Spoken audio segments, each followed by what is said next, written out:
Chapter 279. The troops were not the property of the master, and their status was higher than that of the servants. However, if the troops made mistakes and were punished by the master, even if they were accidentally beaten to death, they would not be punished. The law of the Tang dynasty stipulated, if the master beat the troops to death, he committed murder, but he was punished to death or negligent homicide, he was not guilty.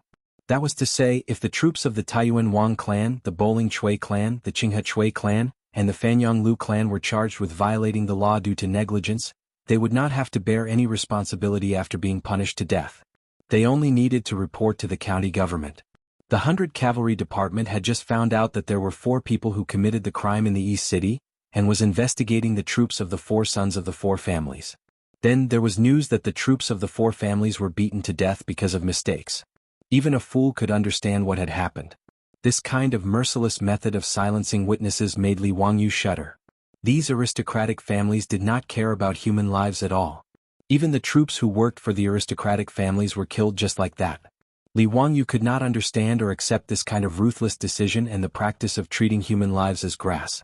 Pai Lupi's anger was more because he was played by the aristocratic families. The 4 troops were beaten to death without any disguise.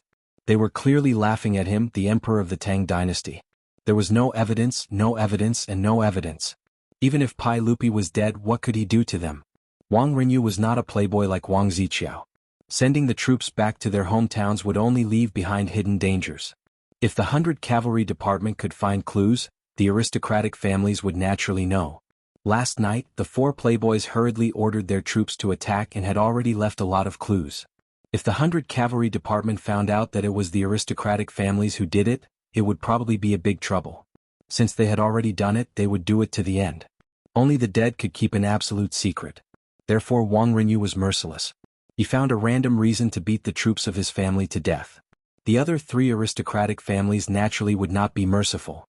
After receiving the news, they also chose to kill to silence. After venting his anger, Pai Lupi finally managed to control his temper. He waved his hand and dismissed the servant. Li Wangyu was also filled with helplessness and fear. Uncle, these aristocratic families are truly unscrupulous. Sooner or later he would teach them a lesson. Ziyu, you will go now and urge the bookstore to quickly print the books for sale. You must not lose the bet. I want these aristocratic families to obediently lower their heads and hand over the gold with both hands. Pai Lupi said through gritted teeth. To Pai Lupi, the bet between Li Wangyu and the hedonistic sons of the aristocratic families was no longer just about Li Wangyu. He wanted Li Wangyu to win the bet and humiliate these aristocratic families. This bet that seemed like a joke had turned into a battle between Pai Lupi and the aristocratic families. If Li Wangyu lost, then he, Pai Lupi as the emperor, would lose even more face. As the emperor of the Tang dynasty, he could not protect Li Wangyu and let the aristocratic families kill him in Chang'an City. This was simply a slap to Pai Lupi's face. Li Wangyu nodded and asked worriedly, Uncle, those aristocratic families won't continue to use any tricks, right? They won't do anything to me, right? These aristocratic families were unscrupulous in their actions. They really made him, a white-collar worker of the future, feel a little scared. Which normal person would not be scared? He was not a ruthless person who was used to murder and arson. He was just a white-collar worker. The most exciting thing he had experienced was a gang fight when he was in school. But now, 5 lives had already told him that this was the Tang dynasty. Pai Lupi glared at him. Why are you so timid? I will let the cavalry department protect you secretly. You don't need to worry, Ziyu. Li Wangyu was speechless. What do you mean I'm timid? I'm not afraid even if you want to protect me with all the palace guards. But he only had the Nyo brothers as guards at home. His own safety was one thing. If they really pushed him too far, he could fight them to the death. But what about his beautiful boss and Aphrodite? No matter who it was, if they were really harmed by those aristocratic families because of him, even if he made explosives and sent them all to the Western Paradise, what could he do? So Li Wangyu had to first ensure the safety of himself and his family. There's also Dingzhou village. Uncle, you have to let people protect it for me? That's my fief. Okay. Pai Lupi nodded in agreement. Since Pai Lupi said that he would let the cavalry department protect him and Dingzhou village, Li Wangyu was slightly relieved. He was ready to go all out and fight with those aristocratic families. After leaving Taiji Palace, Li Wangyu rode with Niu Wu to Hu County. He wanted to hurry Owner's son to print the books as soon as possible. Owner's son didn't waste any time. In half a day he had the bookstore urgently print several hundred copies of the Three Kingdoms. After checking them, Li Wangyu arranged for a four-wheeled carriage to transport all these books to the bookstores in the east and west of Chang and city for sale. However, what Li Wangyu and owner's son didn't expect was that these books were all returned to the bookstores in Chang and city after being shipped to them. Even the copies of the Romance of the Three Kingdoms that hadn't been sold out yesterday were all returned. Overnight, these bookstores all refused to sell the Three Kingdoms and cut off their cooperation with owner Sunday. This sudden turn of events shocked both Li Wangyu and owner Sunday. Li Wangyu came to a realization. This was definitely the doing of the aristocratic families, directly cutting off his sales channels. This method of removing the firewood from under the cauldron was even more vicious than Wang Ziqiao's methods of murder and arson. Given the influence and power of the aristocratic families, it was all too easy for them to force the 10-odd bookstores in Chang and city to bow their heads. Moreover, the fire at Sun's bookstore yesterday had also frightened the owners of the other bookstores. Everyone had their own guesses as to why Sun's bookstore had been burned down. But today the aristocratic families of the 5 surnames and 7 gazes had sent people to warn them that they were forbidden from selling the Three Kingdoms. Everyone immediately understood. No one was a fool. Putting the two together, the owners of these bookstores all understood that owner's son had offended someone he shouldn't have offended, and that the root of the problem was the Romance of the Three Kingdoms. As merchants, no matter how much they sympathized with owner's son and how much they despised the actions of the aristocratic families, the owners of these bookstores had no choice but to obey. Without hesitation, they removed all the Three Kingdoms books from their bookstores and returned them to owner Sunday. They also carefully put away the colorful posters, no longer daring to openly hang them outside the bookstore. The methods of the aristocratic families had caught Li Wangyu by surprise. Sun's bookstore had been burned down and they had lost their sales channels. Even if the subsequent books were printed, where could they sell them? Just as Li Wangyu was racking his brains for a solution, another piece of bad news came from Chang and city. Chapter 280. Within a day, more than 4,000 copies of the Romance of the Three Kingdoms were sold in Chang, which was terrifying. For a while, everyone in Chang was talking about the Three Kingdoms.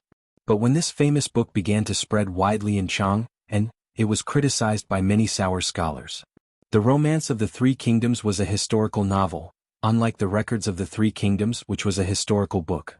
When Luo Guanzhong wrote The Romance of the Three Kingdoms, he made a lot of references to the Records of the Three Kingdoms. This was the so-called 30% truth and 70% romance. In the future, because the Romance of the Three Kingdoms was so famous and spread so widely, many people even regarded it as the official history. But since it was a novel, it naturally had elements of artistic exaggeration and processing. It also had the imagination of the author, which was understandable. It was also Luo Guanzhong's processing and modification that made the Romance of the Three Kingdoms become a model and masterpiece of history. But many sour scholars, after reading the first 5 chapters of the first volume of the Romance of the Three Kingdoms, criticized this book. These sour scholars thought that the Romance of the Three Kingdoms distorted historical facts and was full of loopholes. It was an inferior work that misled people. It was normal for some people to criticize. As the saying goes, everyone has their own preferences. Even if it was a famous book like The Romance of the Three Kingdoms, it was impossible for everyone to like it. Li Wangyu did not care about this at all. But what made Li Wangyu speechless was that the shop assistant of the Sun's bookstore in Chang and city to deal with the aftermath hurried to report. The group of bored sour scholars actually gathered together and ran to the Vermilion Bird Gate to kneel down. They wanted to report to Pai Lupi and request that the Romance of the Three Kingdoms be sealed. These sour scholars even piled up the books they had bought outside the Vermilion Bird Gate and burned them all, which attracted a lot of people to watch. Li Wangyu was so angry that he almost cursed out loud. These sour scholars, are they bored? I'm copying a novel, what does it have to do with you? Bad news came one after another. In Chang, undercurrents began to surge again in various markets. They accused the Book of the Three Kingdoms of harboring evil intentions and reflecting the current sage. The rumors were very vivid.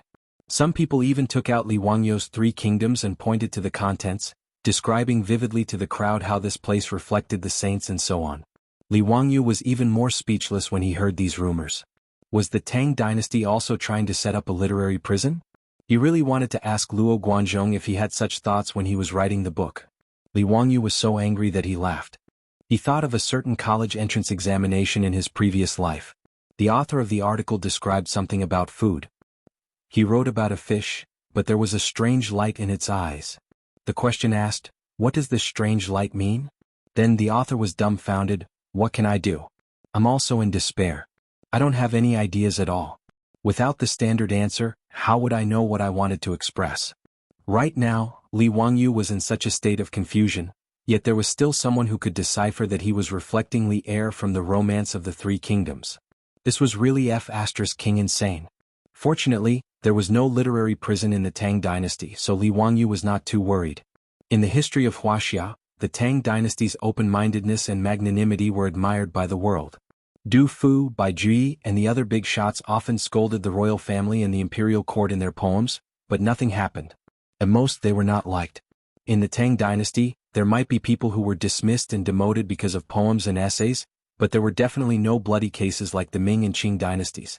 The literary prison was a nightmare for the literati in the Ming and Qing dynasties, especially the Qing dynasty's literary prison. During the Yongjing period, because the incantation of the Baiyun Temple's old Taoist, "Heaven and earth listen to me, ghosts and gods are under my command," Yongjing was furious and the old Taoist was immediately beheaded. Yongjing's Hanlin officials wrote, "Qing Feng is illiterate, why are you randomly flipping through books? Slandering the imperial court, beheading." Qianlong's assistant minister of the Ministry of Rights wrote, "Seizing the vermilion bird is not righteous, even a mutant is called a king, beheading a coffin and filing a corpse." Qianlong's cabinet scholar wrote, "A heart that talks about turbidity and purity, insulting the Qing dynasty, beheading at the waist." The literary prison of the Ming and Qing dynasties could be said to be unprecedented and at the peak of perfection. Fortunately, it was the Tang dynasty now and Pai Lupi was his backing. Therefore, Li Wangyu only felt angry and amused about these unreliable rumors, but he was not worried at all.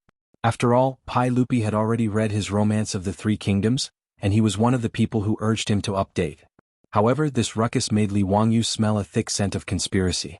This series of methods could be said to be sinister and ruthless. Cutting off the sales channels of books, spreading rumors, slandering, Li Wangyu naturally knew who did these things. Except for those aristocratic families, there was no one else. However, this method was obviously not something that Prince Chao and other aristocratic families could come up with. In comparison, the murder and arson in the East Market last night seemed simple and crude, without any technical content. Today's action was a conspiracy to kill without spilling blood, and it made Li Wangyu a little anxious and at a loss. More troublesome things continued. Before Li Wangyu could come up with a solution, Pai Lupi sent an eunuch to Dingzhou village to tell him to go to Taiji Palace tomorrow to attend the regular court meeting. The reason was very simple. Li Wangyu was impeached. Li Wangyu was flabbergasted. He only understood what had happened after the chamberlain explained to him. Someone from the censorate jumped out and impeached Pai Lupi, saying that Li Wangyu's book contained evil intentions and slandered a saint. The censorate was loyal and devoted, wholeheartedly protecting Pai Lupi's dignity, which made Pai Lupi speechless. Pai Lupi was unable to reprimand this censorate. After all, it was their duty to censor rumors. He also could not say that the man from Huxin, Li Wangyu, did not slander him, so he did not need to worry about him. Therefore, Pai Lupi could only summon Li Wangyu to the court meeting and have him confront the censorate. Li Wangyu only felt that he was cursed in his heart.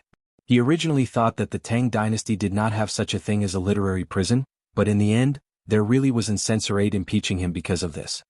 He pulled over the eunuch who had come to pass on the message and asked him who the censorate was.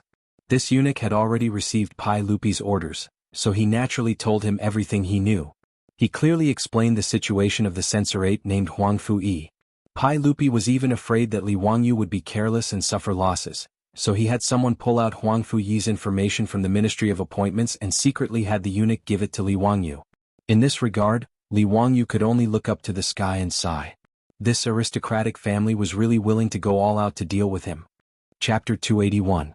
Early the next morning, Li Wangyu hurried out with Niu Wu and rode to Chang and City to attend the court session.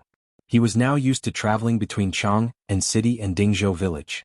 Anyway, it was only 100 miles away, which was about 50 kilometers. It would only take about an hour to ride a horse, so it was not a big deal. Although the distance between his rented house and his company was not far, the time he spent commuting was close to 3 hours, so he did not feel that it was inconvenient. The only problem was that the court session was too early.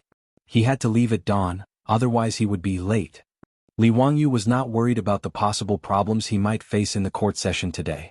After the eunuch left yesterday, he took Huang Fuyi's information and studied it with his beautiful boss for a while, and the two of them came up with a solution. With Pai Lupi silently supporting him, Li Wangyu did not feel any pressure. He wanted to cause a ruckus in the court session today and teach the aristocratic families a lesson. As for the sales obstacles that the romance of the Three Kingdoms was facing, he and his beautiful boss came up with a solution. They would start implementing it after the court session today. When he arrived outside the Vermilion Bird Gate, the officials waiting for the court session were already waiting. The court session was different from the Shua Wang Imperial Conference that Li Wangyu attended before. There were much fewer people attending the court session. Only officials above the 5th rank, censors, and doctors in charge of sacrificial ceremonies were required to attend the court session every day. Li Wangyu hurriedly greeted Zhangsun Wuji, Fang Xianling, and the other big shots that he knew. Before they exchanged greetings, the palace doors opened, and the officials entered the court session. The court session did not have any ceremonial guards, nor did it have any extravagance. It was just a daily court session that dealt with the administrative matters of the court. Li Wangyu followed the crowd into the main hall. After bowing, he sat in his seat, bored, and listened to the officials of all levels report to Pai Lupi and discuss state affairs. He had no interest in these things at all. Moreover, he woke up early today and his ears were filled with the so-so voices of the officials. He could not help but doze off. His head drooped and his eyelids grew heavier and heavier. Li Wangyu dozed off in the Taiji Palace's main hall. Speaking of sleeping while sitting down, that was Li Wangyu's specialty. When he was in school, he had never been caught sleeping in class by the teacher. He placed his left hand on his forehead and pretended to be in deep thought. Then he lowered his head and began to sleep. Chang Chao started to deal with official business at around 7 in the morning. Usually it would be between 9 and 11 in the morning. After such a long time, Li Wangyu slept very happily in the palace. He was just short of snoring. While he was on a date with the daughter of the Duke of Zhou, he suddenly heard someone call his name, causing the sleeping Li Wangyu to suddenly wake up. He wiped the saliva from the corner of his mouth without batting an eyelid and looked forward. In front of Pai Lupi's throne, there was a young official dressed in 8th rank dark green official robes. Li Wangyu immediately understood that the meat show was coming. Presumably, this person was the imperial censor who had impeached him, Huang Fuyi. Pai Lupi had a strange expression on his face as he looked over. Hu Xinnan, did you hear what imperial censor Huang Fu said? How could Li Wangyu not know that Pai Lupi had seen him dozing off? His throne was in front of everyone and was high above the imperial steps. Naturally, he could see everything clearly. Li Wangyu quickly stood up and bowed respectfully to Pai Lupi. Your Majesty, I heard. Then what explanation do you have? I have nothing to explain. Explain my ass. He didn't even know what he had just said. He was sleeping soundly. He saw that the book in Huang Fuyi's hand was the copy of the Romance of the Three Kingdoms. Huang Fuyi saw that Li Wangyu didn't respond and immediately opened the book in his hand. He pointed to a page and said, Your Majesty, in the Romance of the Three Kingdoms written by Hu Xinnan in the 4th chapter, he deposed the Han Emperor Qinlu and offered his blade to the traitor Dong Mengda. This is the proof of his disloyalty. Li Wangyu silently rolled his eyes. He was too lazy to respond and continued to watch his performance. Huang Fuyi righteously continued, Your Majesty, look at this book. Zhuqi supported His Majesty to the left and right and removed his royal ribbon. He knelt in the north and said that he would obey orders. He also called the Empress Dowager to serve the imperial edict. The Empress Dowager cried and all the officials were miserable. This is clearly a reflection of the abdication of the retired emperor in the 9th year of Wuda. Hu Xinnan referred to His Majesty as Dong Zhuo. He really harbors evil intentions. Li Wangyu almost gave Huang Fuyi a thumbs up. This scholar's mouth was really King amazing. Even in the book, Dong Zhuo forced the Han Emperor to abdicate. He could forcefully say that he was referring to Pai Lupi forcing Li Yuan to abdicate after the incident at the Xuanwu Gate. When Pai Lupi heard this, his expression became very ugly. He naturally wouldn't believe Huang Fuyi's nonsense, but the incident at the Xuanwu Gate was a thorn in Pai Lupi's heart. Huang Fuyi used the incident at the Xuanwu Gate as an excuse, but Pai Lupi couldn't do anything. He simply looked at Li Wangyu with a gloomy expression. Zio, do you have any explanation for Imperial Censor Huang Fu's words? All the civil and military officials in the court, including those who weren't from aristocratic families, felt that Huang Fuyi was too much. How could he interpret the text in the book like this? All the officials had already read the Romance of the Three Kingdoms yesterday. How could they see the meaning in it? Huang Fuyi was clearly making trouble for no reason. Yu Shernan was about to stand up and curse, but he was pulled back by Kong Yingda. Kang Yingda shook his head at him, indicating for him to calm down and listen to Li Jia Xiaolong's explanation. In the main hall, all the officials looked at Li Wangyu, waiting to see how he would explain. However, Li Wangyu calmly nodded. Your Majesty, this is what this official meant. It is as Imperial Censor Huangfu said. His words were like a clap of thunder, shocking all the civil and military officials in the main hall. Was this Li Wangyu from Huxin crazy? What did he just say? He said that he was referring to Pai Lupi? Referring to the incident at the Xuanwu Gate? After a moment of silence, the main hall of the Taiji Palace was instantly filled with buzzing sounds. The officials whispered to each other, asking if they had heard wrongly. Pai Lupi touched his ears in disbelief, wondering if he was hearing things. Ziyu, what did you say? Say it again. Your Majesty, the meaning in my book is that Imperial Censor Huangfu is slandering Your Majesty. That's right, that's exactly what this subject thinks, Li Wangyu replied slowly. Yu Shinan, Fang Xianling and the others couldn't help but exclaim in horror. Ziyu, don't talk nonsense. Answer properly. However, Huang Fui was pleasantly surprised. He didn't expect that Li Wangyu would admit it in front of Pai Lupi. Originally, Huang Fui just wanted to disgust Li Wangyu and smear the romance of the Three Kingdoms. Who would have thought that he would gain such a result? Huang Fui laughed. Haha, since Imperial Censor Huang Fui admitted it, that's for the best. Your Majesty, this official asks Imperial Censor Huang Fui to punish him for slandering the sage and talking about the court. Before he finished speaking, he heard Li Wangyu say loudly, Your Majesty, this official is guilty. This official has an accomplice and is willing to confess. Chapter 282. Li Wangyu's words caused a commotion in the hall. Even Wang Rinyu, Zheng Yuanshou, and the other big shots of the aristocratic families were dumbfounded by his words. Was this Huxin man crazy? These big shots of the aristocratic families vaguely felt that something was wrong, but they couldn't figure out what the problem was. Yesterday's series of actions against Li Wangyu had been discussed by Wang Rinyu, Zheng Yuanshou, and the other big shots of the aristocratic families. The methods of this group of old foxes were naturally incomparable to those of Wang Ziqiao's group. They mercilessly flogged the troops who committed murder and arson in the East Market to death, cut off the 100 Horsemen Department's pursuit of clues, and turned the East Market case into an open case. Even if the 100 Horsemen Department and Pai Lupi were well aware of who committed the East Market case, so what? Without evidence, no matter how furious Pai Lupi was, he could only endure it. After that, they used the influence of the aristocratic families to set a trap for Li Wangyu. With a few efforts, Li Wangyu was badly battered. Yesterday, in the entire Chang'an city, not a single book of the Three Kingdoms could be sold. As for Huang Fui, of course, this was also arranged by the aristocratic families. Their purpose was to disgust Li Wangyu and Pai Lupi, and at the same time to defame the Book of the Three Kingdoms.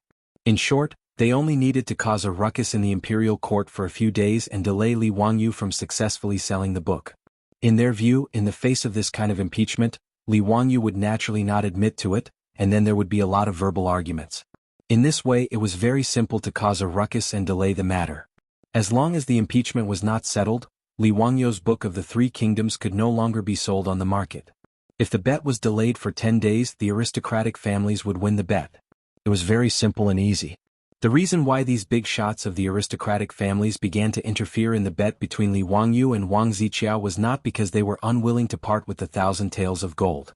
This amount of gold was not even a drop in the ocean for the aristocratic families. What they didn't want to lose was face.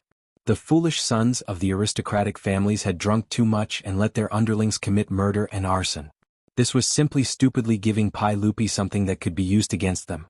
For the sake of the aristocratic family's reputation, Wang Rinyu had no choice but to kill his family's troops to cover up the truth. Although they did not care about killing a troop, the act of killing a troop of their own family in order to protect themselves made the aristocratic families feel that they had lost face. Thus they became more and more jealous of Li Wangyu. As a result, Wang Rinyu and the others took the bet seriously. No matter what, they could not afford to lose the bet. Otherwise, the reputation of their aristocratic families would be worthless. If Li Wangyu lost the bet, the aristocratic family's face would be saved, and they would be able to give Pai Lupi a slap in the face. So what if you, Li Shimin, are the emperor of the Tang dynasty? So what if you protect Li Wangyu? In the end, you could only watch your nephew lose the bet and obediently hand over the gold with both hands. But today in the Chang dynasty, Li Wangyu actually nodded and admitted Huang Fuyi's impeachment. He even said that he had accomplices. What was going on? After the shock, Pai Lupi immediately realized that something was wrong. Not to mention whether Li Wangyu really had such thoughts. Even if he did, he was not crazy, right? How could he admit it in front of everyone? Looking at Li Wangyu's faint smile, Pai Lupi could not help but breathe a sigh of relief. This bastard must have a backup plan. In the main hall, Li Wangyu said loudly, "Your Majesty, this subject is guilty. This subject also has accomplices and is willing to confess. This imperial censor Huangfu is this subject's accomplice. The reason why this subject slandered your Majesty in the book was all because of imperial censor Huangfu's instructions." As soon as he said this, everyone was stunned again. And Huangfu Yi, like a cat whose tail was stepped on, immediately exploded. "Nonsense. Your Majesty, Hu Xinnan is speaking nonsense. This subject does not know Hu Xinnan at all, so how could I order him around? This subject is also not his so-called accomplice. Your Majesty, please investigate this." Li Wangyu gave him a sidelong glance. "Your Majesty, this subject has evidence." Pai Lupi looked like he was watching a good show. He did not care how Huangfu Yi defended himself and only asked, "Ziyu, what evidence do you have?" Li Wangyu pointed at Huangfu Yi.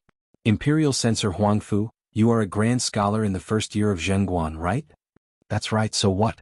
"Hu Xinnan, don't you dare slander me and slander me." Huangfu Yi shouted angrily. Li Wangyu ignored him and bowed to Pai Lupi. He continued, "Your Majesty, Imperial censor Huangfu has long been dissatisfied with your Majesty. The poem he wrote during the spring examination is proof." Huangfu Yi was stunned when he heard this. The poem he wrote during the spring examination last year was his proudest work.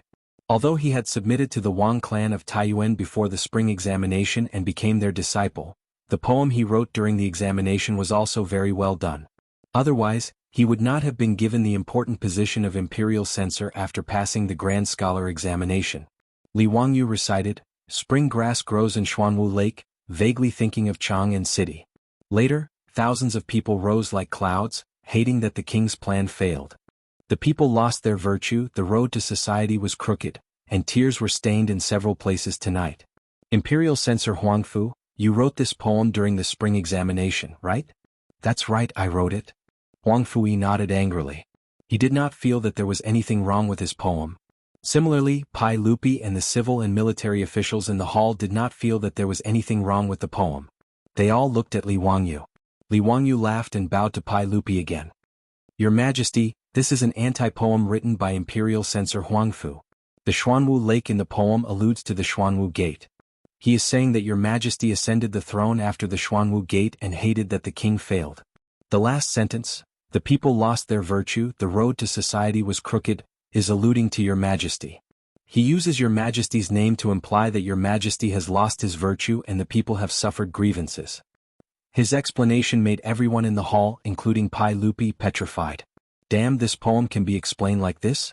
Huangfu Yi directly knelt down and repeatedly kowtowed to Pai Lupi. "Your Majesty, I did not mean what Hu Xiannan said. He misinterpreted my poem. Your subject has always been loyal to your Majesty, and I would never have such rebellious thoughts. Your Majesty, please investigate clearly. I have been wrongly accused." Pai Lupi's mouth couldn't help but twitch. He also felt that Li Wangyu's words were too nonsensical. However, Pai Lupi was not in a hurry to speak. Instead, he looked at Li Wangyu with questioning eyes, waiting for his explanation. Li Wangyu looked at the kneeling Huangfu Yi. "Your Majesty, since I wrote that Dong Zhuo forced the Han Emperor to death, how can Huangfu Yi's poem not be an anti-poem?" "Oh, that's right, many of the officials in the court are my accomplices. They all wrote anti-poems to slander your Majesty and have disloyal intentions." He pointed at the dozens of ministers who came from aristocratic families in the hall and recited their poems. As long as there were words like world, people, Tang in the poem, he could distort them and turn them into evidence of these officials' crimes. Following Li Wangyu's accusation, the officials in the Taiji Palace all knelt down. Chapter 283. Li Wangyu's move was actually just pestering endlessly. He and his beautiful boss thought of the literary prison of the Ming and Qing dynasties. Although the practice of misinterpreting the meaning of poems was shameless, he could use it. Since Qing Feng does not know how to read, could be misinterpreted as slandering the Qing dynasty, then Huangfu Yi's sentence, "The people have lost their virtue and the road to the world is crooked," was pointed out by him as a deer and called it an anti-poem. The officials of the Tang dynasty who had not experienced the bloody baptism of the literary prison, were now in a panic after being disturbed by Li Wangyu in the hall. They wanted to defend themselves but they did not know how to say it. As Li Wangyu said, since Dong Zhuo forced the Han Emperor to death in the Three Kingdoms, it was said by Huang Fuyi to reflect the change of the Xuanwu Gate and slander Pai Lupi. It was natural for Li Wangyu to interpret their poems and articles in this way. Zio, don't talk nonsense. Pai Lupi saw the situation and understood Li Wangyu's meaning. He held back his laughter and reprimanded him. Your Majesty, if Censor Huangfu said that I was reflecting Your Majesty, then I am not talking nonsense. These people are all my accomplices. Li Wangyu's words made Huang Fuyi hate him. It would have been better if he hadn't said anything. As soon as he said that, those officials who had been dragged out by Li Wangyu to be targets all looked at Huang Fuyi with resentment. It's all because of this bastard. Why did he provoke a county man? He was writing his own novel. Do you have nothing better to do? Why did you impeach him? Facing the angry eyes of the crowd, Huang Fuyi was even more speechless. He could not explain to the crowd that it was the idea of Wang Renyu and the other big shots, could he? That would be akin to courting death. The people in the hall were all smart. Yu Shernan, Fang Xianling and the others who were originally worried about Li Wangyu, also saw Li Wangyu's intention at this time. They didn't say anything and just sat there with a smile on their faces, like qualified onlookers. This aristocratic family wanted to discuss Li Wangyu, but they didn't expect to be dragged down by this brat Li Wangyu. Interesting, really interesting. Now that things had developed to this point, Wang Renyu and the other big shots from the aristocratic families were all dumbfounded. This bastard actually didn't defend himself. Instead, he openly admitted Huang Fuyi's impeachment. Then he pulled Huang Fuyi and a group of ministers from aristocratic families into the water. This move was too vicious. Wang Renyu, Zheng Yuanshou, and the other big shots of the aristocratic families naturally couldn't sit back and watch this farce continue. If Pai Lupi took it seriously, their aristocratic families would suffer great losses. They looked at each other and could only brace themselves to stand up and speak. Your Majesty, the Tang dynasty is not guilty because of words. Your Majesty's mind is even more tolerant. Why do you care about these word games? Pai Lupi looked at this group of big shots from the aristocratic families and coughed softly. So, you also think that Imperial Censor Huangfu's impeachment is nonsense? We all think so. In the face of Pai Lupi's question, Wang Renyu and the others could only pinch their noses and admit it. If they dared to say that Huang Fuyi's impeachment of Li Wangyu was right, Pai Lupi would really dare to dismiss all the ministers in the hall who were named by Li Wangyu and investigate them. In any case, Li Wangyu only had an empty title and no official position. Even if he was impeached and lost his title, it was no big deal. However, Li Wangyu had just dragged more than a dozen officials from aristocratic families into the water. Wang Renyu and the others couldn't agree to take so many officials to be buried with him. At this point, they could only wash the mud off Li Wangyu's body first. Only then could their people come ashore clean. Pai Lupi also stood up from the throne and looked around at the ministers. After a while, he opened his mouth and said, "The Tang dynasty is not guilty because of words, but it is also not allowed to slander others. I am not the first emperor and I will not burn books and bury Confucians. You all must not make mistakes. Few people in the world read the history of the Three Kingdoms. Only Li Zio's Romance of the Three Kingdoms is known. I like Li Zio's Three Kingdoms very much. This matter ends here. Don't mention it again. We will follow Your Majesty's instructions." The ministers knelt and the farce ended. Li Wangyu chuckled and said, "Your Majesty, I was wronged for no reason at all.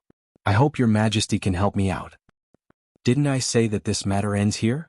Pai Lupi didn't understand Li Wangyu's meaning and asked in confusion.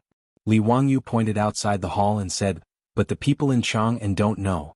Your Majesty, why don't you write me a note to prove my innocence?"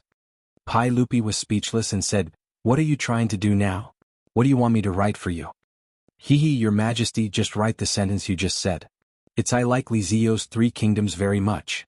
These few words will do." Pai Lupi began to have a toothache. This bastard, what is he trying to do now? He wanted to refuse, but the ministers in the hall were watching, so he couldn't bring himself to do so. He asked the servant to grind the ink, picked up the brush and wrote down the sentence. Then he threw it to Li Wangyu. "Court is dismissed." Pai Lupi wrote down the sentence shamefully. He didn't want to continue talking nonsense, so he turned and left. Li Wangyu came forward with a smile and picked up Pai Lupi's calligraphy. He carefully dried the brush and ink and put it away. Then he proudly raised his eyebrows at Wang Renyu, Zheng Yuanshou, and the other aristocratic leaders. Zheng Yuanshou said angrily, "This bastard, we still underestimated him."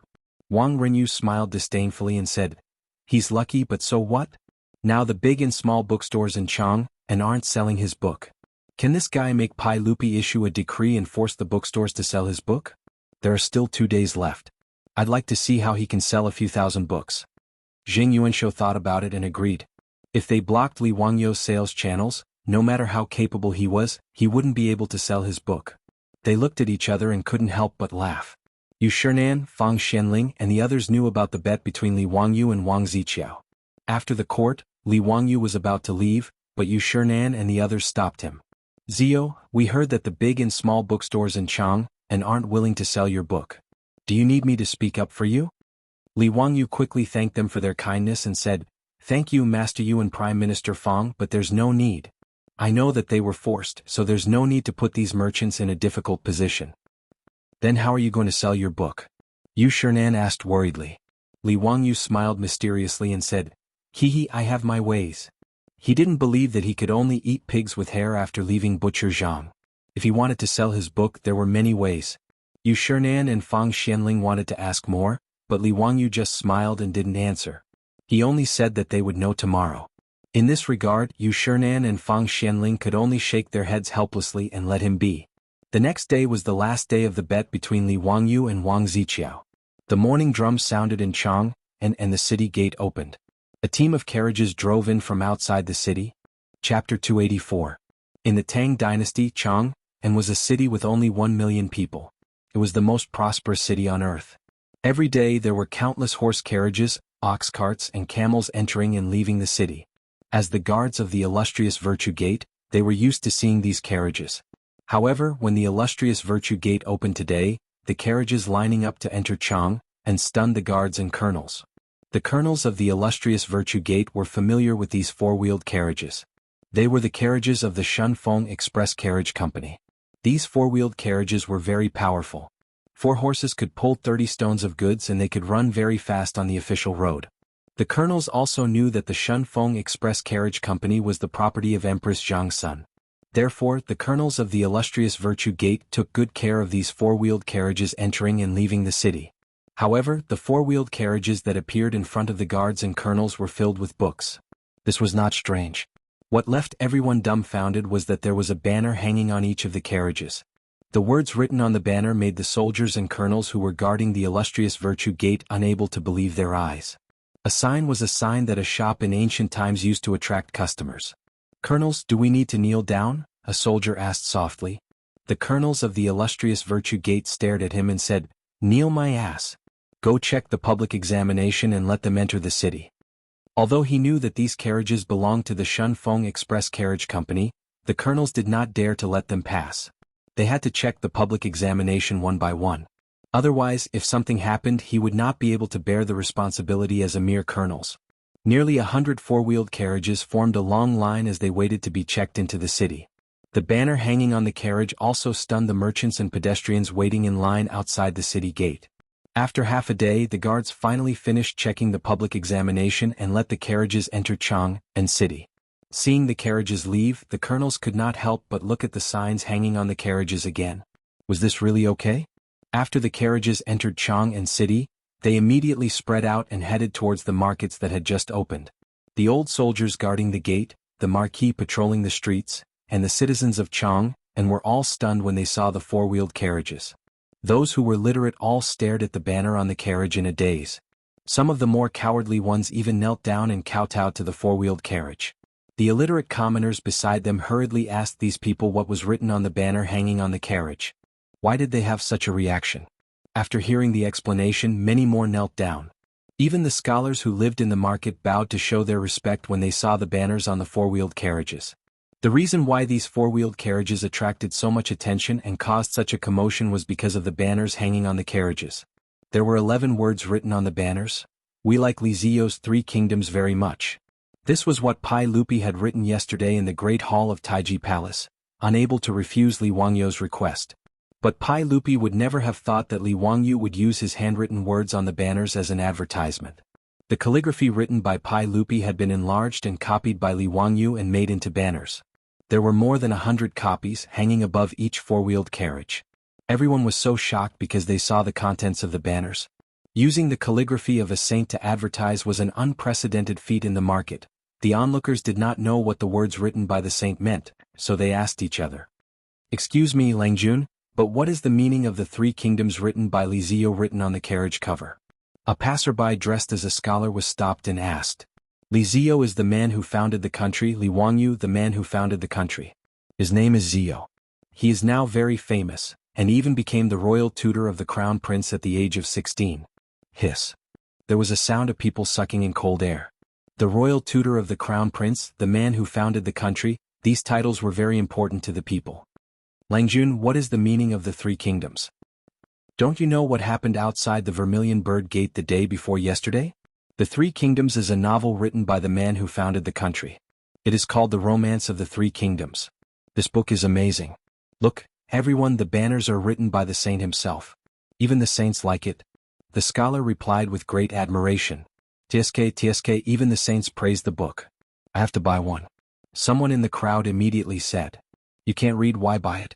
Someone knew that the speaker was illiterate and could not help but make fun of him. "Nonsense, I can't read, but will my son not be able to read in the future? Besides, even if I can't read, it is good for me to buy one and keep it at home. This is a book that even the saints like. In that case it makes sense. I will go to the bookstore and buy one later." The scholar shook his head. "I don't know why, but the bookstores in Chang and city do not sell this book. I wanted to buy it yesterday, but I couldn't find it even after going to several bookstores." "What? Those bookstores don't sell it?" "Should be quiet. I know about this. I have a relative who works as a clerk in the bookstore. He secretly told me that someone forbade the bookstore from selling the Three Kingdoms. There is such a thing? This is a book that even the saints like. Did these bookstores eat a bear's heart or a leopard's gall? Who knows? In any case, the bookstores in Chang and city do not sell this book." As the crowd discussed, the four-wheeled carriages drove to the crossroads of the various markets and stopped. The innkeeper jumped down from the four-wheeled carriage. He looked around, cleared his throat and suddenly shouted out. "The Romance of the Three Kingdoms, written by the man who founded the country, Li Ziyo, is a book that even the saints like. 500 copper coins for one book. You will not lose out if you buy 500 copper coins, you will not be fooled. Don't miss this rare opportunity, it is worth it." Needless to say, the advertisement that the carriage driver shouted was taught by Li Wangyu, the man from another world. In the future, the advertisements in the $2 stores on the streets were plagiarized by Li Wangyu to poison the ears of the people of the Tang dynasty. This kind of extremely straightforward shouting made the crowd around the carriage stunned. It took them a while to react. These carriages were actually here to sell books? The Wu Ho in the market heard the carriage drivers shouting and hesitated. He did not know if he should go forward and stop them. In the Tang dynasty, the market and the market were separated. The market was the living area, and stalls were not allowed. However, looking at the dazzling cover on the carriage, the Wu Ho decided to pretend that they did not see it. Using the saint's calligraphy as a cover, they could not afford to offend him. Chapter 285. Using four-wheeled carriages to sell books was the idea that his beautiful boss came up with for Li Wangyu. The gypsies could turn caravans into mobile homes, so Li Wangyu could naturally turn the four-wheeled carriages into mobile bookstores to sell books. Since those aristocratic families used their power to coerce the bookstores in the East and West markets to not sell books from the Three Kingdoms, they might as well start from scratch. Now, under the management of his beautiful boss, the number of four-wheeled carriages in the Shunfeng Express Carriage Company had already exceeded 300. It was not troublesome to borrow 100 carriages for a day. Moreover, Li Wangyu promised these carriage drivers that for every book they sold, he would give them 100 copper coins as a reward. As such, the coachmen of these carriage companies naturally didn't mind playing the role of a peddler. Owner Sun desperately ordered the craftsman in Huxin bookstore to print new books day and night. In just 3 days, more than 10,000 copies of the first volume of The Romance of the Three Kingdoms were printed. However, this was the limit. After more than 15,000 copies of the first volume of the Three Kingdoms were printed, the wooden engravings were almost worn out. If they wanted to print again, they would have to redo the engravings. Now, these new books of the Three Kingdoms were piled up on these four-wheeled carriages. Following the shouts of the temporary peddlers, many customers quickly gathered around the four-wheeled carriages in the market square to buy books. Just like before, the crowd gathered around the carriages to buy books. Not only were the customers dressed as scholars, but there were also many illiterate Chang and commoners who gathered around to buy books. They wanted to buy a copy of the Three Kingdoms that even saints liked. 500 copper coins. Although it was much cheaper than hand-copied books, it was definitely not cheap. A bolt of raw silk was only 470 copper coins. An iron hoe was only 50 copper coins. Due to the locust plague in the Tang dynasty, the price of grain had risen from 360 copper coins per bushel to 450 copper coins per bushel.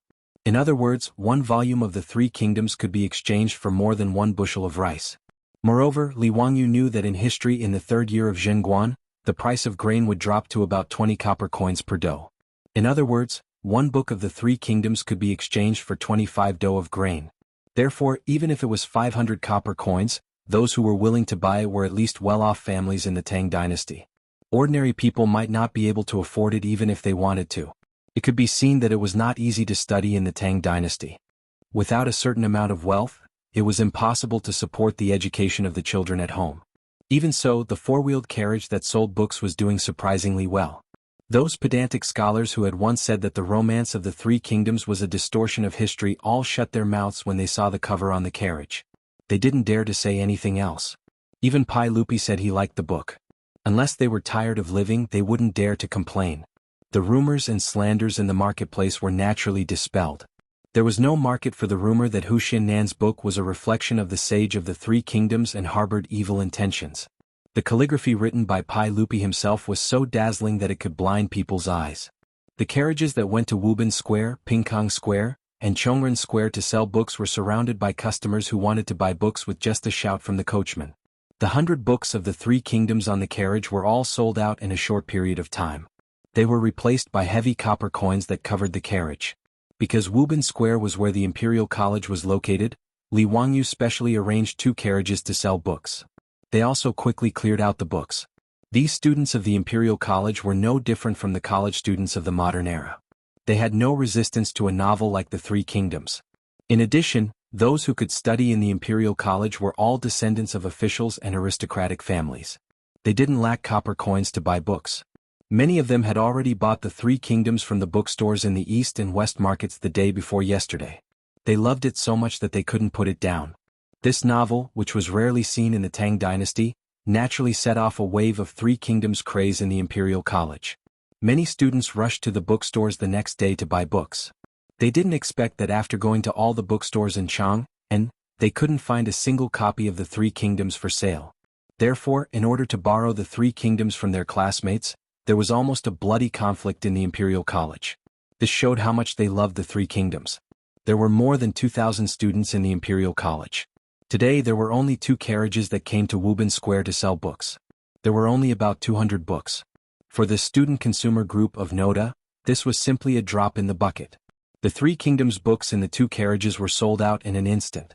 The students who didn't buy any books surrounded the carriages and asked them to quickly bring the books over. They still wanted to buy more. The 2 coachmen were sweating profusely. They could only nod and agree. The 2 of them hurriedly drove the carriages and went to other bookstores to get more books. After going to 5 or 6 stores, they finally gathered another 200 or 300 books. Only then did they barely satisfy the students in the Imperial College. At noon, the East and West markets had just opened. The 4-wheeled carriages from Dingzhou village drove out of Chang'an, and one after another. All the books in the carriages were sold and exchanged for heavy copper coins. In 10 days, The Three Kingdoms by Li Wangyu had sold more than 14,000 copies in Chang'an. It was terrifying.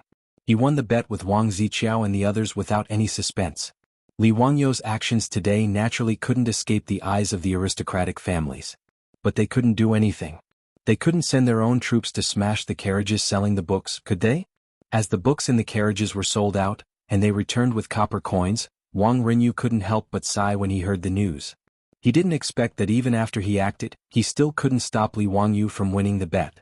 He beat his own troops to death and had to pay with gold and the aristocratic family's face. When he thought about how he was the one who proposed the marriage with Li Wangyu and even had to pay with gold, Wang Renyu felt even more sullen.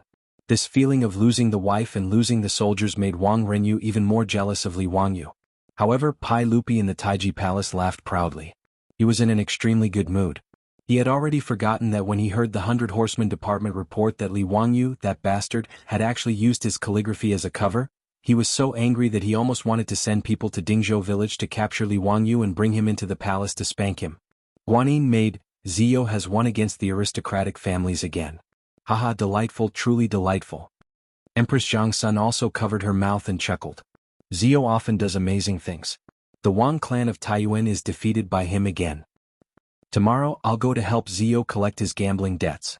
Haha, I'd like to see how Wang Renyu and others perform. Pai Lupi clapped his hands and laughed. He was extremely excited when he thought that he could ridicule these aristocratic families again. However, Pai Lupi's wish to see the aristocratic families make a fool of themselves did not succeed. Before he could help Li Wangyu collect his debts, the aristocratic families took the initiative to send 1,000 taels of gold to the Lai Hot of Dingzhou village to show that they were willing to admit defeat. Li Wangyu received the gold, but he didn't feel any joy. He didn't think that the debts between him and the aristocratic families were settled. He hadn't avenged the Sun bookstore that was burned and the shop assistants were killed. The cynical man was not ready to forget the grudges with a smile. For a gentleman to take revenge, 10 years was too late. He had to seize every moment. Chapter 286. The first volume of the Romance of the Three Kingdoms had been printed by Sun Ji Bookstore, with a gross profit of 250 copper coins per volume. Li Wangyu had earned more than 3.7 million yuan just by selling books, which was more than 3,700 strings of copper coins. The four great clans also sent 1,000 taels of gold as a bet, which was equivalent to 6,000 strings of copper coins. In half a month, Li Wangyu had earned almost 10,000 strings of copper coins. He could be considered a rich man in Shanghu County. Li Wangyu was not stingy. He directly took out 1,000 strings of copper coins and gave it to owner's son as compensation for the destruction of the East Market bookstore. In response, owner's son repeatedly refused to accept it. Huxian man, this old man is ashamed to accept this copper coin. Please take it back. Li Wangyu shook his head. Owner's son, I know that your bookstore was burned down because of me, not to mention that your shop's staff died because of it. Consider this money as compensation. I'll have to trouble owner's son to send 100 strings of copper coins to the staff's family as a token of my sincerity. How can I blame Huxian man for this? This is fate. Old me has already sent 50 strings of copper coins to the staff's family as burial money. There's no need for Huxian man to worry about it. Owner's son shook his head and sighed. Li Wangyu said, after all, this happened because of me. I can't let owner's son suffer any losses. Please accept these copper coins and rebuild the bookstore in the East Market as soon as possible. There are still 23 volumes of the Three Kingdoms to be printed and sold. I'll have to trouble owner's son to do so. Then this old man will thank you, Mr. Huxian. Having said that, owner's son didn't try to be pretentious and accepted the copper coins. The cost of rebuilding his bookstore was about 500 to 600 strings of coins. The money that Li Wangyu sent was more than enough to cover the cost. As for the staff's family, Li Wangyu only gave them 100 strings of copper coins. It was not because he was stingy, but because too much money was not necessarily a good thing for the staff's family. To the common people of the Tang dynasty, 100 strings of copper coins was already a big fortune. No matter how much money he had, he was afraid that it would attract the attention of thieves, which would be bad for him. After doing all this, Li Wangyu began to think about how to deal with Wang Ziqiao and the others. The case of murder and arson in East City was now a dead case. Although both Li Wangyu and Pai Lupi knew who the mastermind behind the scenes was, and who the culprit was, there was nothing they could do. The only thing that made Li Wangyu slightly relieved was that the four murderers had already been beaten to death by the aristocratic families themselves. However, this did not mean that the matter was over. Wang Ziqiao and the other three people who ordered the four troops to commit the crime were still free and unfettered. However, Li Wangyu thought about it and realized that revenge would not be easy.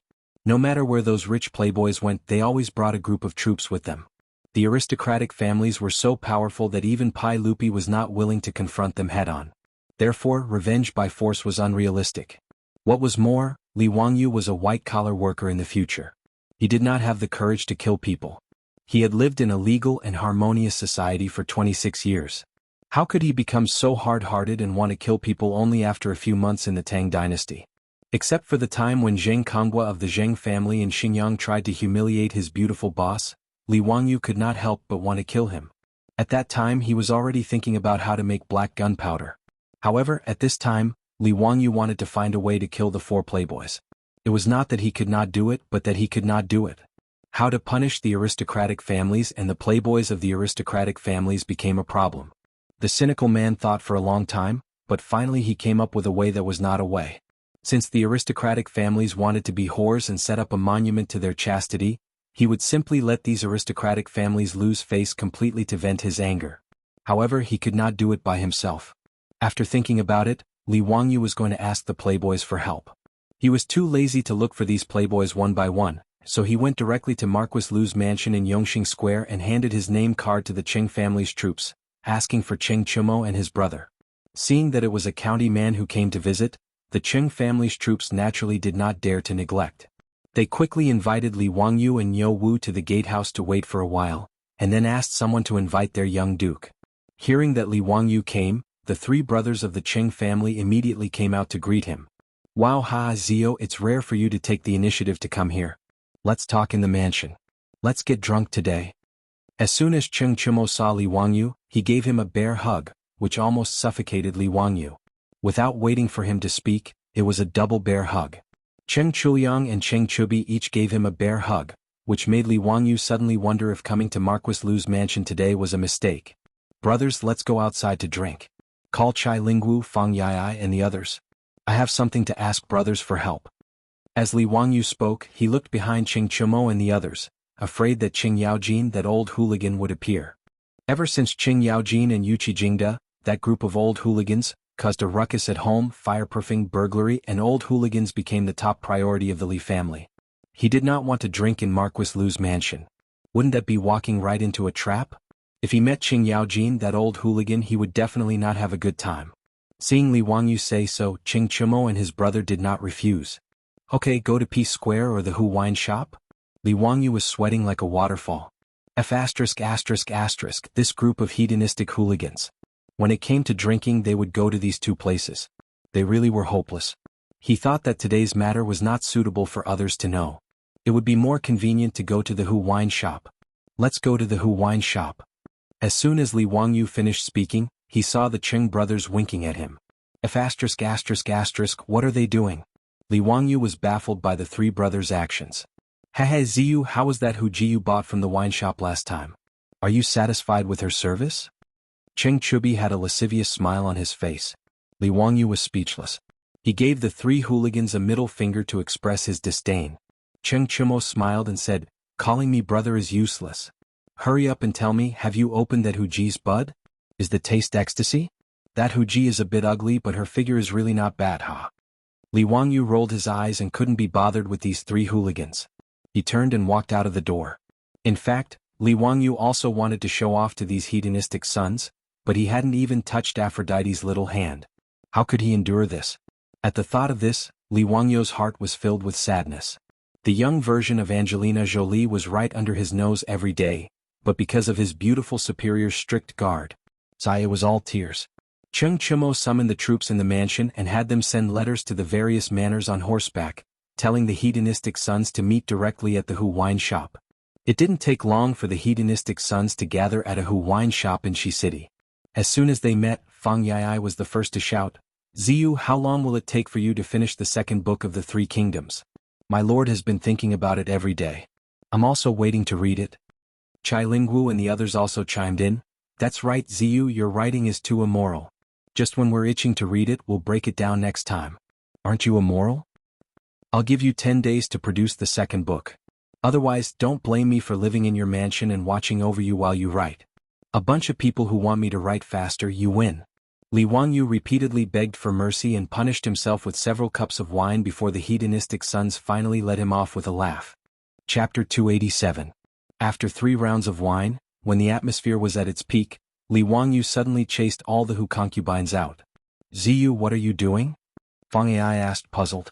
Li Wangyu chuckled and said, brothers, I have something that I would like to ask for your help with.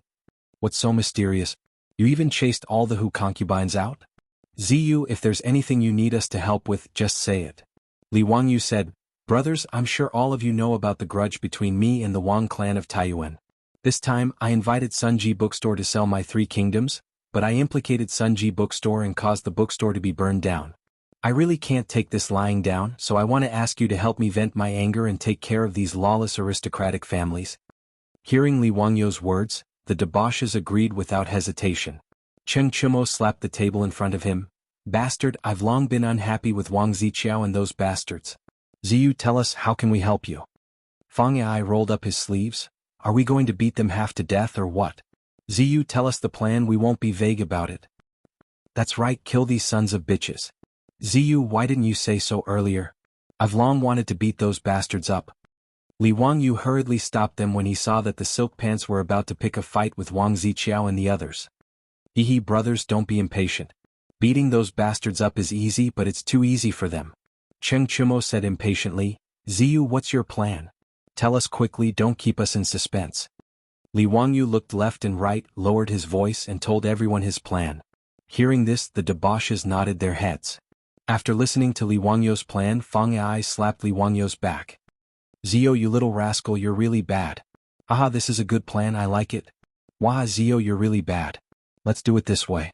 I support you. Ching Chimo also laughed. Chai Lingwu, Yuchi Baolin, and the others roared with laughter, their faces filled with excitement.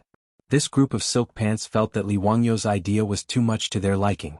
The rich playboys' families were all meritorious ministers who had followed Pai Lupi to conquer the world. Unlike the rich and powerful families like the Five Surnames and Seven Hopes, they disliked each other and despised each other. In the eyes of the aristocratic families, Pai Lupi was just a nouveau riche, not to mention Qing Yaojin, Fang Xianling and the others. They were not even worth mentioning. As for Fang Xianling and the others, they had all been conferred the title of Grand Duke and held great power in the imperial court. They were even more displeased with the aristocratic families who controlled the local politics and economy. They had long wanted to get rid of them as soon as possible. One party was in the local area, while the other party was in the imperial court. For the time being, neither party could do anything to the other. Now that Li Wangyu wanted to make things difficult for the aristocratic families, how could they not be happy? After a discussion, they did not drink anymore and dispersed to make preparations. A few days later in the morning, the whole city of Chang and slowly woke up with the beating of the morning drum that resounded throughout the city. The old soldiers who were in charge of guarding the gate pushed open the heavy gate with force. After the gate was opened, the old soldiers suddenly noticed that a few large pieces of paper had been pasted on the gate by someone, like a notice from the government. These old soldiers were illiterate and did not know what was pasted on the gate. They only thought that it was a notice posted by the government last night. When a passerby dressed as a scholar was about to go out of the gate, he was stopped by the old soldiers and asked what was written on the paper pasted on the gate. The scholar fixed his eyes on it and could not help but be stunned on the spot. He stared blankly at the several pieces of paper and his face turned red. However, he did not answer the old soldier's questions. Lang Jun, what exactly is written on the notice? More and more people began to gather around the notice posted on the door of the workshop. However, limited by the education level of the Tang dynasty, the literacy rate was terribly low. There were not many people who could understand the notice. Those who could understand the notice all had strange expressions on their faces. No matter how others urged them, they did not answer. However, they were reluctant to move their feet. They just stared at the paper pasted on the gate. Finally, under the constant urging of the onlookers, someone read out the content on the paper in a low voice. It did not matter. The crowd gathered at the gate became more and more, but they were still very quiet and did not make any sound. They were afraid that they would miss a word or two from the scholar's mouth. They all looked very excited. They stretched out their ears and listened attentively to the scholar reading out the content on the paper in a low voice. There were even some young people who were listening to the scholar's reading and blushed. They were so excited that even the pimples on their faces were glossy. Such a scene was happening at the gate of many important houses in Chang'an City. Wang Ziqiao, Cui Daogu and the other two people spent the whole night in Pingkang Square. At this time, they were yawning and walking out of the square under the protection of a group of troops, ready to go home. They walked to the gate of Pingkang Square. However, they were shocked to find that the originally wide gate had been blocked by the crowd. There was no way to get in or out. What happened? Someone go and have a look. Wang Ziqiao rode on the horse and could not help but yawn. He impatiently waved his hand to his troops, indicating that they should go and have a look. Immediately, a troop jumped off the horse and tried to squeeze into the crowd. After a while, the troop squeezed out with sweat on his forehead. However, the expression on his face was strange. He bowed to Wang Ziqiao and replied hesitantly, "Sir, I don't know who pasted a few pieces of paper on the gate of the square. On them it is written. What is it? Make it clear." Wang Ziqiao shouted angrily. It is a piece of erotic literature." Erotic literature?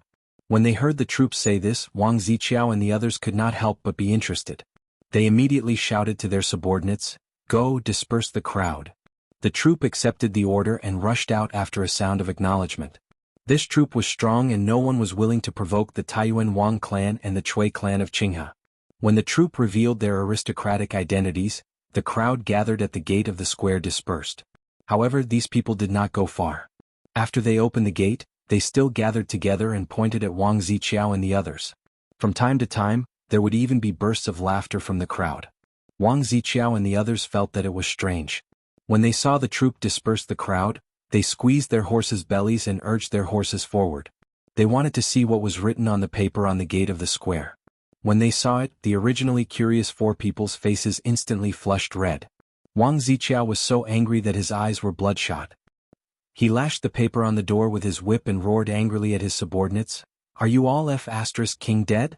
Tear this thing off for me." After he finished speaking, he shouted at the old guard guarding the gate. "Who is it? Who pasted this? Do they not want to live anymore? I will tear them into pieces." Chapter 288.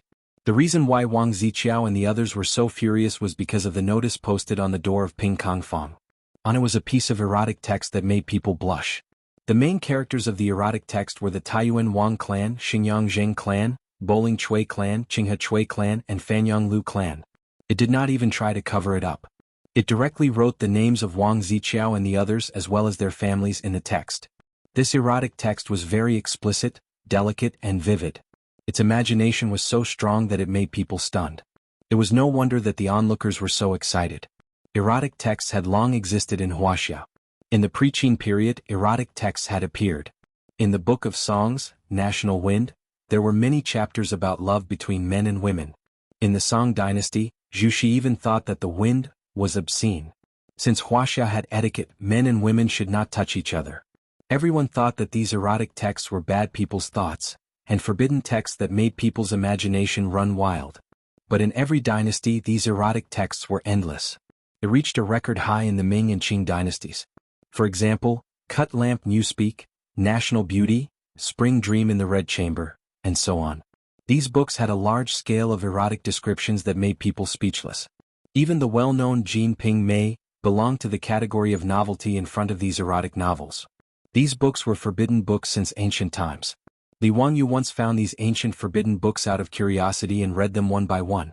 As for Li Wangyu, who had experienced the baptism of Japanese action movies, he didn't think much of these so-called forbidden books.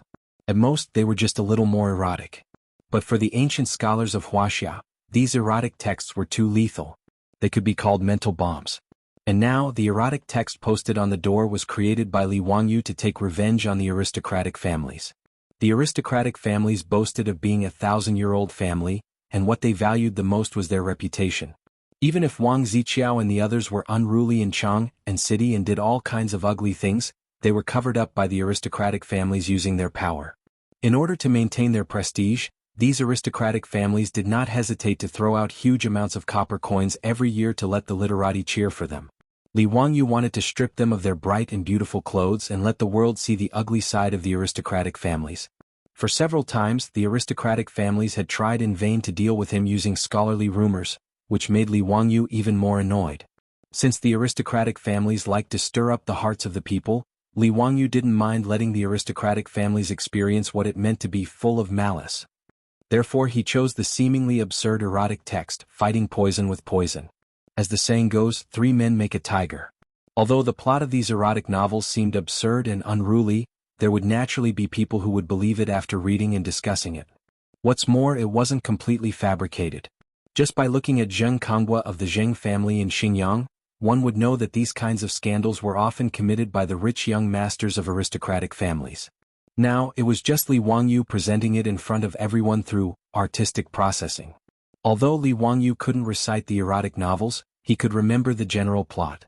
Together with his own imagination, several erotic novels that were classic in the eyes of the people of the Tang dynasty were concocted by him. These erotic novels he wrote not only one but a series of them.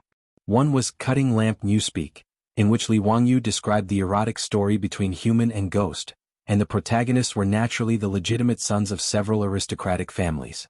There was also Flying Flower Thoughts, which described the plot of men and women in aristocratic families. Heavenly Fragrance of the Nation, which described how several young masters of aristocratic families stole beauties. In short, After reading these erotic novels written by Li Wangyu, Cheng Chumo and the other rich young masters didn't know what to say. However, these erotic novels had a surprisingly good effect on the Tang people. Even Cheng Chumo and the other rich young masters, after reading these erotic novels, bent down and didn't dare to straighten their bodies. Fortunately, they were in the Hu Tavern at that time. This group of rich young masters, who were burning with anger and had blood rushing to their bodies, could only grab a Hu prostitute each, carry her and run into the room. Li Wangyu gave all the erotic novels he had concocted to the rich young masters. His plan was to distribute these erotic novels describing the aristocratic families in Chang and City and paste these erotic novels all over Chang and City, so that the aristocratic families could show their faces. However, Li Wangyu didn't want the aristocratic families to find out the truth. He didn't have the ability to stand up against the aristocratic families face to face. He was sure that once these erotic novels were made public, the aristocratic families would definitely go crazy. As for the crazy aristocratic families, they were capable of doing anything. Therefore, it was not easy to secretly paste these erotic texts all over Chang and City without anyone noticing. At least, Li Wangyu, who was alone, couldn't do it. Therefore, he found the rich young masters hoping to make use of their family power. Cheng Chumo and the others were also very excited. It was so fun, and it could make Prince Chao and the others feel disgusted. Now they couldn't even chase them away. The group of rich young masters finally vented on the Hu prostitutes. After seeing the negative reactions caused by the erotic novels, they gathered again and began to discuss how to trick the aristocratic families. The discussion was so heated that even Li Wangyu couldn't get a word in. He could only drink helplessly at the side and listen to the rich young masters discuss how to proceed. First of all, how to make these erotic novels. They planned to paste them all over Chang and City, so they needed a lot of them. Fortunately, with Sunji Bookstore's engravings of the three kingdoms on the market, the process of engraving printing was no longer a secret.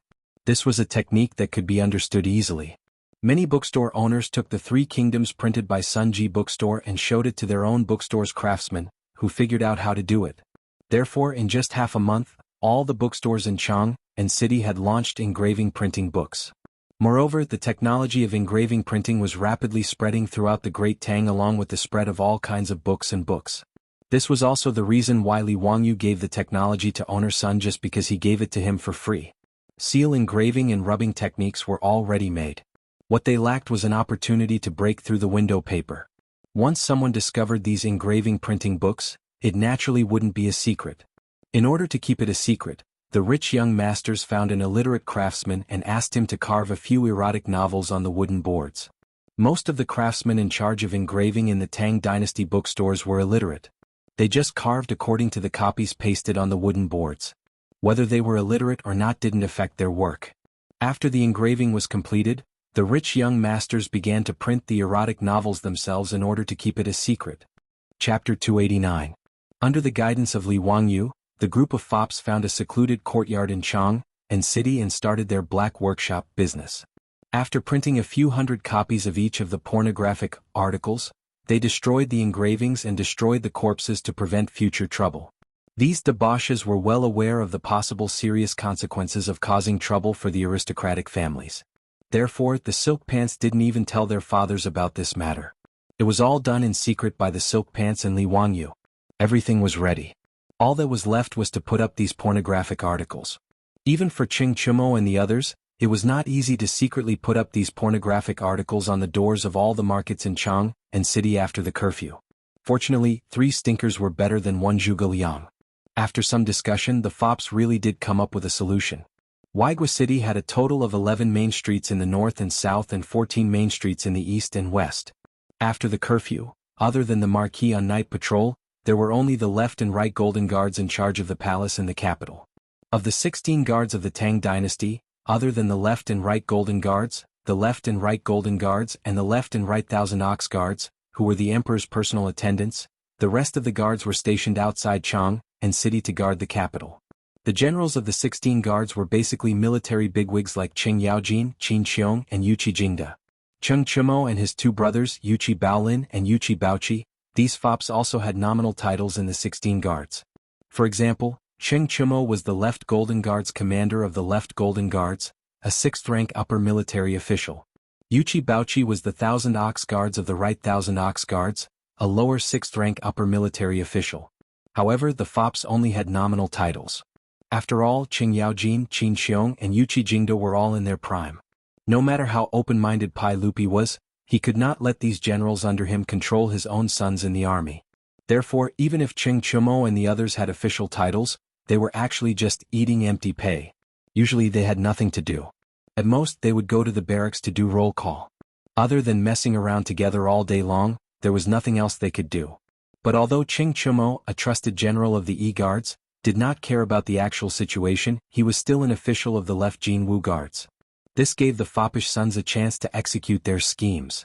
After the drum of dusk was sounded yesterday, the city gates, palace gates and all the gates of Chang and were closed one after another. The Wu Ho, who was in charge of patrolling the streets as well as the Jinwu Guards on the left and right, began to patrol the streets with torches and lanterns. In fact, patrolling at night was quite boring, and it was difficult to slack off even if one wanted to. On both sides of the streets in Chang'an City, there were only trees and tall walls. The streets were empty. There wasn't even a place to shelter from the wind. Unless they hid in the drainage canals on both sides of the road, there was no place for the Imperial Guards and Marshal Marquis to rest. As for those drainage ditches that were full of filth, as long as one had a normal brain, they would not have such thoughts. On these main streets, only the residences of nobles and officials of the third rank and above near the imperial city could open their residences. On the wide streets, only the lanterns hanging above the doors of these mansions could give off some faint light. The Jinwu Guards who were in charge of patrolling the streets had just passed by Duke Lu's residence when they heard the door creak open. The squad leader of the Jinwu Guards turned his head and saw the person clearly with the help of the lanterns hanging on the door. "Greetings, General Cheng." The squad leader hurriedly jumped off his horse and saluted Qing Chumo. The Jinwu Guards under him also dismounted and saluted. "Is your Jinwu Guards patrolling today? Brothers, thank you for your hard work. It's still early now, come in, I'll treat you to a cup of wine to warm your bodies," Qing Chumo said casually. His words made the squad leader of the left Jinwu Guards hesitate for a moment, but he nodded in agreement. "Then I'll thank General Qing on behalf of my brothers." The squad leader respectfully saluted. They patrolled the streets of Chang'an City on a daily basis, so no one restrained them. Since it was late at night, the general of the left Jinwu Guards was not worried that they would slack off. Furthermore, they had to patrol the streets for a night and could only report back to the military camp when the morning drums sounded. As such, it did not matter if they were delayed for a while. Moreover, this was Duke Lu's eldest son, the general of the left Jinwu Guards E-Guards Imperial Guards. How could a small squad leader like him have the courage to refuse? The Jinwu Guards of the left Jinwu Guards tied their horses respectfully and put down their weapons, then followed Qing Chumo into Duke Lu's residence. After entering Duke Lu's residence, the group of Jinwu Guards dared not even breathe loudly. They lowered their heads and followed Qing Chumo closely. They were only ordinary Jinwu Guards, and there was a huge difference between their statuses and Duke Lu's, so they dared not be presumptuous. Although they did not know why the general of the left Jinwu Guards suddenly summoned them today, the squad leader of the Jinwu Guards and the other soldiers were not qualified to refuse. Qing Chumo led them to a side room in the front yard of the residence, then pushed the door open and entered. In the side room there were a few tables with dishes and wine. Qing Chumo called out to the Jinwu Guards, Come, all of you are comrades in the army, so there's no need to be polite. Take off your armor first and just eat and drink without worry." The squad leader was slightly hesitant. "General Qing, I still need to patrol at night later." Qing Chumo did not give him a chance to speak and waved his hand. "It's fine, I'm in a good mood today, so I want to treat my fellow soldiers to a drink. You don't have to be restrained. As for the night patrol, it's even easier. Don't worry, I'll explain it to the general." There was a general in the left Jinwu Guards and it was Duke Lu Qing Yaojing. There was also a great general who was a primary grade 3 official, and 2 generals who were secondary grade 3 officials. Below them were the 4 generals who were secondary grade 4 officials. The general was in charge of arranging and supervising the day and night patrols in the capital. With Qing Chumo's status, it was indeed very easy for him to inform the general that he wanted to reserve some Jinwu Guards for a drink. Since Qing Chumo had said so, the squad leader of the Jinwu Guards naturally had to be tactful, so he ordered his men to take off their armor and sit beside the tables. Qing Chumo smiled as he watched everyone sit down. He clapped his hands, and a servant girl from the Qing residence entered the side room, took away the armor and poured wine for the Jinwu Guards. "Come, fellow soldiers, let's drink. You can't drink this wine in the winery, but this is Shaodao wine personally brewed by the county men. It has a strong taste like fire and it's a rare wine. Cheng Chumo did not say anything and began to pour wine into their cups. These Jinwu guards were all soldiers, so how could they not drink wine? Since Duke Lu's son said so, they naturally did not hesitate, and after thanking Cheng Chumo, they raised their heads and drank the wine in their cups. In the room next to the side room there were still many people, including the group of foppish sons, Li Wangyu and the others. Chapter 290. According to the military system of the Tang dynasty, 10 people were one fire. Excluding Cheng Chumo and Li Wangyu, there were exactly 10 people in the room. Everyone didn't have to wait for long before a servant girl from the Cheng residence brought in the armor that the imperial guards had taken off. Cheng Chuliang greeted everyone, picked up the armors of the left golden guards and began to put them on. Du He, Du Go, Wei Shuyu and Li Wangyu did not know how to put on the armors, so the maidservants came forward to help them. Ziyu, is there any problem with your wine? These rough men in the army can drink a lot. Cheng Chuliang asked as he put on the armor. Li Wangyu laughed. Unless they are immortals they will definitely get drunk. Brothers, you can rest assured. Let's hurry up, we have to go to many places later. That's good. The group of foppish men did not say much. With the help of the maidservants, they put on the armors of the imperial guards and turned to leave the room. The 10 people directly left the Lu mansion, put on the weapons of the imperial guards, and mounted the horses of the imperial guards outside the mansion. Under the leadership of Cheng Chuliang, they slowly walked to the streets of Chang, and under the night curfew. This was the plan that the group of foppish men had discussed. They disguised themselves as imperial guards of the left golden guards and went to the doors of the various houses to post the printed erotic texts. Cross the sea by deception, steal the beams and replace the pillars. They quietly entered the village and did not want to shoot. The imperial guards that were left in the mansion by Cheng Chumo to drink would not be able to come out for a while. Even if Li Wangyu's wine could not make them drunk, Cheng Chumo would still make them stay. The imperial guards who were kept in the dark were still confused. They did not know what kind of luck they had today to be called by the eldest son of Lu Guogong to drink in the mansion. In fact, Cheng Chumo wanted to be with the foppish men rather than stay in the mansion to act. However, he could only blame himself for his bad luck. He lost to his brother in a finger-guessing game and could only sullenly continue his career as a movie king. On the other hand, the group of good-for-nothings who were disguised as imperial guards felt extremely excited. Even they had never been able to walk on the streets of Chang, and after the curfew. Not to mention he was disguised as an imperial guard of the golden guards of the left. This was not a small crime. If they were seen through, even if it was them, they would definitely be in trouble. They might even lose a layer of skin. At this moment, Li Wangyu was riding on horseback. His heart was also beating rapidly. In his previous life he had never done such an exciting thing. On the streets of Chang and city from time to time, there would be patrols of golden guards and Marquis Wu passing by. Naturally, there was no need to care about those Martial Marquis. Not only were they not part of the same system, but to the golden guards, Martial Marquis were equivalent to the urban management or police in the future, while they were a regular army, so they naturally looked down on those Martial Marquis. However, whenever the patrolling chamberlains of imperial insignia encountered each other, they would ask for the military password. This was also because he was worried that someone would impersonate an imperial guard with ill intentions. If they did not match the military password, the imperial guard would immediately blow the copper whistle in his hand, and the patrolling imperial guards would immediately rush over to help. Fortunately, this method of confirming each other's identity was completely ineffective against the fops. After all, Qing Yaojin was the general of the golden guards of the left. Cheng Chumo was also the general of the golden guards of the left. It was very easy for them to find out the password for the night patrol. Just like this, the fops used the night patrol as an excuse to post erotic texts everywhere in Chang'an City. There were 4 gates in each of the houses and they did not miss a single one. Under the cover of the night, they pasted erotic texts on the gates of dozens of houses in Chang'an City that were close to the imperial city. Even when they passed by the gates of Taiyuan's Wang clan, Xinjiang's Zheng clan, and other aristocratic families, the fops did not let go. They looked left and right to see if there were any patrolling imperial guards passing by, then they ran to the gates of their houses and pasted the erotic texts. After being busy for more than 4 hours, the batch of erotic texts that everyone had printed were all pasted up. Only then did the Silk Pants and Li Wangyu excitedly look at each other, turn their horses around, and slowly head towards the Qing mansion. When they returned to the Qing mansion, they tied their horses, took off their armors and asked the maidservants to send back the armors of the imperial guards. Their tense nerves finally relaxed and they began to feel tired. In the side room, the imperial guards of the fire had already been drunk by Cheng Chumo, and they were all lying on the tables. For this plan, Li Wangyu even contributed the only high-grade sorghum wine he had left. The imperial guards of the Tang dynasty who had not been baptized by strong wine were easily drunk. It was not until the morning drum in Chang'an City that the imperial guards of the fire were woken up by the servants of Marquis Lu's mansion.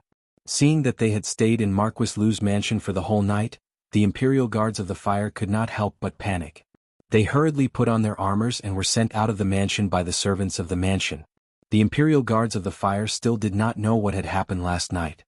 However, when they learned that the notices that humiliated the aristocratic families were pasted everywhere in Chang'an City last night, the squad leader of the imperial guards seemed to have guessed something. However, he was smart enough to pretend that nothing had happened and kept his mouth shut. This morning, Wang Ziqiao and the rest were not the only ones who discovered the erotic texts pasted on the doors of Peace House. Half of the people in Chang'an City saw it, including the aristocratic families. The erotic texts were pasted on the doors of their own mansions, and it was impossible to miss them. In a fit of rage, the aristocratic families sent their monks to tear down the erotic texts pasted everywhere in Chang'an City. But it was too late. At this time in Chang'an City, the doors of the shops that Li Wangyu and the foppish playboys had posted the erotic articles were already crowded with people. Countless busybodies were seriously studying these rare erotic articles. Many scholars even took out their pens and ink and copied down the erotic texts. Some of the erotic texts on the doors were carefully removed and kept for themselves. Many people were reading out loud the contents of the erotic texts at the doors of the houses, causing the crowd to heat up. "Who's the motherf******? Suddenly someone in the crowd cursed loudly. His words caused the crowd to roar with laughter that all men understood. It could not be helped because the person who was reading out loud was not the only one who became hard after hearing it. Many people did not even care that it was still early in the morning as they turned and ran into Peace House. The brothels that had just sent off their customers suddenly welcomed a peak of customers again, causing the brothels to be confused as they did not understand what was wrong with the customers so early in the morning. Due to the large number of customers entering Peace House, the brothels that were not open in the morning actually had customers lining up. In short, no matter how furious the aristocratic families were, they could not stop the erotic texts from spreading like wildfire in Chang'an City. There were even some daring bookstore owners who secretly ordered people to engrave the erotic texts into books and sell them at high prices. Their business was surprisingly good. Chang'an City was in chaos early in the morning, but the instigator, Li Wangyu, had already quietly left the illustrious Virtue Gate and returned to Dingzhou village. He left in a huff, hiding his identity and reputation. Chapter 291. The aristocratic families were so humiliated that they almost went crazy. In order to find out who was humiliating them, the aristocratic families used almost all their power, but they didn't find any valuable clues. In Chang'an, including the surrounding bookstores, the aristocratic families searched all the bookstores that could do engraving and printing. Facing the aggressive pressure of the aristocratic families, the bookstore owners naturally didn't dare to hide anything. But they still didn't find anything. It could be confirmed that these erotic articles were not printed by these bookstores. They couldn't find the source of the erotic articles, and the aristocratic families couldn't find out how these erotic articles were posted in various bookstores. When the playboys and Li Wangyu posted these erotic articles, they were quite careful and avoided the patrolling marquises and guards. In addition, there were no public facilities like street lights in the Tang dynasty, so it was dark everywhere at night. In order to keep it a secret, the playboys didn't even lift a torch. They all worked in the dark by the weak moonlight.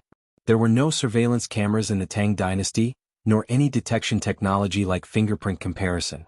This trick of the silk pants was quite successful. No matter how hard the aristocratic families tried to find the truth, they didn't find any useful clues. No one knew how these erotic articles were posted on the door without anyone noticing. After searching for a long time and finding nothing, the aristocratic families were even more annoyed. They were full of anger, but they didn't know who to vent it on. This made the maids and servants of the Wang clan of Taiyuan and the Zheng family of Xinjiang all keep quiet out of fear of angering the angry masters in their mansions. By now, Wang Rinyu, Zheng Yuanshou, and the others had a guess in their hearts. After the curfew, no one could post hundreds of erotic articles in Chang, and with such fanfare. It seemed that except for the one in Taiji Palace, no one else could do it. When the aristocratic families didn't find anything, Wang Rinyu and the others were more convinced of this guess. In their hearts, the resentment for Pai Lupi grew stronger. Pai Lupi didn't know that he would help Li Wangyu and the playboys take such a big blame. Naturally, the 100 Cavalry Department had already reported to Pai Lupi about the commotion in Chang'an. Even those erotic texts were collected by the 100 Horsemen Department and sent to Pai Lupi's desk. After Pai Lupi saw the erotic stories created by Li Wangyu, he just laughed. He didn't even bother to ask the 100 Cavalry Department to investigate who did it. However, Pai Lupi, who had seen these erotic texts, put them away and couldn't help but sleep with a few of his concubines that day. Not to mention how Pai Lupi was licentious in the harem and how angry the aristocratic families were. The reputation of these aristocratic families, as well as the protagonists of the erotic literature, such as Wang Ziqiao and Cui Daogu, was notorious in Chang'an. Even his friends from the aristocratic families couldn't help but smile strangely when they saw them. Chang'an city was also filled with all kinds of discussions. Some people, after reading the erotic literature, had a righteous look on their faces. Who wrote this? It's so vulgar. Using such unsightly words, it's really a disgrace to the educated. That's right, the person who wrote this is extremely morally corrupt. How could such a wicked article be written? It's a bad atmosphere, the moral of the world is deteriorating day by day. The person who wrote this should be punished for his evil intentions. These few defenders, while scolding angrily, carefully took down the erotic literature pasted on the door and put it into their arms. Then they angrily scolded and moved out quickly. However, the direction they were walking in was towards Peace Square. Most of them were the onlookers in Chang'an City. Iske, I didn't expect the eldest son of the Taiyuan Wang clan to be so playful. Not only did he not let go of his maids, sisters, his father's concubines, even the dogs in his mansion. That's right, there's also the Zheng family of Xingyang, the Cui family of Bowling, the Cui family of Qinghe, and the Lu family of Fanyang. I originally thought that these millennium-old aristocratic families were the leaders of the scholarly world, but I didn't expect them to be so filthy, hiding filth and accepting filth. Quiet, you guys don't want to live anymore talking about the aristocratic families like this? That's right, did you guys see that erotic literature? It said that between the young masters of these aristocratic families each other. The more he spoke, the lower his voice became, but the more excited the crowd heard. Similar scenes were playing out everywhere in Chang'an City. The image that the 5 families and 7 families had painstakingly built up was almost destroyed by Li Wangyu's erotic literature. Even those officials from aristocratic families, whether in the imperial court or in the government office, could not avoid the strange looks of their colleagues. This made the aristocratic families so angry that they almost vomited blood. And the initiators of all this, Cheng Chumo and the other foppish young masters, were naturally very happy. The erotic literature that Li Wangyu threw out was simply a mental bomb. It made Wang Ziqiao, Cui Daogu and the others feel absent-minded. Intolerable bullying, intolerable bullying. Who on earth wanted to destroy the pride of their aristocratic families? Who on earth wanted to humiliate them so viciously? This was a mortal enemy. Wang Ziqiao and the others did not dare to go out of their houses now. They felt that wherever they went, they were the center of the crowd's attention, and they always felt that someone was pointing at them and whispering. This kind of mental torture made the foppish young masters of aristocratic families, who had always lived a luxurious life, become mentally and physically haggard. In just a few days they were almost unrecognizable.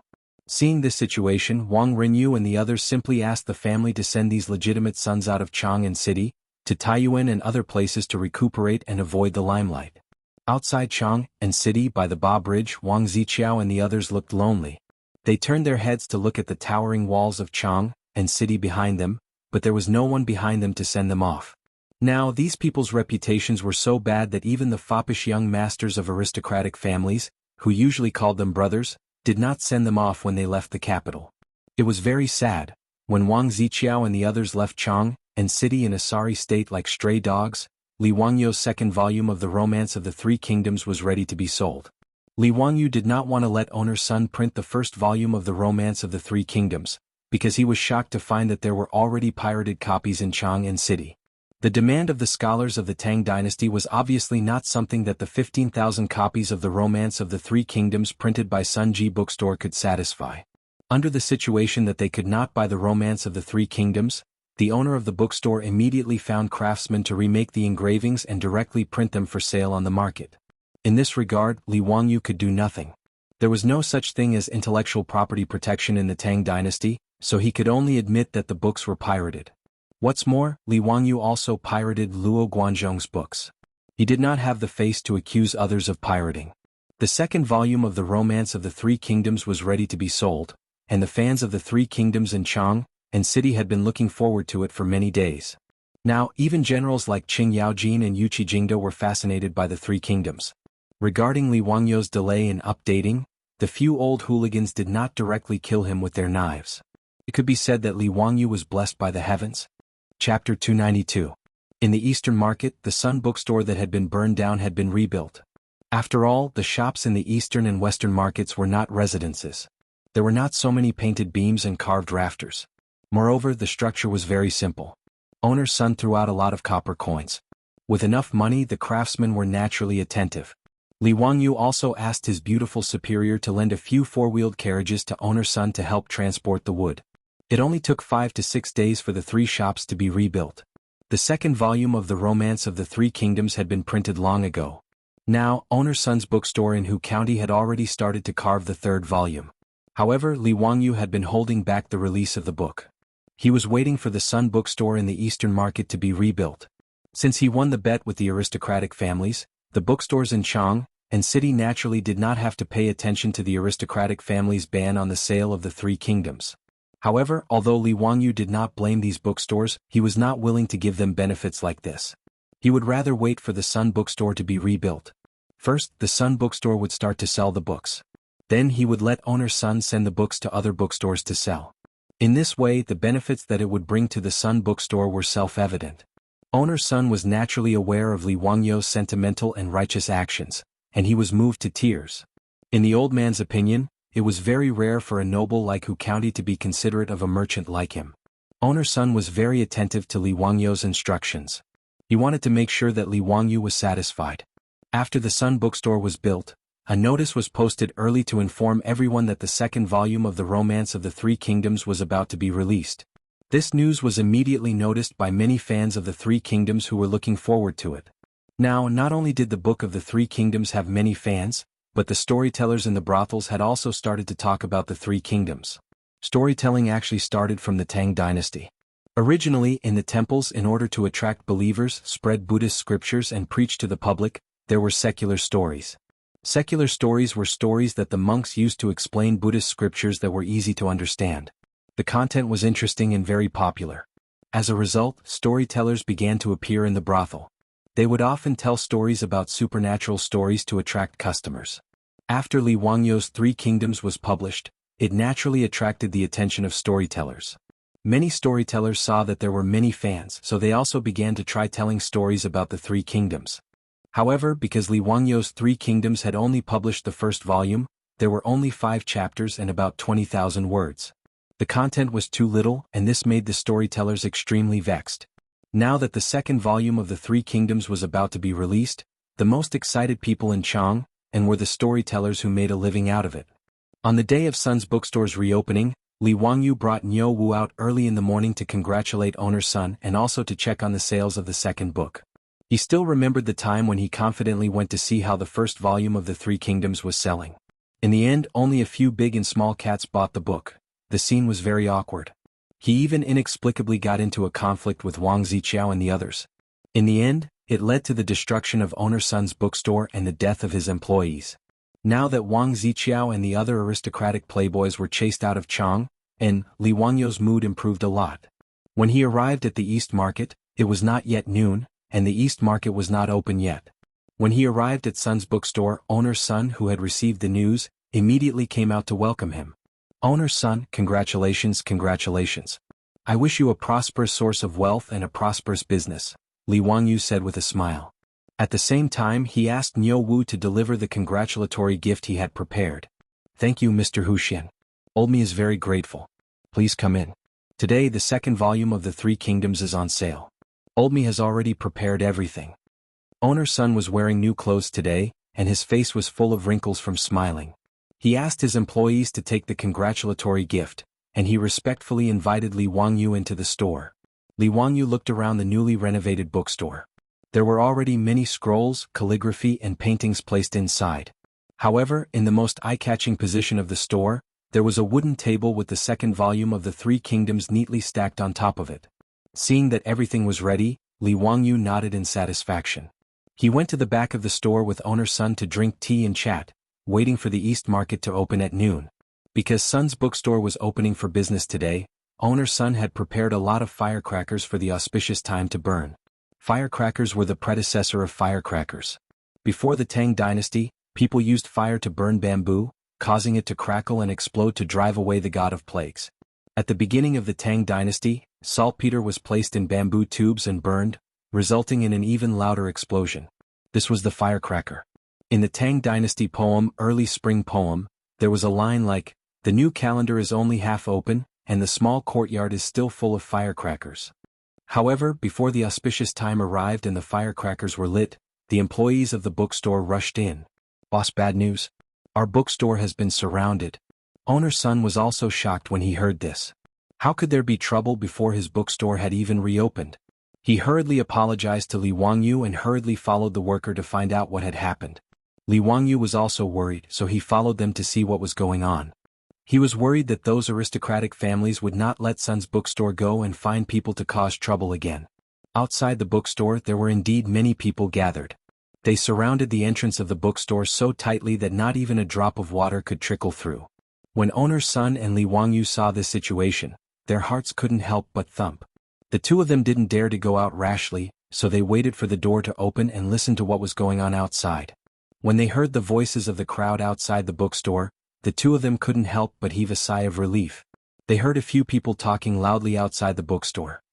I wonder if that bastard Dongzhuo will be caught by Zhang Fei and Zhang Ida. Every time I read about that bastard plotting to kill the Han Emperor, I hate that I can't break his bones and suck his marrow to vent my anger." That's right. How could a hero like Lu Bu help a treacherous official like Dongzhuo? What a pity. I still feel that Guan Yu and Guan Yunchang are amazing. That Hua Xiong killed several generals, but he was killed by Guan Yunchang's warm wine. It was so satisfying. It turned out that the people outside the bookstore were all fans of the Three Kingdoms. Because the employees didn't know what was going on, they made a ruckus and nearly gave owner Sun a heart attack. The old man glared at the employee who came to report in a panic and then said respectfully to Li Wangyu, "Congratulations to Mr. Hu Xian. The people outside the bookstore are all customers waiting to buy books." Li Wangyu naturally heard the voices of the people outside the bookstore and was secretly happy. He didn't waste his time copying books. However, as more and more customers gathered outside the bookstore, Li Wangyu couldn't help but frown. Sun's bookstore only had 3 shops, but there were at least thousands of people gathered outside the bookstore. If they were to open the bookstore to sell books, there would be trouble if so many customers rushed in. Li Wangyu didn't want a happy occasion to turn into a sad one. If there were too many people and they got trampled, it wouldn't be good. He frowned and thought for a while. He had a plan in mind. Chapter 293. Whether it was Li Wangyu or owner Sun, they did not expect the bookstore to reopen today and attract so many customers. He had underestimated the influence of the Romance of the Three Kingdoms. As one of the 4 classical novels of Huaxia, it naturally had its own unique charm. Even in the Ming and Qing dynasties, when all kinds of novels were constantly emerging, the Three Kingdoms stood out, not to mention the Tang dynasty. Li Wangyu also unscrupulously separated the Three Kingdoms into 2 books, each with more than 20,000 words, which made the many scholars who were already fascinated by the book unable to stop reading. Therefore, when they learned that Sunji Bookstore would reopen today and sell the 2nd volume of the Three Kingdoms, nearly 1,000 people rushed to buy it. Owner Sun had never seen such a scene even though he had been in the bookstore business for most of his life. In the face of so many customers, owner Sun was happy, but he could not help but start to worry. The old man also thought of Li Wangyu's previous concerns. Before the old man could think of a solution, Li Wangyu stretched out his hand to summon him and whispered a few words to him. After hearing Li Wangyu's words, the old man could not help but be stunned. Is this really feasible? Isn't this too childish? "Soke, just listen to me, it's definitely feasible." "Owner Sun, quickly go and arrange it," Li Wangyu said with a smile. Seeing that the man was so confident, and owner Sun did not have any good ideas, he could only be skeptical and follow Li Wangyu's instructions to make arrangements. Fortunately, there was no shortage of the items that Li Wangyu had mentioned in the bookstore. Owner Sun called over the shop staff and busied himself. Before the auspicious time for the opening of the bookstore, everything was ready. Owner Sun specially invited the Taoist priest of the Taoist temple to calculate the auspicious time of the opening. Immediately, the shop staff took the brazier out of the shop and began to burn the exploding rods in it. The exploding rod ignited and exploded, emitting crackling sounds as the smoke dispersed in all directions. The crowd outside the bookstore also cheered. They were waiting for the bookstore to open so they could rush in to buy books. However, after the rods were set off, the bookstore's door did not open. Only owner's son and a few staff walked out of the bookstore. Owner's son took a deep breath and used the force of his dantian to yell at the crowd. "Esteemed guests, Son's bookstore is reopening today. Thank you all for coming." However, due to the limited space in the bookstore, it couldn't accommodate so many distinguished guests at the same time. For the safety of our esteemed guests, Old Me has made some number plates and invited our esteemed guests to collect them. In a while, Old Me will be divided into batches and randomly draw number plates. The distinguished guests whose numbers are called will be invited to enter the bookstore to purchase books. If there is any inconvenience, please forgive us. Owner's son's words stunned everyone. What did he mean by that? You need to draw a number to buy a book? Only Li Wangyu, who was hiding in the bookstore, couldn't help but snicker. Hee, I'll let you know the fear of lottery. Just now, when he saw that there were too many people present, an idea came to him. He recalled his experience of buying a house and drawing numbers in his previous life. There were more than 500 houses in the residential area, and there were actually 3,000 to 4,000 people queuing up to buy a house. This made Li Wangyu deeply suspicious. Were these houses given away for free? Fortunately, Li Wangyu's luck was not bad. He got into the top 500 and successfully got a house. Thinking of that house, Li Wangyu's heart started to ache again. He had paid the down payment and mortgage for such a long time for nothing. In the end, before he could even hand over the house, he was sent to the Tang dynasty by his beautiful boss. That was why he had come up with the idea of drawing numbers, just now because he had a wicked sense of humor. Outside the bookstore, the customers who were waiting to buy books were confused. They took the number plates from the staff. Because it was an impromptu idea, these so-called number plates were just small pieces of paper written on the bookstore's paper. Various numbers were written on them. Everyone held the small pieces of paper in their hands and were all confused. They didn't understand what Son's bookstore was doing. When owner's son saw that the staff had finished distributing the number plates, he asked someone to bring out a box. He reached in and took out a piece of paper with the same number. The distinguished customers who got number 12567 can enter the bookstore to buy books. The old man looked at the number plates in his hand and read out 30 numbers. Then he began to invite the customers who got these numbers to enter the bookstore. I'm here. In the crowd, a scholar holding a small piece of paper in his hand shouted happily and squeezed out of the crowd. The others were envious as they watched these 30 people happily walk into the bookstore. Soon they paid for the books and completed the transaction. When these 30 people walked out of the bookstore with brand new books in their hands, the crowd gathered in front of the bookstore looked at them with envy. "Brother, I'll give you 600 copper coins. Can you transfer this book to me?" Those who were rich couldn't wait and didn't bother to continue queuing. They simply squeezed to the side of the first batch of people who bought the book and wanted to buy it. The scholar who was stopped was actually a little embarrassed. He had to grit his teeth and fork out the money to buy the 3 kingdoms. Seeing that someone was willing to pay 100 copper coins for the book, he didn't hesitate and immediately nodded in agreement. The two of them immediately settled the transaction. The poor scholar who got the copper coins asked the shop assistant for a new number plate and started queuing up again, waiting for the numbers to be drawn. With this precedent, many customers outside the bookstore who didn't lack money started to bid for the book. They weren't stupid. It was understandable that the bookstore was afraid of having too many people. But at this moment, there were nearly 1,000 people outside the bookstore blocking the street. If they continued to wait for the numbers to be drawn, they didn't know how long they would have to wait. It was better to spend a little more money. 100 copper coins. Not only did it save him time, but he could also immediately get his hands on the 3 Kingdoms book. Why not? Of the 30 people who bought the book in the first batch, many of them were like the poor scholar. They resold the book and started queuing again. Li Wangyu also noticed this scene and couldn't help but be stunned. Even a scalper had appeared, but fortunately he didn't care. It was just his bad taste to make this number draw. Otherwise, he could have asked Niu Wu to take his goldfish charm and go to the marquee shop in the East Market to mobilize a group of marquee to maintain order. He didn't need to go through so much trouble to ask owner's son to make something like the number draw. This cynical man simply thought of the day when he was unhappy about the number draw in order to buy a house. He probably came to torment this group of people who bought books. The beautiful boss just finished dealing with the affairs of the carriage shop and also came to the bookstore to see how the sale of Li Wangyu's book was going. She rolled her beautiful eyes at Li Wangyu when she saw the speechless lottery method of buying books.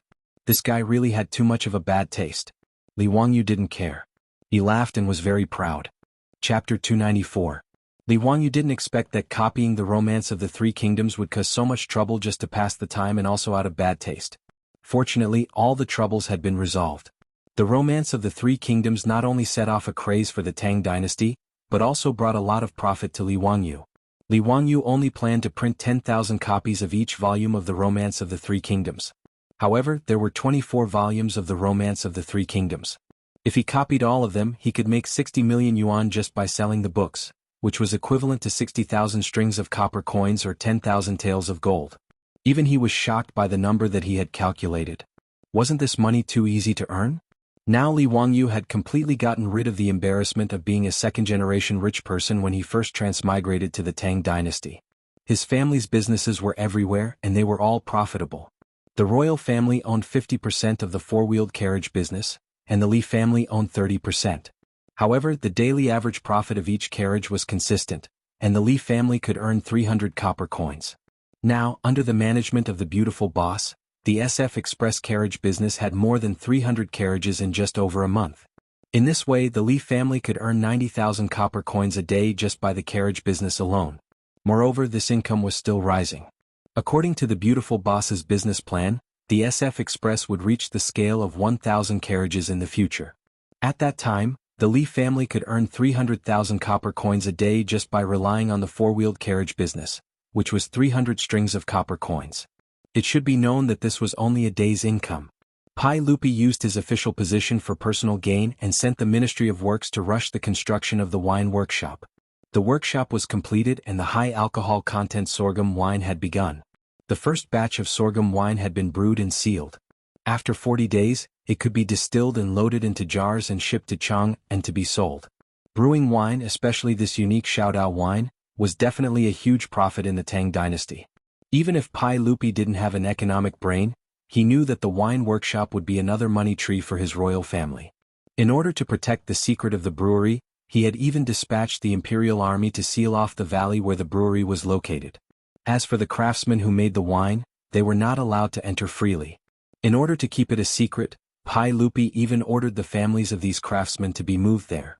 Regarding this, Li Wangyu, as the person with vested interests, could only silently complain in his heart about the evil feudal emperor. After that, he did not care about it anymore. Furthermore, after Li Wangyu calculated the profits that the brewery might generate in the future, he silently asked his beautiful superior to make another trip to Taiji Palace.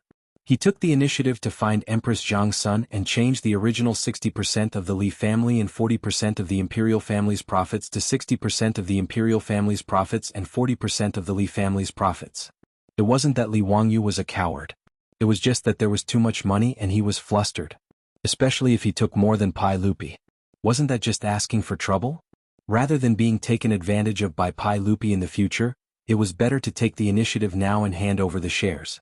That way everyone would look good. Currently, the most vexed person in the Li family was the old housekeeper, Li Heng. There was no other reason than the fact that there were too many copper coins at home. He didn't know where to put them. The county magistrate's mansion was still under construction. It would take at least half a year for it to be completed. Moreover, the Li family's old mansion was too small. Even though most of the copper coins at home had been exchanged for gold, the remaining copper coins still gave Li Heng a headache.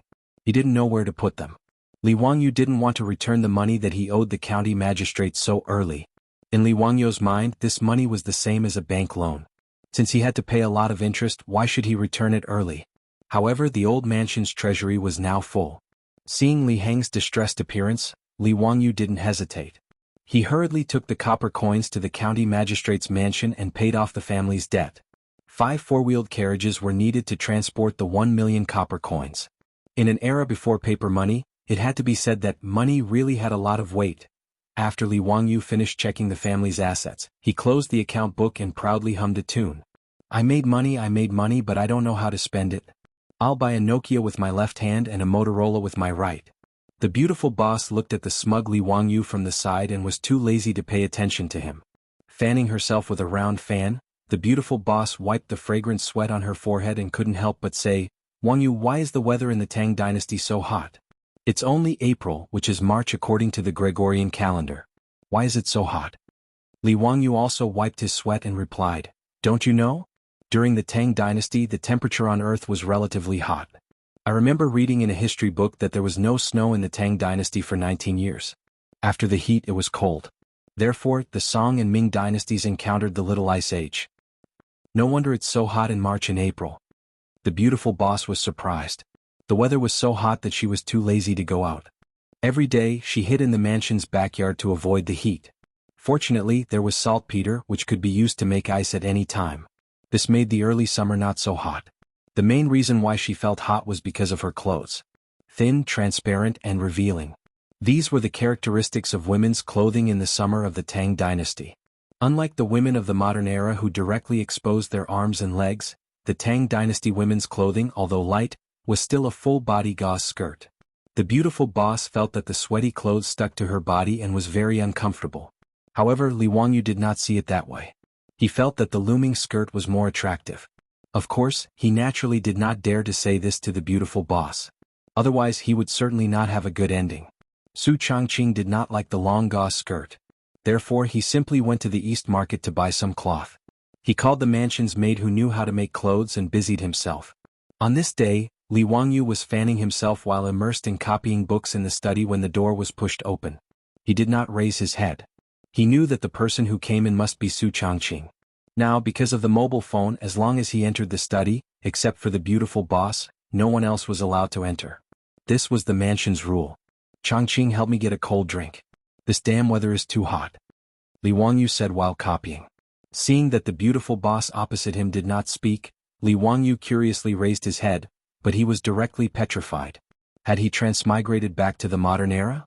The beautiful woman in front of him was wearing hot pants that revealed her snow-white, slender thighs. She was also wearing a tight-fitting t-shirt that showed off her impressive figure. She even revealed a small part of her snow-white waist, which made Li Wangyu's Adam's apple bob a few times. The beautiful boss was actually dressed in a cool outfit like the modern era. Li Wangyu, who was used to seeing Tangs in long skirts, felt his mouth go dry. Su Changqing motioned for Li Wangyu to put away the mobile phone. He then turned to open the door of the study and pulled Aphrodite in. After seeing Aphrodite's outfit clearly, Li Wangyu could no longer hold it in. He felt his nose heat up and 2 lines of blood gushed out uncontrollably. Chapter 295. Dumbstruck, Li Wangyu stared blankly as Avro entered the study. The young girl's face was full of shyness. She slowly took off her clothes, revealing her body that was as alluring as a peach. His beautiful superior also did the same thing, exposing her snow-white skin in front of Li Wangyu. Just like that, the 2 naked women slowly walked in front of Li Wangyu. When Li Wangyu suddenly woke up, he was shocked to find that last night was actually a wet dream without a trace. Li Wangyu's heart raced and he blushed at the thought of the embarrassing things he did with his beautiful boss and Avro in his dream. Actually, he couldn't be blamed for this. It was mainly because he had received too much shock yesterday. What he thought about during the day, he dreamed about it at night. A fair and graceful woman is a gentleman's ideal mate. Yesterday, Li Wangyu had already felt his heart palpitate when he saw his beautiful boss showing off her long legs. If it was in the future, it would naturally not be a big deal for young ladies to reveal their arms and legs on the streets. But now that he had transmigrated to the Tang dynasty, Li Wangyu was used to seeing the way the Tangs dressed. So when he suddenly saw his beautiful boss dressed in such a sexy way, he couldn't help but feel a little excited. Although the Tang dynasty was more open, it wasn't as conservative and feudal as it was after the Confucianism of Cheng and Zhu. In the Tang dynasty, it was also very common for women to wear half-exposed corsets. However, no matter how light, thin, and translucent the women's clothes of the Tang dynasty were, they still wouldn't directly expose their thighs like the shorts and miniskirts worn by women in the modern era. Therefore, Li Wangyu couldn't help but stare after seeing his beautiful boss wearing such cool clothes. The reason why he had a nosebleed at the sight of Afro was naturally because the weather had been too hot recently. Li Wangyu would never admit that he had a nosebleed just because he saw a beautiful blonde girl wearing a miniskirt and a tight t-shirt. That would be too embarrassing. The teenage version of Angelina Jolie had blonde hair tied into a ponytail that hung in front of her chest. As for the hand-sewn t-shirt, because of the girl's towering protrusions, it was super full. Li Wangyu suddenly remembered a sentence he had seen on the internet in his future life. It was a crime for a woman with a good figure to wear a t-shirt. At this moment, Li Wangyu deeply agreed. In fact, even the beautiful boss was jealous of the blonde girl's overly good development. How did this European race grow up? His beautiful boss's figure was already very hot among Asian women. Whether it was her long legs or her slender waist, they were all filled with fatal temptation. Her perky buttocks and voluptuous upper body were even more attractive to men. However, compared to Avro, she had to concede defeat in certain aspects. The beautiful boss looked down at her chest regretfully and muttered softly, "Papayas are not sold in the Tang dynasty. What bad luck." Li Wangyo's nosebleed for no reason surprised Avro. However, her beautiful boss's eyes were full of disdain, and the words in her eyes were pervert, hooligan, lecher. Avro was a little flustered. She didn't know why a nosebleed was for men. Seeing 2 lines of blood flowing out of Li Wangyo's nose, she exclaimed in shock. "Langjun, what's wrong with you?" The girl hurriedly rushed forward, took out her handkerchief, and frantically wiped the blood off Li Wangyo's nose. The girl's delicate fragrance uncontrollably entered Li Wangyo's nostrils.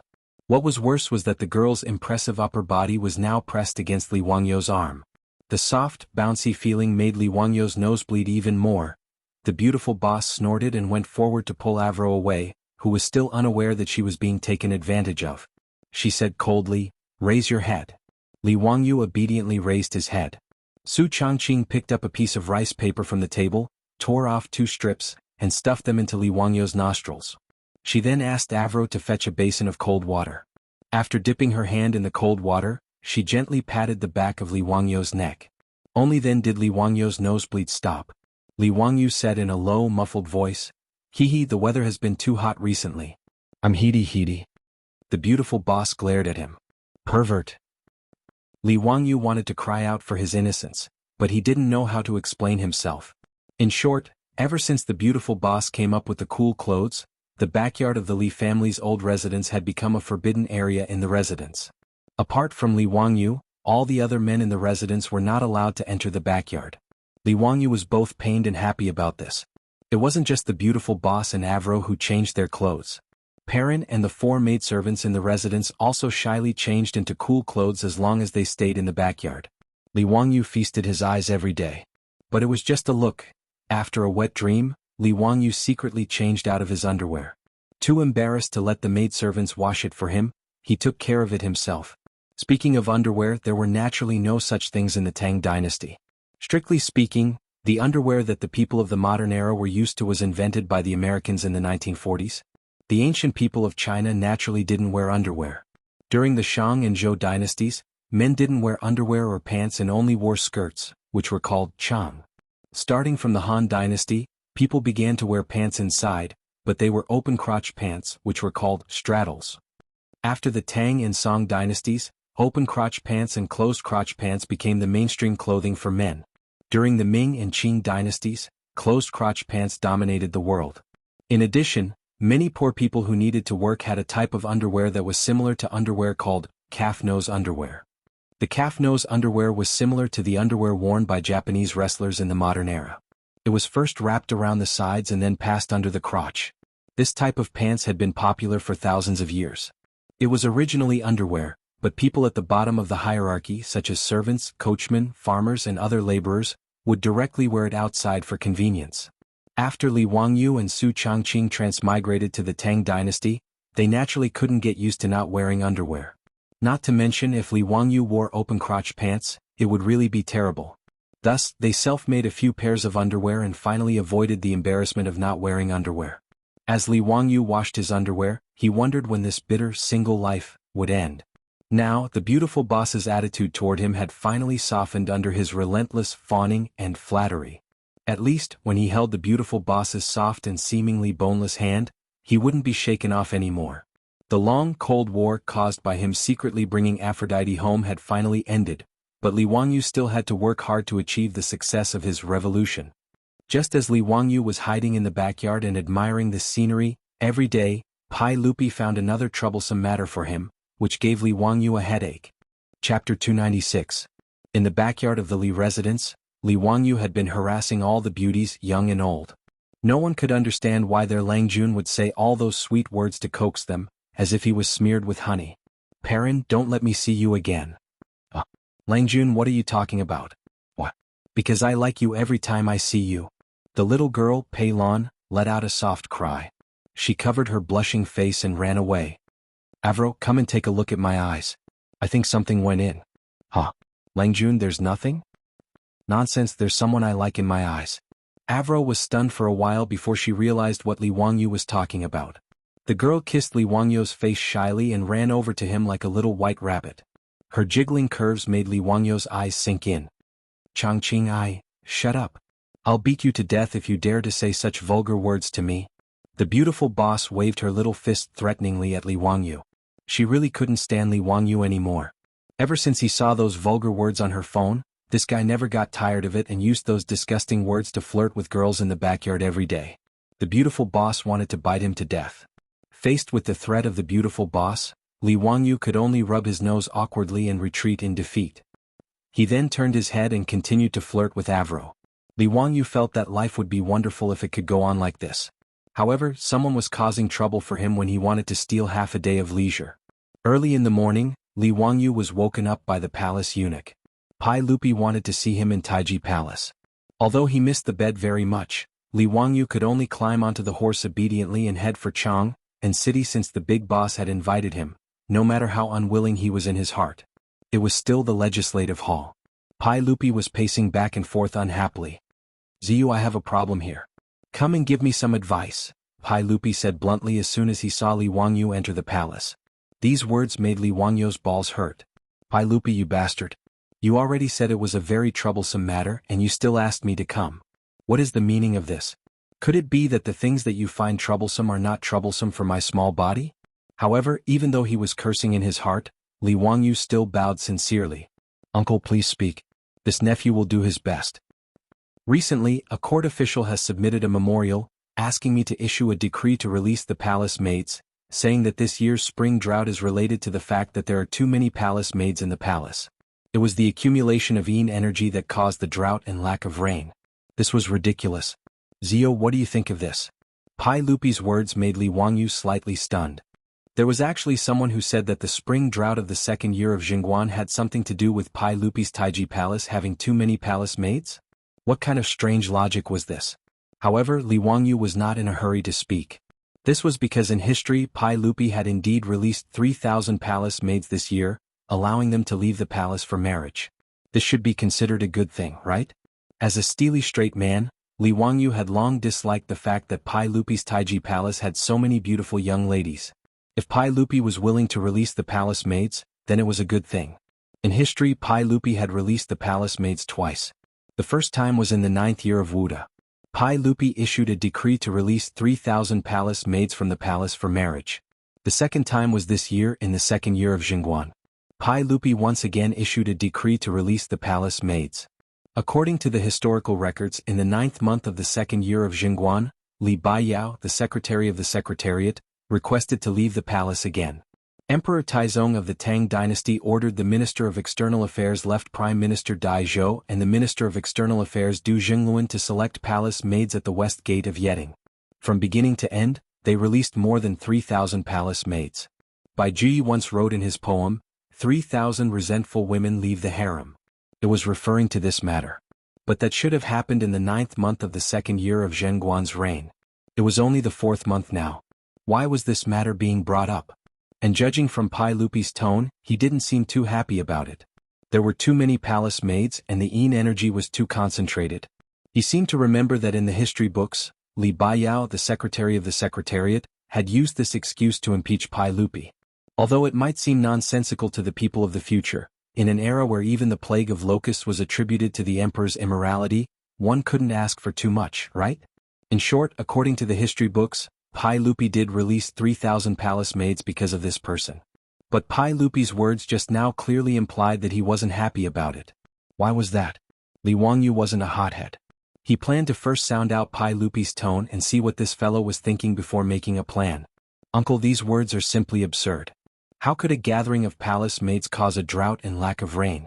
Who knows how many palace maids there were in the Sui dynasty? Why didn't there be a drought? There were no palace maids on the Turkic grasslands, so why would there be a drought? Li Wangyu retorted agitatedly with an indignant look on his face. His words struck a chord with Pai Lupi's heart, and he couldn't help but nod repeatedly. Well said. We also think the same. This group of courtiers can't see things as clearly as a young man like you. Li Wangyu changed the topic and continued, however, the palace maids are truly pitiful. Many of them entered the palace in the Sui dynasty, right? Since in the 9th year of Wuda, Uncle already issued a decree to release 3,000 palace maids, why not continue to push the boat along with the current? His words made Pai Lupi's expression become awkward. In the 9th year of Wuda, Pai Lupi had just passed through the coup of the Xuanwu Gate. He had killed his brother and imprisoned his father, and disgracefully sat on the throne. At that time he issued a decree to release the palace maids. On one hand it was to show his benevolence and on the other hand, it was to disgust Li Yuan. The 3,000 palace maids that were released from the palace were basically the palace maids that had previously served Li Yuan. After Pai Lupi ascended the throne, he naturally didn't want to keep these women. Who knew if any of these palace maids had once been favored by his father? Although Pai Lupi didn't care about these things, he also didn't want to inherit his father's property. There was another reason why Pai Lupi issued a decree to release the palace maids. It was because he was poor. At that time the Tang dynasty had just been established. After the chaos at the end of the Sui dynasty, the Tang dynasty's treasury wasn't abundant. Later generations' impression of the prosperous Tang dynasty was that it was incomparably wealthy. That was from the Kaiyuan age. To put it bluntly, at that time, the amount of copper coins in the Tang dynasty's treasury was probably less than the amount of money in any of the 5 great clans' treasury. Therefore, Pai Lupi naturally didn't want to raise so many palace maids for nothing. Moreover, they were the palace maids that had served Li Yuan. Therefore, after he ascended the throne, he very happily issued a decree to release those palace maids from the palace. However, now that Pai Lupi had ascended the throne for 4 years, the amount of copper coins and grain in the treasury had gradually increased. In addition, Empress Zhangsun had made 2 good deals with Li Wangyu's family. The daily income of the carriage company from the partnership surprised Pai Lupi, not to mention the wine workshop that had already started production. Moreover, this money didn't even need to go into the treasury. It all went into Pai Lupi's little treasury. As the saying goes, money is a man's courage. With money in his pocket, Pai Lupi didn't want to release the palace maids. Therefore, when the court officials once again submitted a memorial, he became hesitant about this matter. Pai Lupi, who wanted to have a good reputation but didn't want to release the palace maids, thought of Li Wangyu. He hoped that he could give him an idea that could satisfy both sides. Pai Lupi didn't treat Li Wangyu as an outsider. After hesitating for a moment, he still gave him an explanation. After understanding Pai Lupi's thoughts, Li Wangyu felt even more disdain in his heart.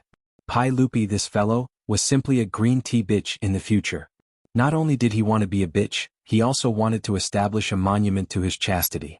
Chapter 297. Speaking of which, these palace maids were really pitiful. Many of them had been in the palace for decades or even longer. They were old and could not leave the palace. No one cared about them and no one asked about them. In the end, many of them died in the palace. The palace maids entered the palace at a young age and could not find love in their lives. They did not have the right to have children and could only spend the rest of their lives alone. As the saying goes, once you enter the palace, it is as deep as the ocean. As they had no hope of leaving the palace, many palace maids had escaped in history. The most famous one was in the first month of the first year of the Tang dynasty. At that time there was a lantern festival in Chang'an City. Emperor Zhongzong Li Xian allowed the palace maids to go out and watch the lanterns. In the end it was recorded, spring first month night of Bingyin, Emperor Zhongzong and Empress Wei went out to watch the lanterns in the city. Thousands of palace maids went out and many died. Many died. It did not mean that they died but they disappeared. It was the same as the saying, mending the pen after the sheep is lost. Emperor Zhongzong Li Xian allowed thousands of palace maids to go out and watch the lanterns. In the end, most of them took the chance to escape. What an irony. Thousands of palace maids all escaped. One could see how terrifying the palace walls were to these poor women.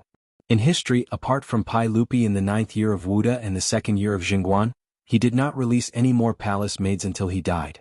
Pai Lupi's descendants also rarely released palace maids. When Emperor Xuanzong Li Longji ascended the throne, he followed his great-grandfather Pai Lupi and ordered the palace maids to leave the palace. However, in his later years he became more and more ridiculous. He went around recruiting women into the palace.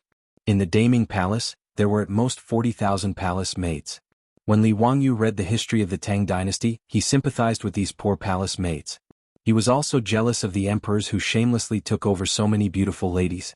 From Li Wangyu's point of view, Pai Lupi's current thinking was similar to that of his descendants. Because he no longer lacked money, he was unwilling to release the palace maids again. Li Wangyu could only express his disdain for Pai Lupi's strong possessiveness. Li Wangyu suppressed the urge to give Pai Lupi the middle finger. He pondered for a long time before he decided to follow his heart.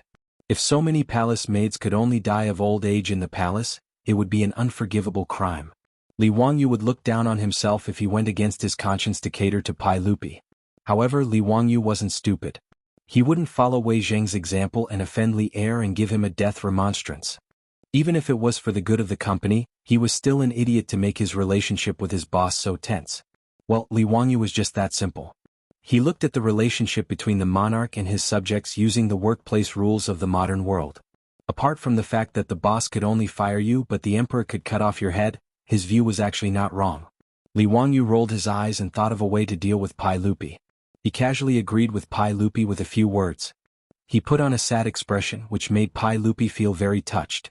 Li Er's expression was as if his nephew knew him well, unlike those foreign officials who kept thinking about the palace maids in his palace. Li Wangyu snickered at Li Er's hateful expression. Together with Pai Lupi, Li Wangyu said goodbye to the officials and left the palace.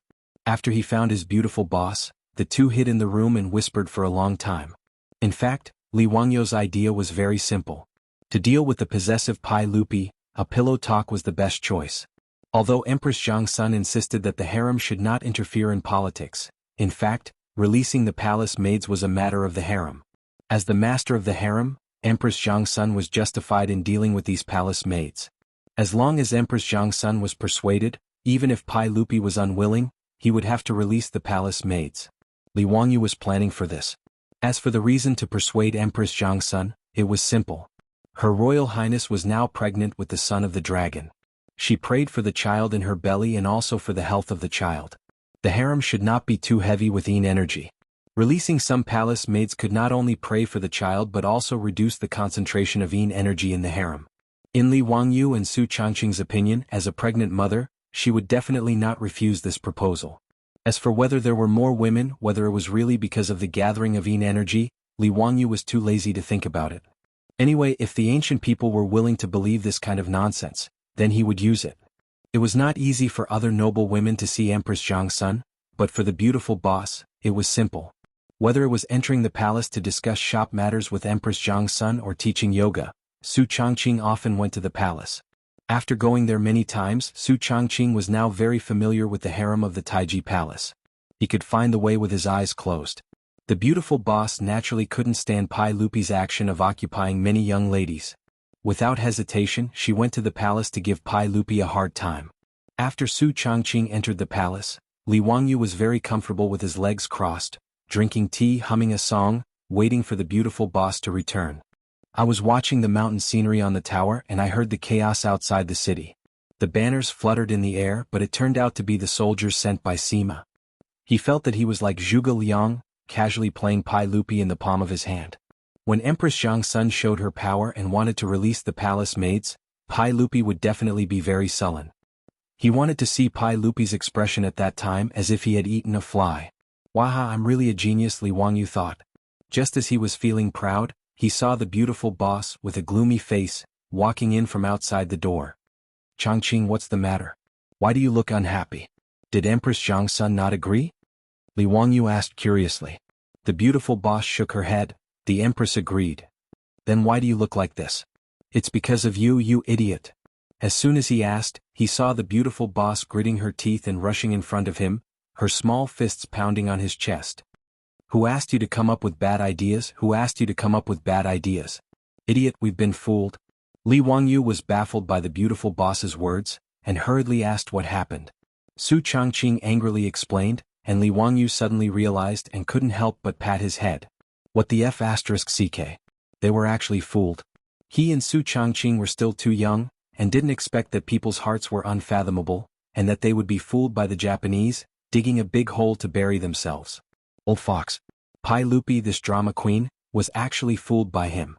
He actually believed that Pai Lupi's performance, and foolishly asked the beautiful boss to find Empress Zhangsun, wanting to make Pai Lupi suffer. In the end, these two men and women weren't good people, and changed their tricks to play him and the beautiful boss. What Pai Lupi was reluctant to let the palace maids out of the palace, it was all fake. Li Wangyu looked at the sky at a 45-degree angle, and 2 lines of tears full of regret fell. What happened to the trust between people? In the end it was all a trick. I originally gave my heart to the moon, but the moon shines on the ditch. Chapter 298. It wasn't that Pai Lupi was unwilling to release the palace maids.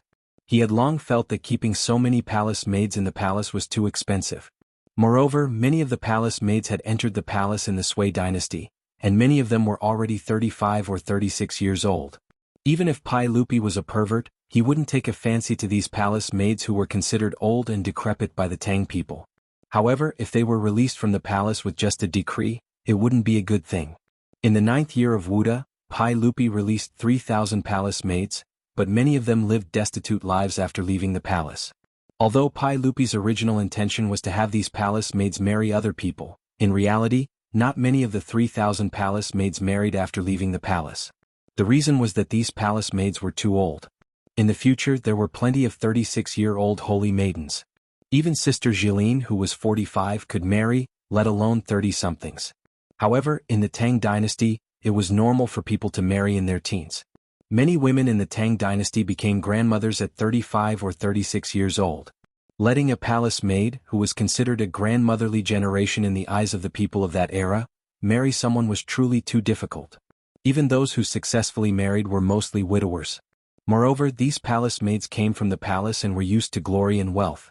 How many of them would be willing to marry into an ordinary family and become a farmer? Even if it was a merchant's family, they might not be willing. Moreover, even if someone was willing to marry them, it was only because of their status in the palace and they wanted to take them home as concubines. Thus, although the palace maids looked forward to leaving the palace, they were also afraid. Many palace maids, after leaving the palace, would end up as prostitutes in Peace Square because they lacked a source of income. This made Pai Lupi feel that he had lost a lot of face. Thus, after Li Baiyao asked the palace maids to leave the palace, Pai Lupi and Empress Zhongsun thought about it and felt that they needed to find a way for these palace maids to make a living after leaving the palace. The two of them thought of Li Wangyu at the same time. They felt that it was best to leave this matter to their nephew. After all, Li Wangyu's businesses were quite profitable. Moreover, he was a nephew of the royal family. Letting him handle this matter would not bring shame to the royal family. However, thinking about Li Wangyu's languid personality, if he directly gave the decree to him, this scoundrel would definitely think of a way to refuse. Therefore, Pai Lupi and Empress Zhongsun cooperated to put on a show, digging a huge hole for Li Wangyu and his beautiful superior. When Pai Lupi was in the Li Zheng Hall, Li Wangyu believed that he was reluctant to let the palace maids out of the palace. He foolishly urged his beautiful superior to go find Empress Zhongsun and give Pai Lupi a bad look. He thought that he had succeeded, but he did not know that with his skills as a white-collar worker in the future, he could copy poems and articles and make so-called inventions. If he wanted to play petty tricks with Pai Lupi, it was simply showing off his skills in front of Guan Yu. He was overestimating his abilities. In Li Zheng Hall, the beautiful superior urged Empress Zhongsun to do good deeds and pray for the baby in her belly. She said that the yin energy in the palace was too heavy and was not good for the child's growth. She said for a long time. Empress Zhongsun only listened quietly, her face revealing a difficult expression. The beautiful superior did not notice the smile in Empress Zhongsun's eyes. She asked Her Highness what was troubling her. Changqing, it's not that I don't want His Majesty to let the palace maids out. Just, I'll forget it. Let's not talk about it. Empress Zhongsun was obviously someone who could win an Oscar for Best Actress. This sigh made the beautiful superior's heart tighten. Your Highness, is there anything troubling you? Changqing is willing to share Your Highness's worries. Forget it. Empress Zhongsun wanted to say something but stopped. The beautiful superior was an elite in the workplace in the future. At this time she was hot-blooded and only wanted to save the palace maids who were persecuted by Pai Lupi. Where was her former shrewdness? Under the repeated questioning of the beautiful superior, Empress Zhongsun told her and Pai Lupi's concerns. Then she looked expectantly at Su Changqing, waiting for her reply. Only then did the beautiful superior realize that she and Li Wangyu had been deceived. At this time she was forced to the fire by Empress Zhongsun. She could not be hot-blooded just now and then directly turn her head and say that she had no way, right? Therefore, the beautiful superior had no choice but to pinch her nose and accept it. She promised to find a way to help the palace maids out of the palace find a livelihood. She could imagine how troublesome this matter would be. Even if only 1/3 of the thousands of palace maids needed to be worried about, it would be troublesome enough. Moreover, this was not a matter that could be solved by giving everyone some copper coins. Empress Jiangxuan's meaning was that it was better to teach people to fish than to give them fish. They needed to find a way for these palace maids to make a living.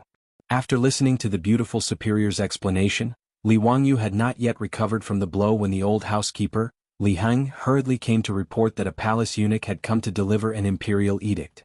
The women are secluded in the depths of the palace. It is truly acceptable. Aside from sweeping, it was also suitable for the husband and wife to use, and it was also suitable for them to use. Li Wangyu, the man of Huxian, is to select the women in the palace. Pai Lupi did not give Li Wangyu any chance to regret. As soon as the beautiful superior stepped into the mansion, Pai Lupi's imperial edict arrived and directly threw the task of selecting palace maids to Li Wangyu.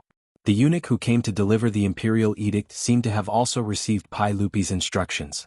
After reading the imperial edict, he did not wait for Li Wangyu to react and left as if he had just picked up a hot potato. He did not give Li Wangyu any chance to speak at all. In this regard, Li Wangyu could only send 2 fingers in the direction of Chang and City to express his endless admiration. Changqing, what do you think we should do about this? Li Wangyu tidied up his depressed mood and turned to look at the beautiful superior. I don't know. Think about it yourself. The beautiful superior snorted and did not have the slightest intention of sharing weal and woe with Li Wangyu. She pulled Afro and Perrin back to the backyard. Looking at the beautiful superior who did not care about this matter, Li Wangyu felt countless mythical beasts galloping through his heart. Why is this person like this now? How can we build a harmonious society where the 8 honors and 8 disgraces coexist if she avoids difficulties? Changqing, you can't be like this. Li Wangyu wailed and turned to chase after the beautiful superior. I won't listen. Su Changqing, who had always been graceful and generous, actually covered her ears and ran away like a little girl. If her colleagues in the company in the future were to see this little girl's behavior, who knew how many glasses would be smashed? Manager Su, who had always been cold and aloof, also had such a little girl's side? In short, no matter how dejected Li Wangyu and Su Changqing were, the glorious and arduous task of selecting 3,000 palace maids and settling them down properly was placed in front of them. In this regard, Li Wangyu only wanted to ask Pai Lupi, does your conscience not hurt? There was something that he did not know if he should say. Chapter 299. Following Pai Lupi's decree, the news of the selection of palace maids caused a huge uproar in Yeding Palace. There were about 10,000 palace maids in Taiji Palace. There were also thousands of people over the age of 30. In Pai Lupi's decree, the criteria to be selected was that palace maids who had been in the palace for 10 years or more and were willing to leave the palace could sign up and register. Many of the older palace maids had complicated feelings about leaving the palace. They yearned for freedom and wanted to escape the tall palace walls, but they were also worried about their lives outside the palace. These palace maids had entered the palace in their teens and spent most of their youth within the palace walls. They both yearned for and feared the outside of the palace walls. Some palace maids hoped to be reunited with their families after leaving the palace and be happy with their parents. Some hoped to leave the palace and marry someone to raise their children. However, these palace maids had been in the palace for more than a decade, and many of them had lost contact with their parents. Many of their parents had even passed away. After the chaos at the end of the Sui dynasty, the population had plummeted, and many palace maids had lost contact with their families. In the 9th year of Wuda, Pai Lupi released the palace maids, and many of them had encountered the same situation. After leaving the palace, these palace maids had no family to rely on, and it was difficult for them to marry their ideal husband. Many of them lived in poverty. This was also the concern of Pai Lupi and Empress Jiangsun about releasing palace maids again. After all, the face of the imperial family was still important. Even if these palace maids had no one to rely on after leaving the palace, and even wandered to brothels and alleys, Pai Lupi's face would be ugly. However, even with such concerns, there was still an endless stream of palace maids signing up to leave the palace. In a few days, the list of palace maids who were willing to leave the palace was compiled. At this moment, Li Wangyu held the preliminary list of palace maids and felt a toothache. Of the 3,000 palace maids released, more than half of them had lost contact with their families. On the list, there were more than 1,600 palace maids that Li Wangyu needed to arrange for after leaving the palace. This was not a simple job. What made Li Wangyu's teeth hurt even more was the middle-aged man kneeling in front of him.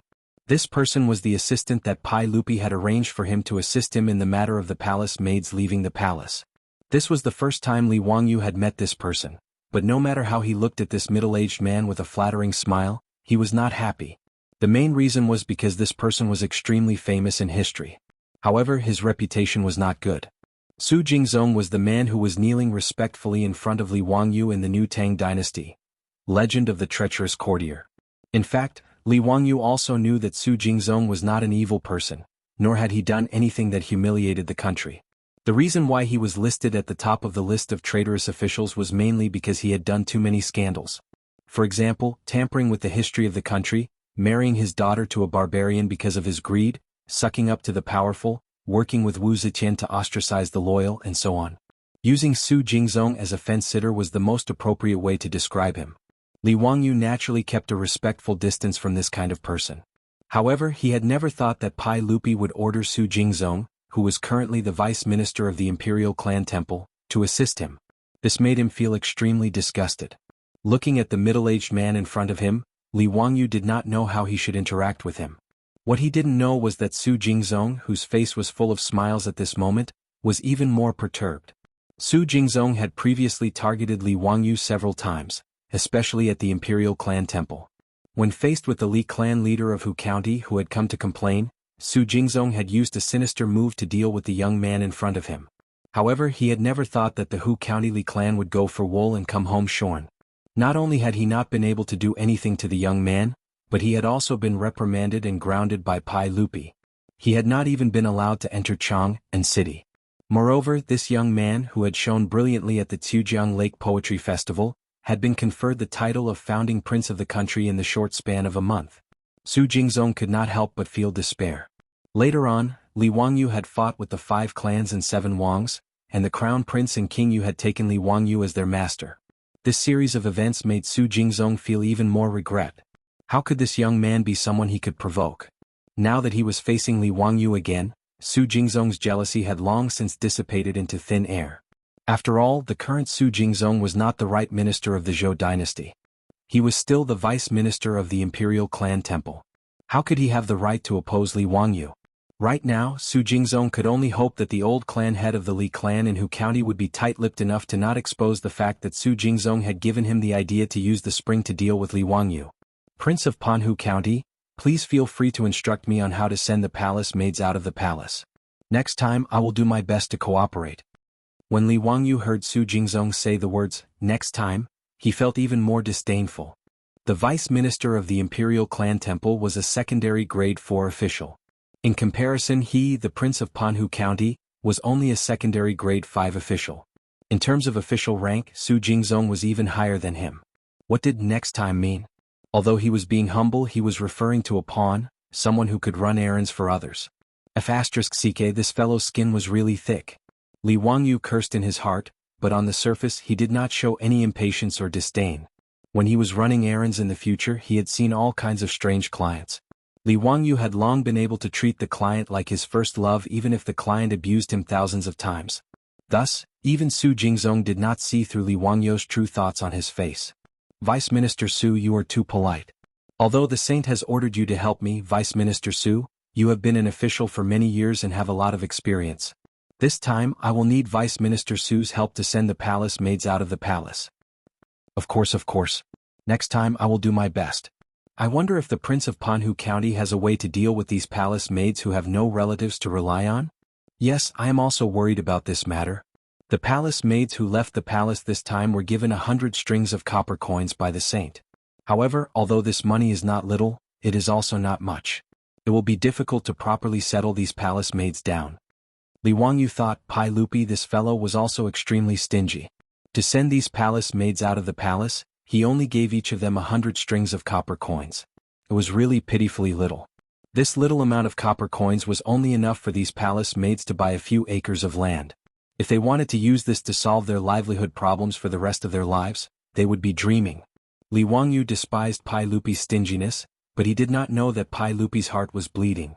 3,000 palace maids meant 300,000 strings of copper coins as a settlement fee. This was not a small sum. Su Jingzong blinked and said in a low voice, "It is not easy for the saint, but this 100 strings of copper coins is indeed not enough. Next time there is a way to raise some copper coins. I don't know if I should say it. When Li Wangyu heard that this fellow could get copper coins, he did not have time to despise Su Jingzong's character and hurriedly asked. Vice Minister Su, what method do you have? Haha, in Chang'an City, there are more than 10,000 shops of various sizes in the two cities. These shops are all merchants and wealthy merchants.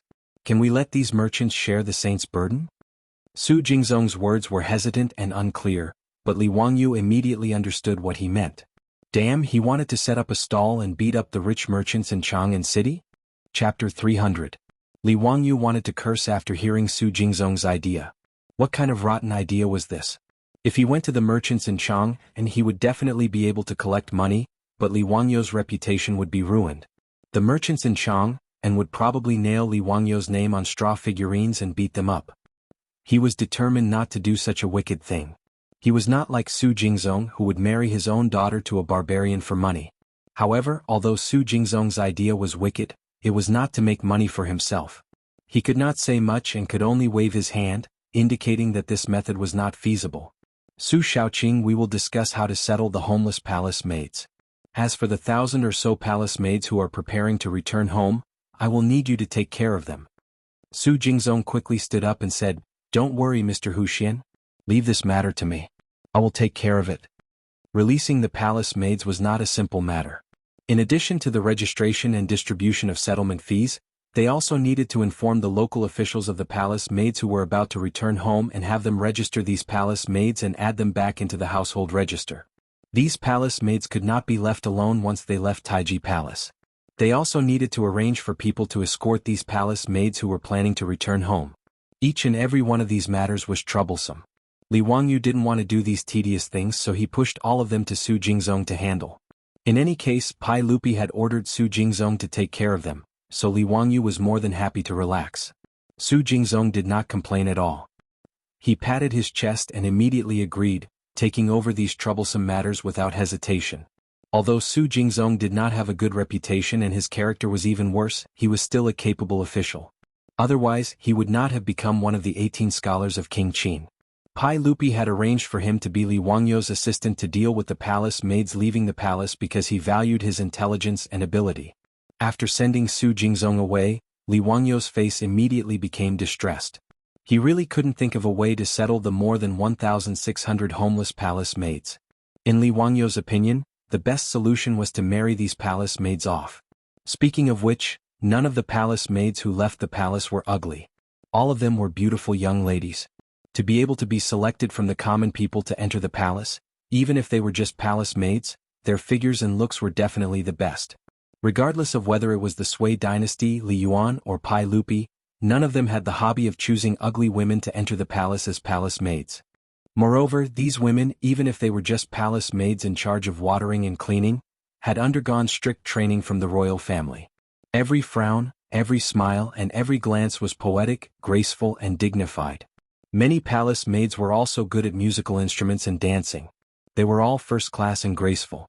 However, it was rare for such an outstanding woman to marry into a good family after leaving the palace.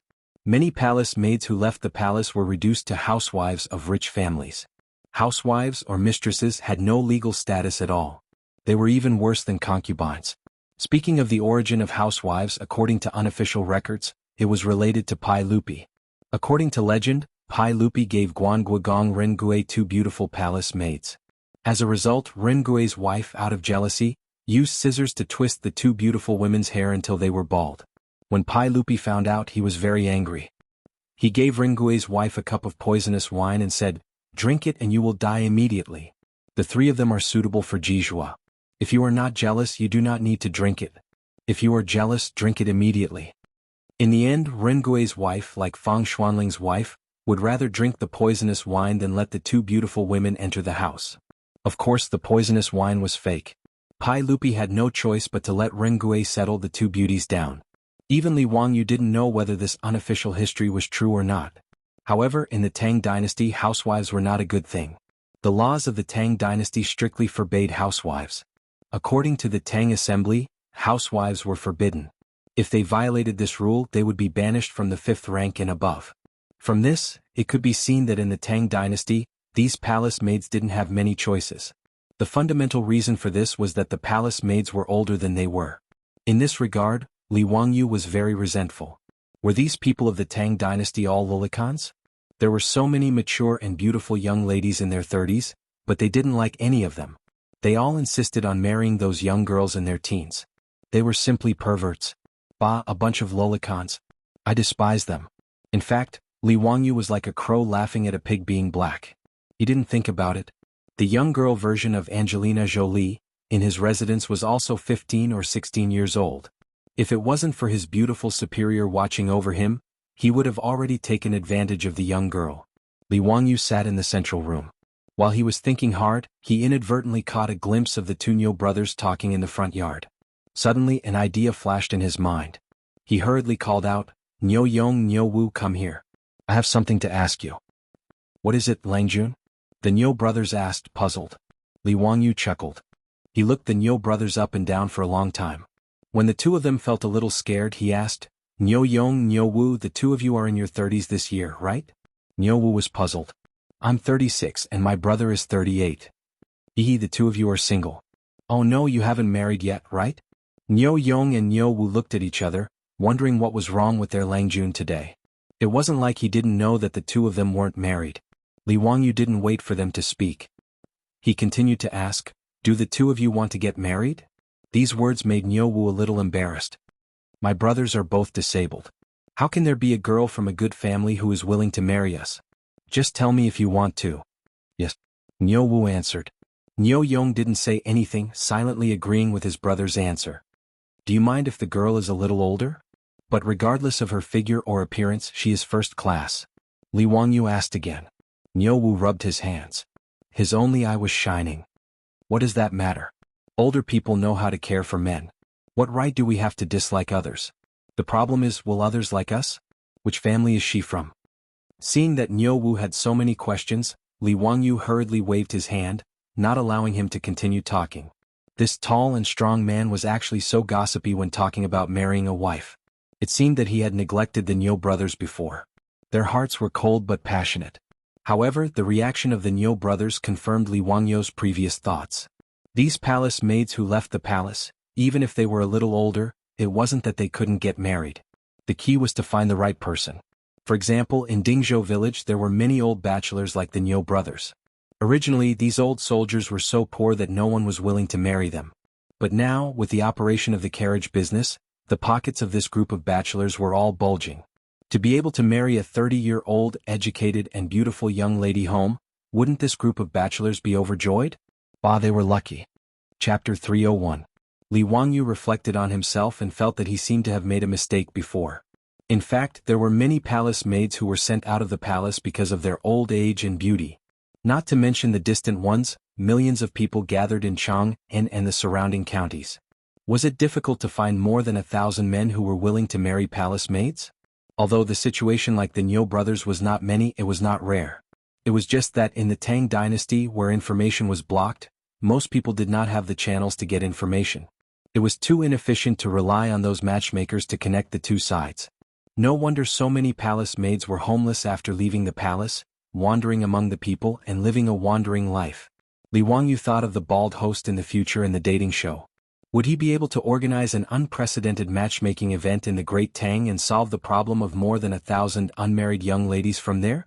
He was thinking about it when the beautiful boss came to the central room with a plate of washed fruit. "Changqing, you came at the right time. I have something to discuss with you," Li Wangyu said as he reached out to grab the fruit in the plate, but the beautiful boss slapped his hand away. "How old are you? Wash your hands. Hey, you are dirty. You will not get sick after eating it." The beautiful boss did not speak but just stared at him. Li Wangyu was embarrassed and ran to wash his hands with a smile. "Changqing, you are really like my mother. You care about everything." After washing his hands, Li Wangyu ran back, grabbed a handful of cherries from the plate, and stuffed them into his mouth. He said vaguely while eating. Hearing his words, the beautiful boss was so angry that her cheeks puffed up, which was very cute. "Li Wangyu, what do you mean? Do you think I am too old?" Li Wangyu was speechless. "Can you focus on something so strange? Is that what I mean?" Fortunately, he wasn't stupid enough to reason with a beauty. He hurriedly defended himself. No, I meant that you are gentle, understanding and can take care of people. Humph, at least you know how to talk. The beautiful boss raised her eyebrows, acknowledging Li Wangyu's explanation. Li Wangyu silently wiped the cold sweat off his forehead. Indeed, Confucius was right. Only women and villains are difficult to deal with. He didn't dare to dwell on this issue and told his beautiful boss about the idea he had just thought of. Chongqing, what do you think? I use my eyes to see. Hee, I'm just teasing you. I think this is a good idea, but the point is, how are you going to find 1 or 2,000 suitable blind dates? In this day and age, there are no newspaper advertisements or TV advertisements for you to advertise. The beautiful boss covered her mouth and chuckled. Li Wangyu glared at her.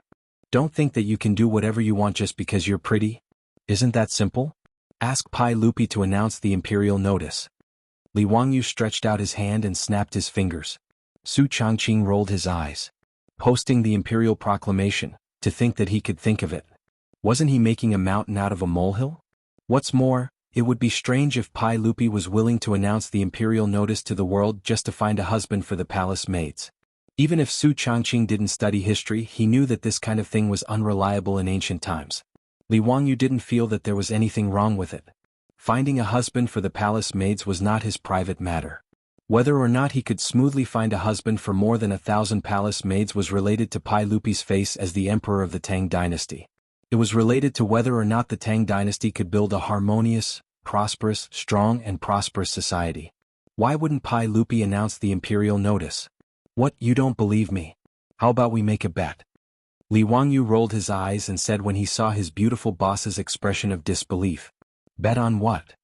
Bet that I can make Pai Lupi announce the imperial notice and find a husband for the palace maids. Do you want to bet or not? His beautiful boss snorted. Humph, do you think I'm afraid of you? Let's bet. What if you can't do it? Li Wangyu looked around, then leaned close to Su Chongqing's ear and said with a sneaky smile, if I lose, I'll be at your beck and call without any complaints. If I win, you'll give me. After he finished speaking, his beautiful boss's face couldn't help but turn red. She reached out and punched Li Wangyu's shoulder. Bah, ugly rogue, what are you thinking? What rogue? I'm making a very serious request, okay? Li Wangyu's face was full of smiles. I don't care. I said you're a rogue. There's no reason to lose a bet. Are you sure you're going to lose? If you can't afford to bet, then forget it, Li Wangyu said. His beautiful boss raised her swan-like slender neck. Who said I'm going to lose? Let's bet.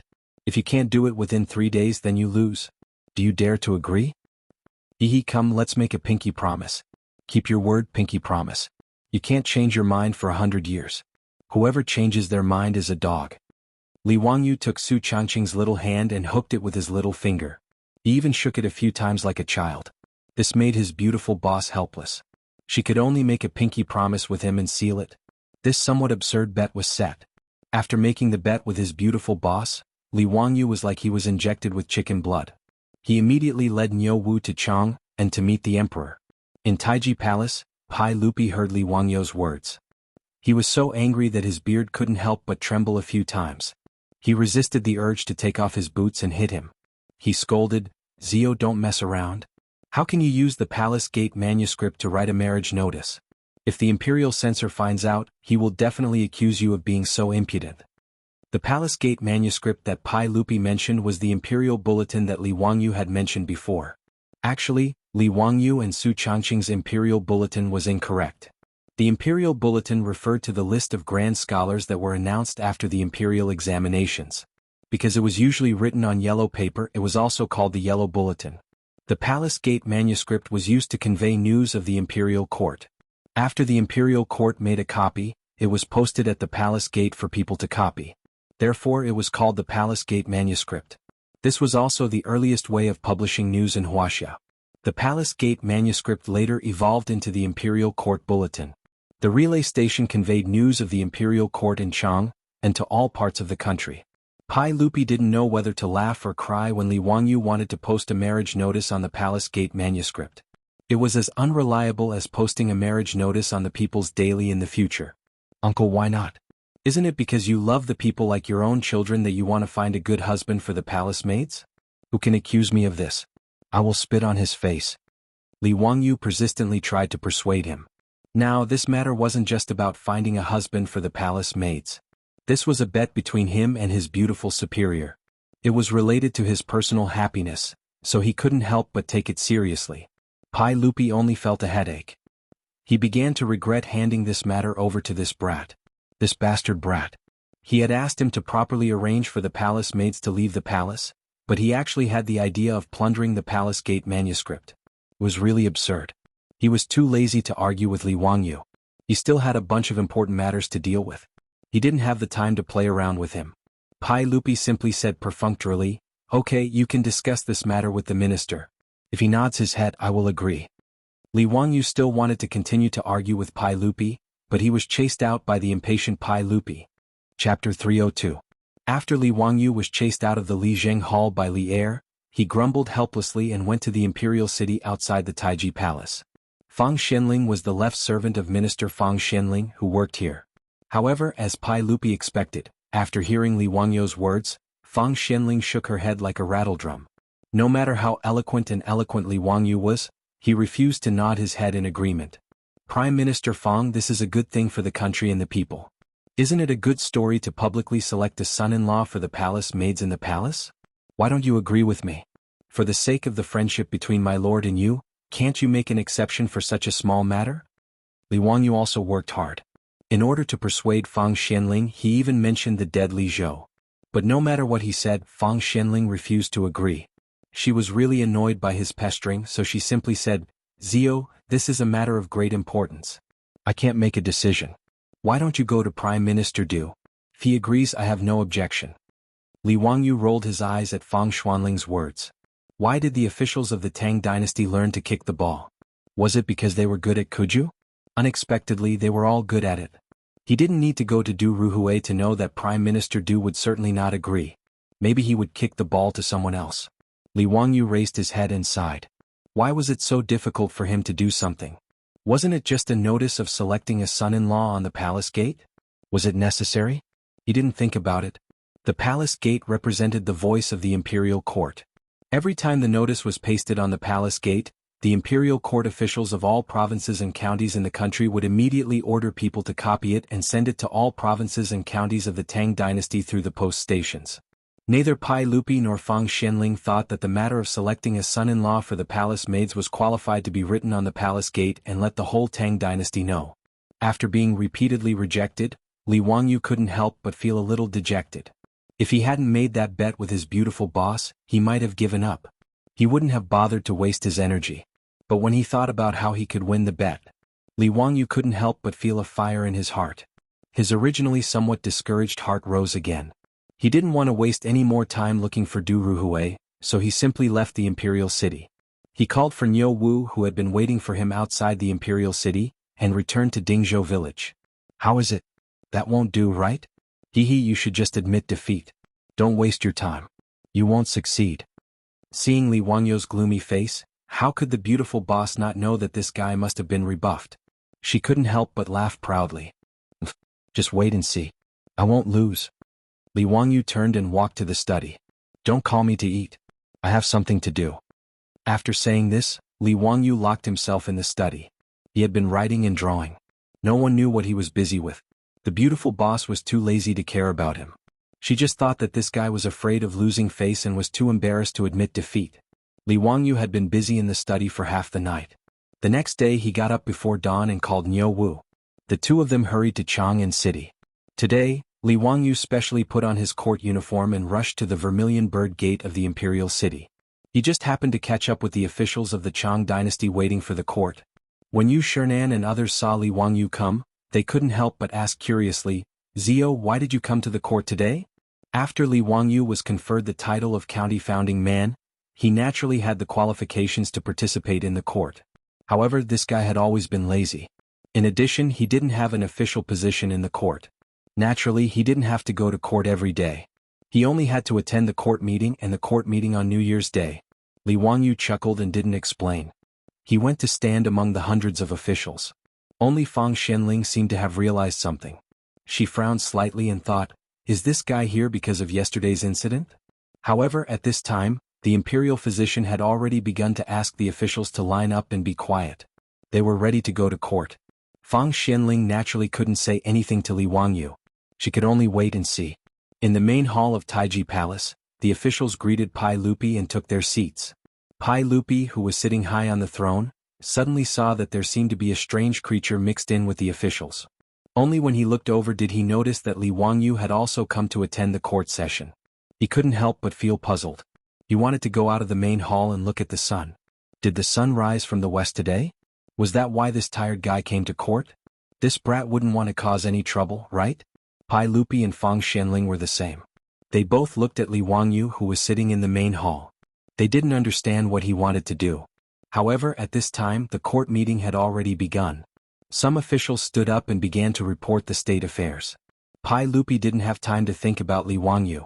During the Jingguan period of the Tang dynasty, the court was still very pragmatic. The morning court meeting was dealing with various state affairs.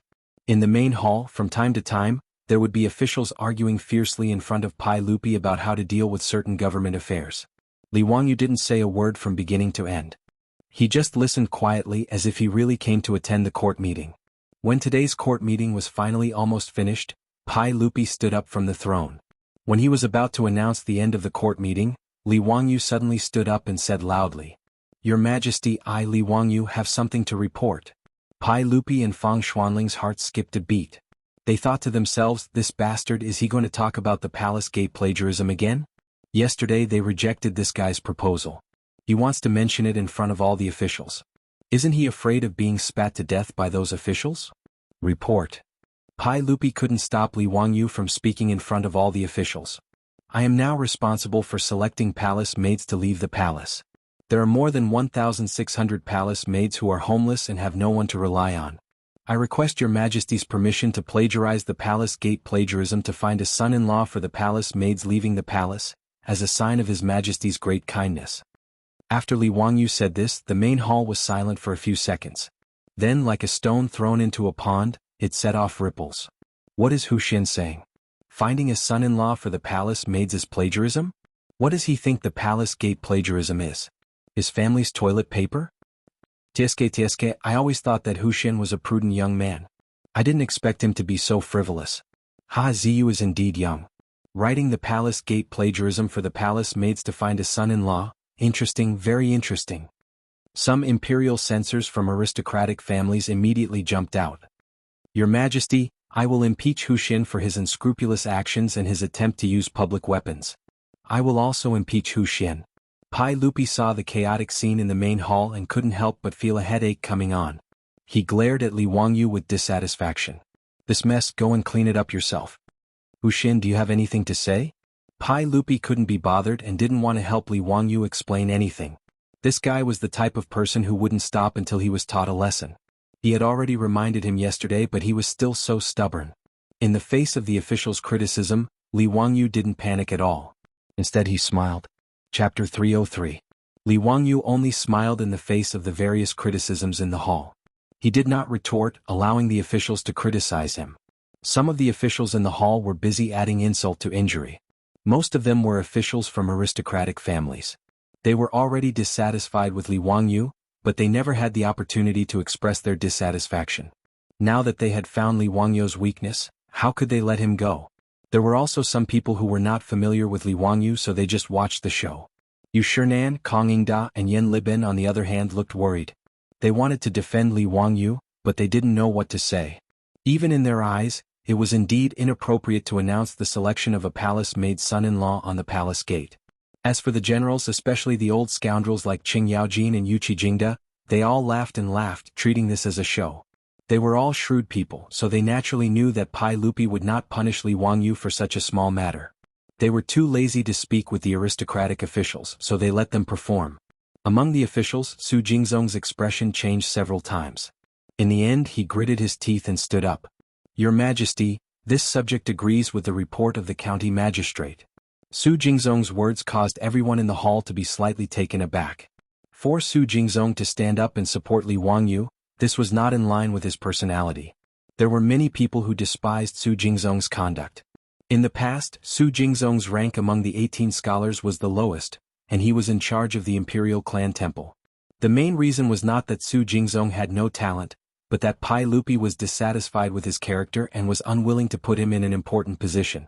After all, when Su Jingzong's father, Su Shanxin, was killed by Yuan Huaji, Su Jingzong, in order to survive, had danced around to express his joy. In the eyes of Pai Lupi and the others, this kind of behavior was truly unworthy of an important position. Thus, in history, Su Jingzong was only given the title of Gaoyang County Assistant Minister of the Yellow Door in the 17th year of Jingguan era because he participated in the writing of the true records of Wuxing and true records of Jingguan era. Did such a slippery person take the wrong medicine today? Unexpectedly, in the face of everyone's opposition, he stood out and echoed Li Wangyu's tune. Li Wangyu was also confused by Su Jingzong's words, but he still nodded to Su Jingzong to express his gratitude. The reason why Su Jingzong stood up to support Li Wangyu was because he wanted to take a gamble. Su Jingzong didn't care at all whether these palace maids who had been sent out of the palace could marry or not. However, since Pai Lupi had ordered him to assist Li Wangyu, he wanted to bet on how much Pai Lupi valued Li Wangyu. In any case, even if Li Wangyu's tune was refuted by Pai Lupi, or even if Li Wangyu was punished because of it, it didn't have much to do with him. However, if Pai Lupi really valued Li Wangyu, his actions of helping him in his hour of need would leave a good enough impression in Pai Lupi's heart. In Su Jingzong's view, Li Wangyu was now the crown prince's imperial tutor, and his future was limitless. He naturally had to hold on to such a promising thigh tightly. Su Jingzong also felt that Li Wangyu's tune was a bit ridiculous. Using the palace gate to find a husband for the palace maids was something that this young man could think of. But so what? He didn't believe that Pai Lupi would heavily punish Li Wangyu because of this. At most, he would just reprimand him. How could Li Wangyu guess that Su Jingzong had so many twists and turns in his heart?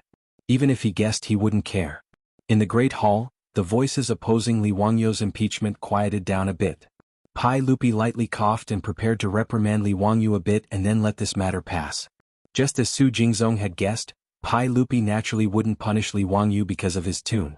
However, without waiting for Pai Lupi to speak, Li Wangyu suddenly spoke in a clear voice. "Your Majesty, I have recently composed a few poems. Would your Majesty be willing to hear them?" Compose poems? What kind of poem was he composing at this time? Pai Lupi and the officials didn't understand, but Pai Lupi still waved his hand. "Read them." "Yes, your Majesty. This poem is called Palace Sia." Li Wangyu paced a few steps and walked to the front of the imperial steps. He opened his mouth to recite, 3,000 miles from my homeland, 20 years in the palace. Hemanzi, my tears fall in front of you. Li Wangyu was reciting a Tang dynasty palace grievance poem. It meant that I was far away from my homeland and had been confined in the palace for 20 years. When I heard Hemanzi, I couldn't help but cry. In the Tang and Song dynasties, palace grievance poems were at their peak. By Zhuyi, Li Bai, Du Fu, Luyu, these big shots, all wrote many palace grievance poems. These palace grievance poems used all kinds of euphemistic verses to express the palace maid's grief and melancholy in the palace. Li Wangyu planned to use these palace grievance poems to cry out injustice for the palace maids, hoping to arouse the sympathy of the court. As expected, after he finished reciting Palace Sia, no one spoke in the Great Hall. Pai Lupi's face was a bit ugly. *CK This brat, what do you mean by reciting a poem? Don't all palace maids serve me, Pai Lupi? Isn't the grievance in this poem all directed at me, Pai Lupi? Li Wangyu didn't look at his face and continued, Your Majesty, I have another palace. In the ancient palace, the palace flowers are lonely and red. White-haired palace maids sit idly and talk about Emperor Yang. The last line of this poem was originally about sitting idly and talking about Xuanzong, which was Pai Lupi himself. Fortunately, Li Wangyu didn't make a mistake and changed it to Emperor Yang, which was Emperor Yang of the Sui dynasty Yang Guang. This poem made Pai Lupi's face slightly better. Yes, it was about the palace maids of the former Sui dynasty. However, after he carefully thought about it, he gnashed his teeth in hatred. Wasn't this palace maid of the former Sui dynasty also in Pai Lupi's palace? Li Wangyu, you little bastard, you're indirectly cursing the locust. Your Majesty, I have another palace Sia. When the silent flowers are closed, the beauties stand side by side in Xian. Speaking of palace matters with passion and desire, the parrot doesn't dare to speak before. Fine, it was another palace maid's grievance poem. In the Great Hall, the officials didn't want to speak. What Li Wangyu meant, even a blind person could see, not to mention that none of the officials were fools. The poems were all good, and the mood was also quite poignant. However, was it really okay for you to recite these palace grievances poems in front of Pai Lupi? It was simply pointing at a monk and cursing a bald donkey. Pai Lupi's face alternated between green and red. If it wasn't for the fact that they were in the Great Hall, he would have already dragged Li Wangyu over and fiercely spanked his butt. Wasn't it because we didn't allow you to use the palace gates to search for a husband for a palace maid yesterday? Was there a need for you to write so many palace grievances poems? Pai Lupi was now somewhat regretful. If he had known earlier that this brat was so difficult to deal with, he would have just agreed yesterday. Why would he have been put on the spot by this brat now? Su Jingzong was also dumbstruck by Li Wangyu's palace grievances poems. This battle strength was simply too shocking. In order to help a palace maid find a husband, this county man was really going all out. So many amazing poems, and he was reciting them as if they didn't cost money. It was truly unbelievable. Looking at the speechless officials in the Great Hall, Su Jingzong couldn't help but laugh. Chapter 304. After Li Wangyu recited a few poems of palace grievances, no one in the hall dared to object to his previous performance. At this time, who could say anything? To say that the palace gate plagiarism was related to the dignity of the imperial court? To say that he couldn't write about a small matter like finding a son-in-law? The palace maids were already so pitiful. Now that they were finally released from the palace, what was wrong with using the palace gate plagiarism to find a son-in-law for them? To object to this kind of thing, did he have any sympathy? Even those who didn't agree in their hearts didn't say anything at this time. They weren't stupid. If they went along with Li Wangyu's recitation of the palace gate plagiarism, they would probably be scolded to death when this matter spread. Pai Lupi's face was ashen. He glared at Li Wangyu, thinking about how to deal with this bastard. Your Majesty, I have another poem here, White-Haired Man in Shangyang. People of Shangyang, the beauty is old and the hair is new. The green-clothed supervisor guards the palace gate. How many springs are there in Shangyang? Emperor Gaozu was selected at the end of the year. When he entered, he was 16, now he is 60. At the same time, he selected hundreds of people, scattered in old age and crippled. Remembering the sorrow of parting with relatives, I helped them into the carriage and did not let them cry. Li Wangyu had only recited a few lines of Baiji's White-Haired Man in Shangyang, when he heard Pai Lupi's cold voice on the imperial steps say, "That's enough. I approve the performance of the Huxin man. Court is dismissed." After Pai Lupi finished speaking, he didn't wait for the officials in the hall to say anything. He turned and left, not even sitting on the imperial palanquin. Pai Lupi, you finally couldn't take it anymore? I thought you were thick-skinned. Li Wangyu had locked himself in his study for so long yesterday, but he had come up with more than 10 poems. He had only thrown out 3 or 4 before Pai Lupi surrendered. Li Wangyu couldn't help but feel a bit regretful.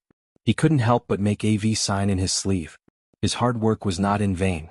He finally won the bet with his beautiful boss. However, seeing Pai Lupi leave in a fit of anger, Li Wangyu decided not to come to Chang and City for the time being, lest Pai Lupi retaliate. However, Li Wangyu had clearly underestimated Pai Lupi's vengeful heart. Before he could follow the crowd out of the main hall, an eunuch from the palace rushed over. "Wuxian, His Majesty invites you in." I'm not feeling well in my stomach. I'm afraid it's not a good time to meet the emperor. How about we do it another day? Li Wangyu was a little dumbfounded. If Pai Lupi summoned him at this time, it was obvious that nothing good would come out of it. He didn't want to give Pai Lupi a chance to vent his anger, so he wanted to find an excuse to leave. However, the eunuch ignored his words and made a gesture of invitation. "There's still soup simmering on the stove in my residence. No, I have to go back quickly," Li Wangyu said as he tried to blend into the crowd. However, he was blocked by the eunuch. The eunuch didn't say anything and just looked at him. "Let's see what other excuses you can come up with." Li Wangyu was helpless. F*ck, he was so focused on showing off just now that he didn't expect Pai Lupi to be so shameless. He had just finished the morning court and had already sent people to block him. He really wasn't willing to take any losses. He cursed in his heart, but there was nothing he could do. He could only follow the eunuch slowly to the legislative hall. As soon as Li Wangyu entered the legislative hall, he saw a big foot coming towards him before he could even bow to Pai Lupi. Li Wangyu was shocked and turned around to run. But with his small body, how could he outrun Li Er, who was the emperor on horseback? He was kicked in the butt by a foot, and the pain made him howl out loud. Pai Lupi was still angry and kicked Li Wangyu's butt a few more times, causing Li Wangyu to wail like a ghost and howl like a wolf. This Pai Lupi is not human. He was too ruthless. Li Wangyu wondered if his butt was swollen. Didn't he just recite a few poems? Was there a need to be so ruthless? After taking a few more kicks, Li Wangyu didn't run anymore.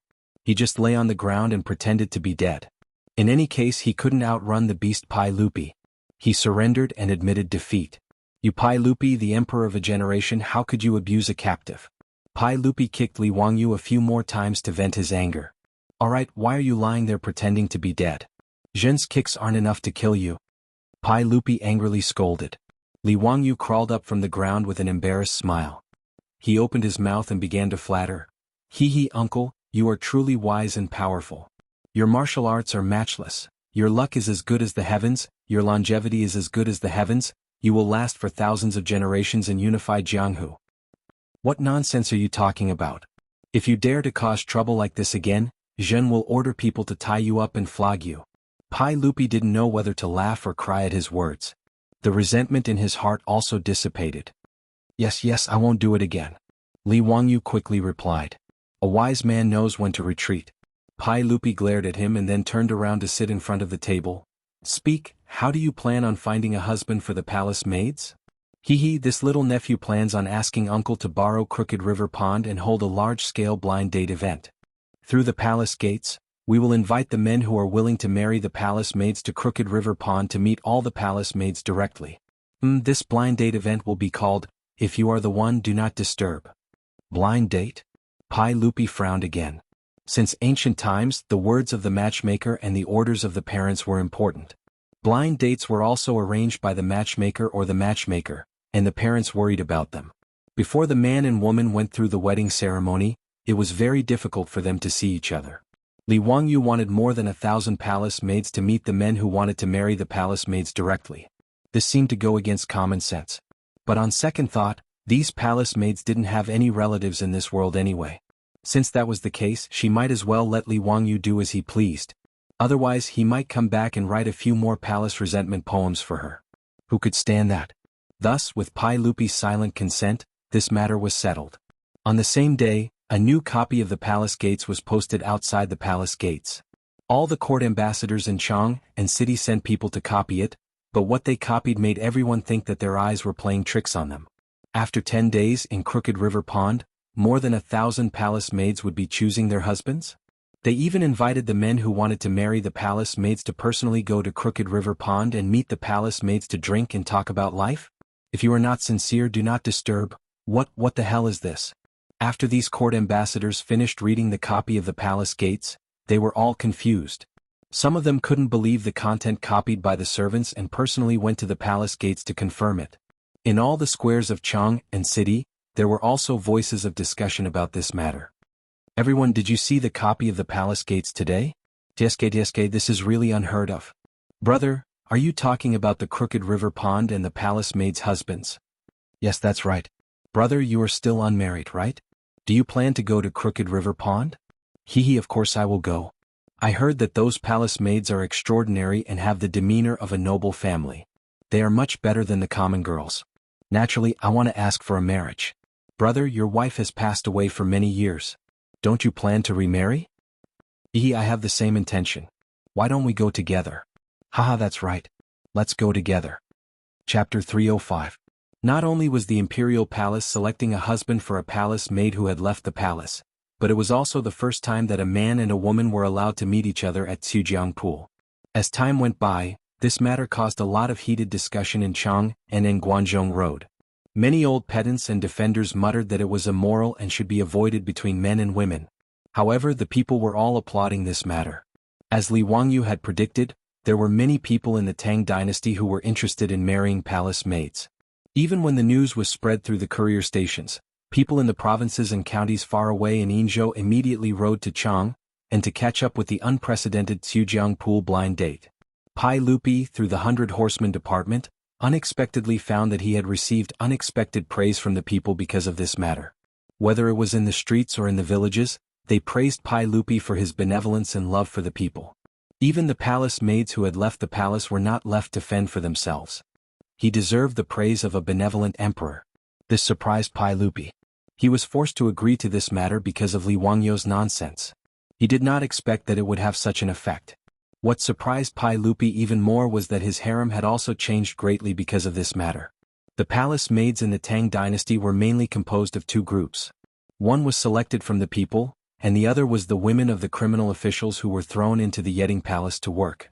Whether it was the palace maids selected from the people or the women of the criminal officials, they did not see any hope of leaving the palace. Thus they appeared to be lethargic. Even if these palace maids could leave the palace, they might not have a good ending. But this time, Pai Lupi not only released the palace maids, but also selected a husband for them at the imperial palace. This kind of benevolence made the other palace maids see hope. Even if the chances of them being released were slim, it was always good to have hope. Thus, in the originally lethargic Yeding Palace, there was now the bell-like laughter of the palace maids. Even the atmosphere in the Taiji Palace seemed to have become more lively. As for Pai Lupi's concubines, they treated Pai Lupi more and more gently. In particular, Empress Zhang's son and concubine Yang were extremely gentle to Pai Lupi. Yang Fei and the others even shyly unlocked many novel positions for Pai Lupi, making Pai Lupi, the emperor of the Tang dynasty, unable to stand it. For the past few days, Pai Lupi had been indulging in the warmth and tenderness of the harem. He almost didn't want to get out of bed and go to court. The reason why the concubines of the inner palace treated Pai Lupi like this was because of the palace gate scroll.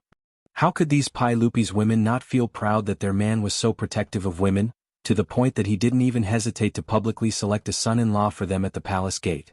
Although there was no such thing as women's rights in this era, it didn't mean that these women didn't want their husbands to protect women's rights.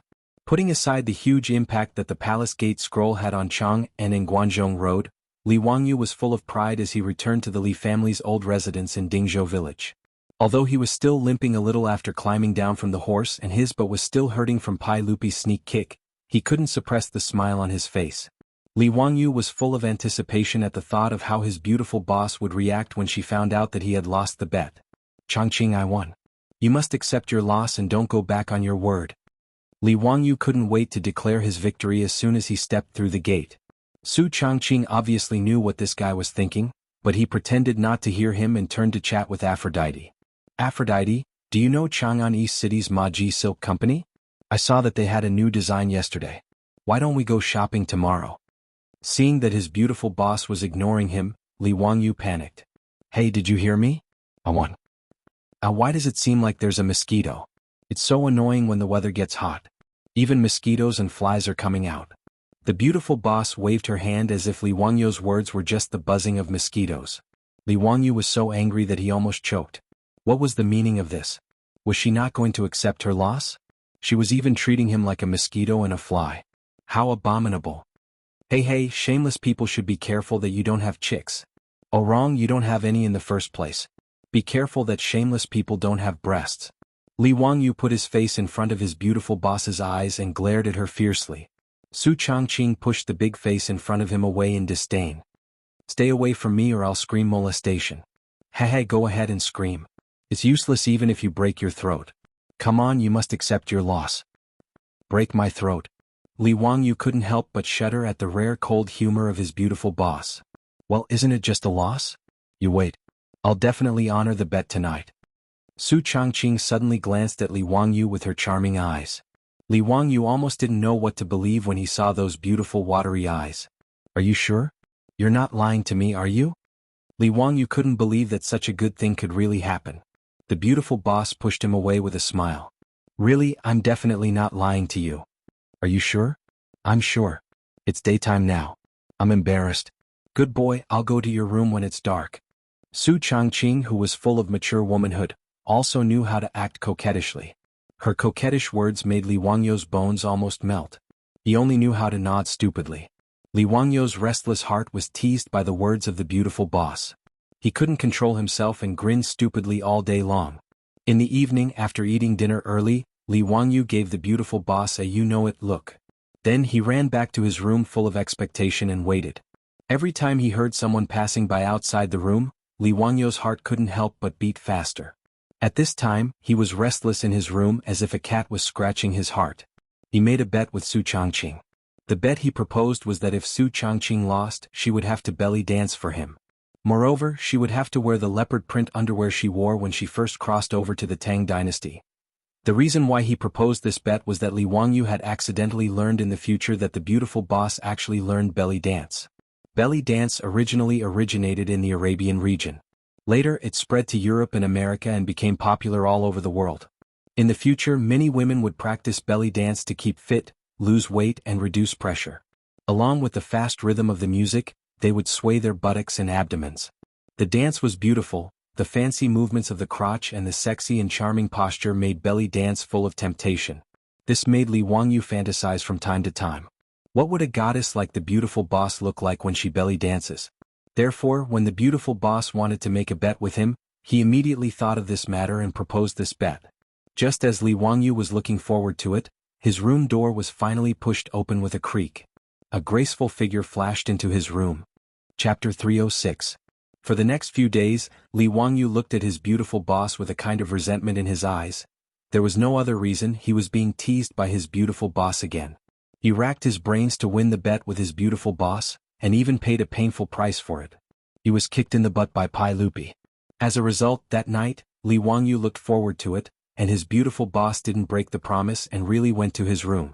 Su Changqing was barefoot, wearing a low-waisted long skirt, revealing her sexy waist, and a thin veil covering her upper body, faintly revealing her leopard print underwear. Just looking at her appearance, Li Wangyu began to feel his nostrils itch. Ever since Su Changqing's phone was charged, he heard music coming from his beautiful boss's closed door many times, and saw dancing figures reflected on the window paper. He knew that his beautiful boss must have practiced dancing when she was alone. Regarding this, he envied for a long time, wanting to see his goddess dance, but unfortunately he never had the chance. Today, by making a bet with his beautiful boss, he could finally get what he wanted. Li Wangyu's inwardly passionate heart was about to burst out. He saw his beautiful boss give him a coquettish look, take out her phone and click on the play button. Accompanied by the Arabian-style music, the beautiful boss began to twist her waist. But before Li Wangyu could open his eyes wide, he saw his beautiful boss suddenly stop, turn off the music and open the door ready to leave. Hey Changqing, what do you mean by this? Li Wangyu said anxiously. The beautiful boss had a proud expression and raised her eyebrows at Li Wangyu. I finished the bet, I didn't cheat. What do you mean finished? You just started? That's right. Think about what our bet is. Li Wangyu replied woodenly, wearing leopard print underwear, belly dancing for me? Little idiot, we didn't say how long we were going to dance, right? I danced just now, you saw it, right? So, now the bet is finished, bye-bye, go to sleep, have a good dream and don't think too much. Su Changqing gently shook her finger and seductively bit her lower lip, and ran back to her room with a chuckle. What? That's okay? Li Wangyu was almost made to cry by his beautiful boss's words. Sure enough, women are all liars. That night, Li Wangyu lay in bed, tossing and turning and didn't sleep. The next day, with a pair of dark circles, he bitterly stared at Su Changqing. Su Changqing didn't pay any attention to this guy whose brain was filled with sperm. He just pretended not to see that pair of eyes filled with liar, liar, liar. After being teased by his beautiful boss, Li Wangyu had no choice but to devote himself to the preparations for the blind date convention. Time passed in the blink of an eye. 10 days later, Li Wangyu and Su Jingzong carefully prepared the Do Not Disturb the Tang Dynasty's Chu Jiangqi blind date. After working with Su Jingzong for a few days, Li Wangyu had to admit that the guy who ranked first in the new Tang Dynasty, Legend of the Treacherous Official, was indeed a capable person. Su Jingzong did all the work for the blind date alone. It was no wonder that he could force Jiangsun Wuji, Chu Suiliang, and the others to be exiled to Lingnan and die in a foreign land. Early in the morning, Li Wangyu rode into Chang and city and went straight to Taiji Palace. Yesterday, Li Er had sent an internal eunuch to pass on a message. He was also going out in plain clothes to go with Li Wangyu to watch the matchmaking convention. He wanted Li Wangyu to meet up with him at Taiji Palace today. Zio, I'm dressed well, right? Haha, I'm going to have a blind date with those palace maids today. You're not allowed to reveal my identity, do you hear me? In the Hall of Political Affairs, Li Wangyu looked at Pai Lupi, who was dressed like a scholar, and felt a toothache. Is this guy really going to have a blind date with the palace maids? Although these palace maids were all from Taiji Palace, there were only a few who had seen Pai Lupi. It would be a comedy if one of the palace maids was blind and took a fancy to Pai Lupi. However, since Pai Lupi had such a bad taste, Li Wangyu was too lazy to say anything. He just nodded silently. The two of them were escorted by the palace guards, who had also changed into casual clothes, and went straight to Chu Jiangqi. Walking on the road, Li Wangyu felt that the Tang craftsmen were really amazing. This kind of road actually existed in the Tang dynasty 1,300 years ago. No one in the future would believe it. The so-called road was the elevated road in the future. Because it was high in the air like a pavilion, it was also called the Pavilion Road. In fact, the Pavilion Road had already appeared in the spring and autumn period. In Qin Shi Huang's Afang Palace, there was a pavilion road that was 500 steps long. The imperial palace of the Han Dynasty also had a pavilion road. In a later Han Dynasty book, there was a description of the killing of General He Jin. Because the Empress Dowager, the Emperor and Prince Chen Lu robbed the officials of the province, they went from the pavilion road to the North Palace. In the Tang Dynasty's Chang'an city, there was a pavilion road from Taiji Palace in the north of the city to Chujiangqi in the southernmost part of Chang'an city. This pavilion road was not for ordinary people to use. Only the officials could use it. If Pai Lupi, Empress Zhang's son, and the others wanted to leave the palace and go to Chujiangqi, they would use this pavilion road. They did not need to travel with ceremonial guards to disturb the people. It was also relatively safe and did not need to worry about the threat of assassins. The pavilion road in Chang'an city was completely enclosed. Walking on it was like walking in a pavilion. There were small windows on both sides of the pavilion road for ventilation and light. At the same time, people could enjoy the scenery outside. However, the pedestrians below could not see the situation on the pavilion road. It was Li Wangyo's first time walking on this pavilion road. He felt that it was very novel. At the same time, he was amazed by the skills of the ancient craftsmen. The high wooden plank corridor not only allowed horses to ride, but also allowed carriages to pass. It was really amazing. They walked along the pavilion road and soon arrived at Chujiangqi. The pavilion road was built in a royal courtyard in Chujiangqi. It was guarded by the palace guards. Li Wangyu led Pai Lupi and the others down from the horses and walked to the place where the blind date was held. When they arrived at the entrance of the blind date, they saw a group of people in front of the entrance. They did not know why, but they were noisy. Someone in the crowd shouted, "We are here to go on a blind date with the palace maids. Why do you charge us?" "That's right. Why do you have to charge us a copper coin to enter? Outrageous. This is ridiculous. Why do you have to charge us for the blind date? Who set this rule? Do you only allow rich people to enter? Are you going on a blind date or selling women? Have you gone crazy for money? We are poor scholars. We also admire these palace maids. Why don't you let us in?" Pai Lupi was also stunned by these people's noisy words. He turned his head to look at Li Wangyu. "Zio, you actually charge money for this blind date?" Li Wangyu nodded matter-of-factly. "Uncle, of course. I came up with this idea." Chapter 307. Pai Lupi looked at Li Wangyu thoughtfully, waiting for his explanation. Li Wangyu shrugged and replied, "I don't think these palace maids want to marry a stingy person, right? It's better not to know someone who doesn't even want to pay a copper coin." He paused and continued, "Since Uncle asked me to properly settle these palace maids, I hope they can have a good home. How can someone who can't even pay a copper coin let them live a good life after leaving the palace?" Pai Lupi pondered for a moment and asked, "But you can't deny that some poor scholars may not have any family property now, but they may be able to pass the imperial examination in spring. In the future they may be carps that can jump over the dragon gate. Zio, why don't you give them a way out? Let these scholars enter?" Li Wangyu disdainfully curled his lips. What can these poor scholars do other than study? They can't lift their shoulders and can't lift their hands. If we let the palace maids marry them, are we going to serve them? Besides, if they are really capable, even if they help people copy articles, they should be able to pay a copper coin, right? What he said was actually the truth. The literacy rate in the Tang dynasty was low, so it was not difficult for these scholars to find a way to make money. Even if they helped people copy books, they could earn a lot of copper coins. If they were so poor that they couldn't even pay a copper coin to marry a wife, other than laziness, Li Wangyu couldn't think of any other explanation. For this kind of people, it was better to stay as far away as possible. I set the entrance fee of a copper coin to keep those good-for-nothings outside the door, so that these people can't deceive the palace maids with their flowery words. After listening to Li Wangyu's explanation, Pai Lupi thought for a moment, nodded slightly and didn't say anything more. In fact, there was another reason why Li Wangyu collected the entrance fee. It was because there were too many people who signed up. In the past few days, the number of people who went to Wanyan County and Chang'an County to register and participate in the Chujiangqi Blind Date Convention was beyond Li Wangyu's expectations. He had thought that he would be able to attract a lot of men, but he did not expect that there would be so many. There were already more than 5,000 people registered in the county government, but there were only about 1,600 palace maids who needed to leave the palace. Among these palace maids, there were some who did not want to marry or were older. There were only about 1,000 of them who were willing to be betrothed. After Li Wangyu and Su Jingzong learned of the number of people who signed up, they couldn't believe it. It was beyond their expectations that 5 men would fight over a palace maid. Thus, the 2 of them came up with an admission system. They would have to pay a fixed amount of copper coins as an admission fee. Through this, they would be able to filter out those who were purely there to join in the fun. The group of people bypassed the noisy crowd gathered at the entrance and went straight inside. In order to ensure the safety of the blind date, Li Wangyu and Su Jingzong had borrowed many bailiffs from Chang'an County and Wanyan County to maintain order. Especially when they learned that Pai Lupi was also participating, the great generals of the Jinwu guards had almost sent an army to surround the entire Tsujiang pond.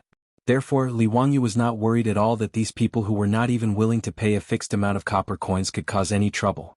On the spacious lawn beside Tsujiang pond, it was already quite lively. The men who wanted to marry palace maids had already been waiting there for a long time. However, there were many decorations at the scene that no one had seen before. For a moment they did not know what to do. They just gathered around the lawn and whispered to each other. Pai Lupi looked at Li Wangyu's decorations and could not help but be curious. Zio, there are many tables over there. There are all kinds of food and wine on them. What is the meaning of this? What are the tall round tables on the lawn for? They are so tall. How can people use them? Li Wangyu chuckled and said, Uncle, this is called a buffet party. You can take the food and wine on the tables. As for those tall round tables, they are not for sitting. Instead, they are for people to stand and chat.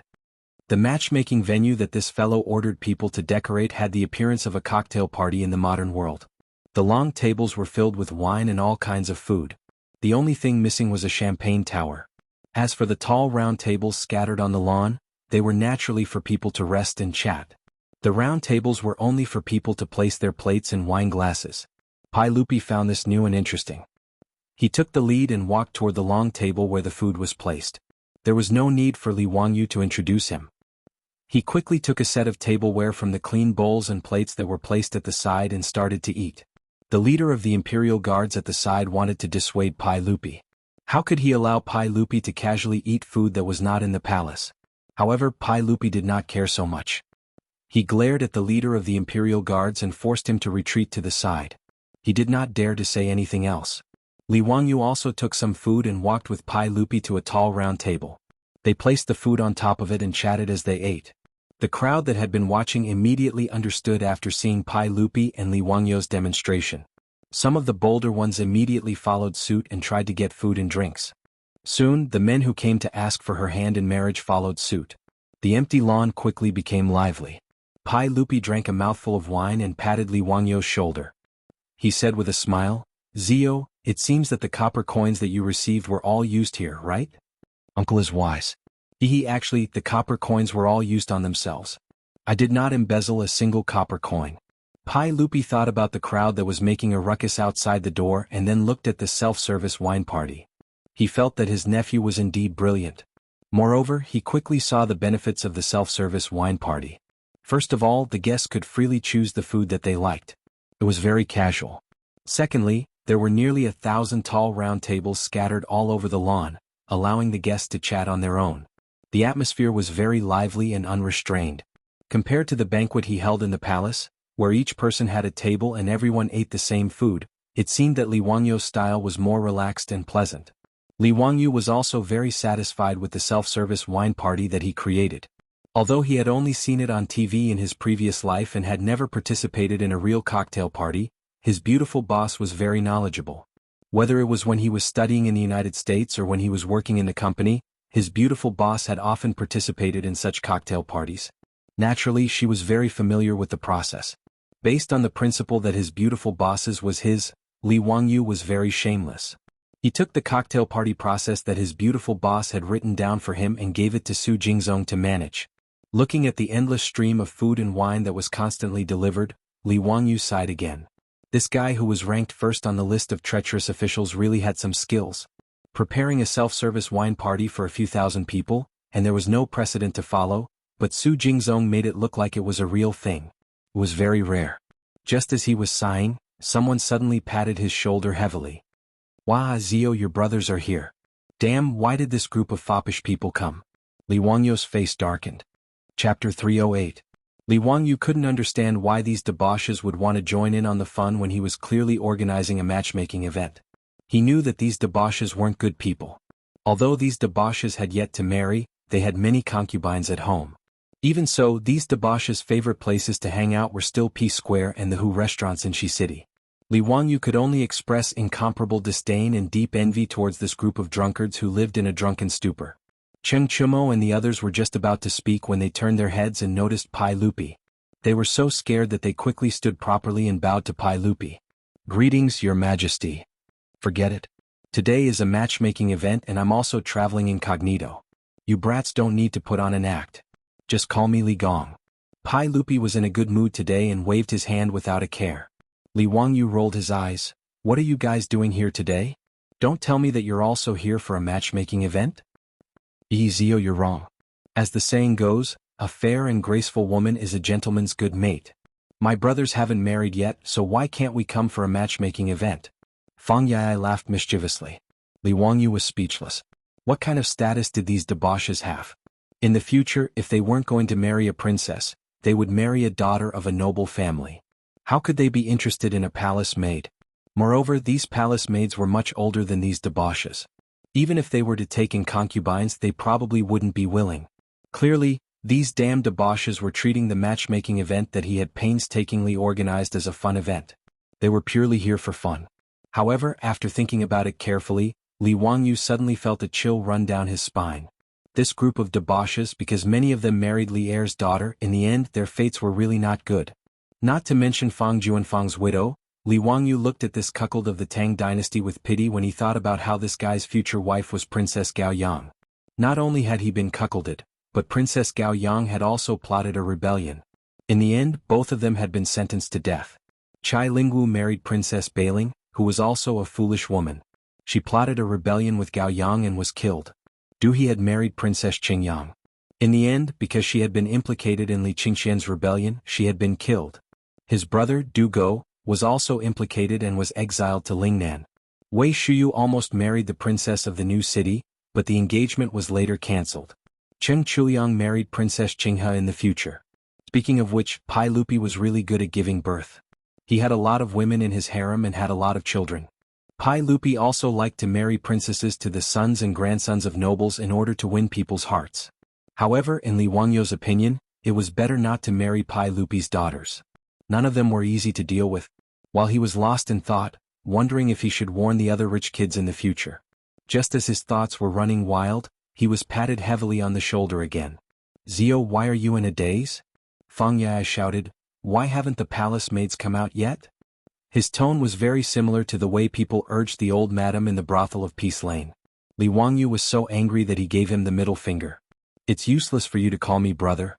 Hurry up and tell me, when are the palace maids coming out?" Fang Yai still remembered the words Li Wangyu used to trick them. Giving the middle finger meant calling him brother. He had no idea that he was being scolded by Li Wangyu again. Li Wangyu was speechless. "It's not like you're going on a blind date. Why are you in such a hurry? It's not time yet. Alright, how did you guys get in? Did you pay?" Pay what?" "We entered Crooked River Pond. Who dares to ask us for money?" Cheng Chumo replied casually. Li Wangyu was exasperated. He knew that these bastards would definitely come in without paying. They would eat and drink for free and they would even look at the girls. Oh no, the maids for free. How could they be so heartless? Pai Lupi was too lazy to pay attention to the quarrel between the younger generation. He noticed that there were a few new dishes on the table and couldn't help but ask curiously. "Zio, you're really extravagant. There's actually ice cubes under the fish slices. Which ice cellar did you get this from? This must have cost a lot, right? I see that you only charge 1 copper coin. I'm afraid it's not enough to cover the cost." The fish slices that Pai Lupi was talking about were sashimi, or sashimi, which was often called sashimi in the future. In the future, when eating sashimi, the bottom of the plate was usually covered with ice cubes. This was to maintain the freshness of the ingredients and to maximize the taste of the sashimi. Although the Tangs loved to eat fish slices in an era without refrigerators, it was very extravagant to put ice cubes under the plate. Pai Lupi naturally didn't know that Li Wangyu could use saltpeter to make ice. He thought that he had bought the ice cubes from a rich family's ice cellar. That was why he asked. Li Wangyu chuckled. "Hee, uncle, this ice cubes weren't bought. I made them." "Made them? It's already summer. How can you make ice cubes? Pai Lupi asked doubtfully. It's a secret. Li Wangyu didn't want to reveal his business secret. He still wanted to make a fortune from this summer's ice-making technique. Although the Li family didn't lack money now, no matter how small a mosquito's leg was, it was still meat, right? He couldn't let Pai Lupi know the secret of his ice-making technique for no reason. Pai Lupi glared at him in annoyance and didn't bother to continue asking. In his eyes, this was just a small trick. He reached out with his chopsticks and picked up a piece of iced fish slices. He dipped it in the sauce and put it into his mouth. The iced fish slices were even more delicious in his mouth. Pai Lupi couldn't help but exclaim, "Good. It's very popular. The ice melts in your mouth. It's sweet. Zio, you've really used your little cleverness on these unorthodox methods." Li Wangyu was speechless. Couldn't he speak properly? If the food was delicious, then say it was delicious. Why did he have to say that it was unorthodox? It really made him want to flip the table.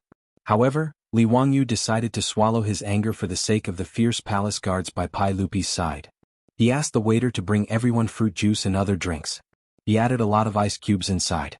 This kind of ice-cold and refreshing cold drink made the group of people yell and cry out in satisfaction. A bunch of country bumpkins. Emperor? Looked down on him. Li Wangyu felt a great sense of psychological satisfaction. He looked down on Pai Lupi and the group of debauches. Everyone ate and drank. Just as they were chatting happily, a bell rang not far away, followed by the sound of stringed and woodwind music. The time for the blind date conference had arrived. Under the burning gazes of the thousands of men present, 1,000 or so palace maids with graceful figures leisurely walked over. They smiled sweetly and had beautiful eyes. Thousands of beautiful women gathered in one place. All the men present, except for Li Er who was used to it, were shocked. Even the debauches who were used to seeing the spring scenery in Peace Square stared blankly at the palace maids in front of them. Wei Shuyu couldn't help but recite the Lecture Ode to Lust.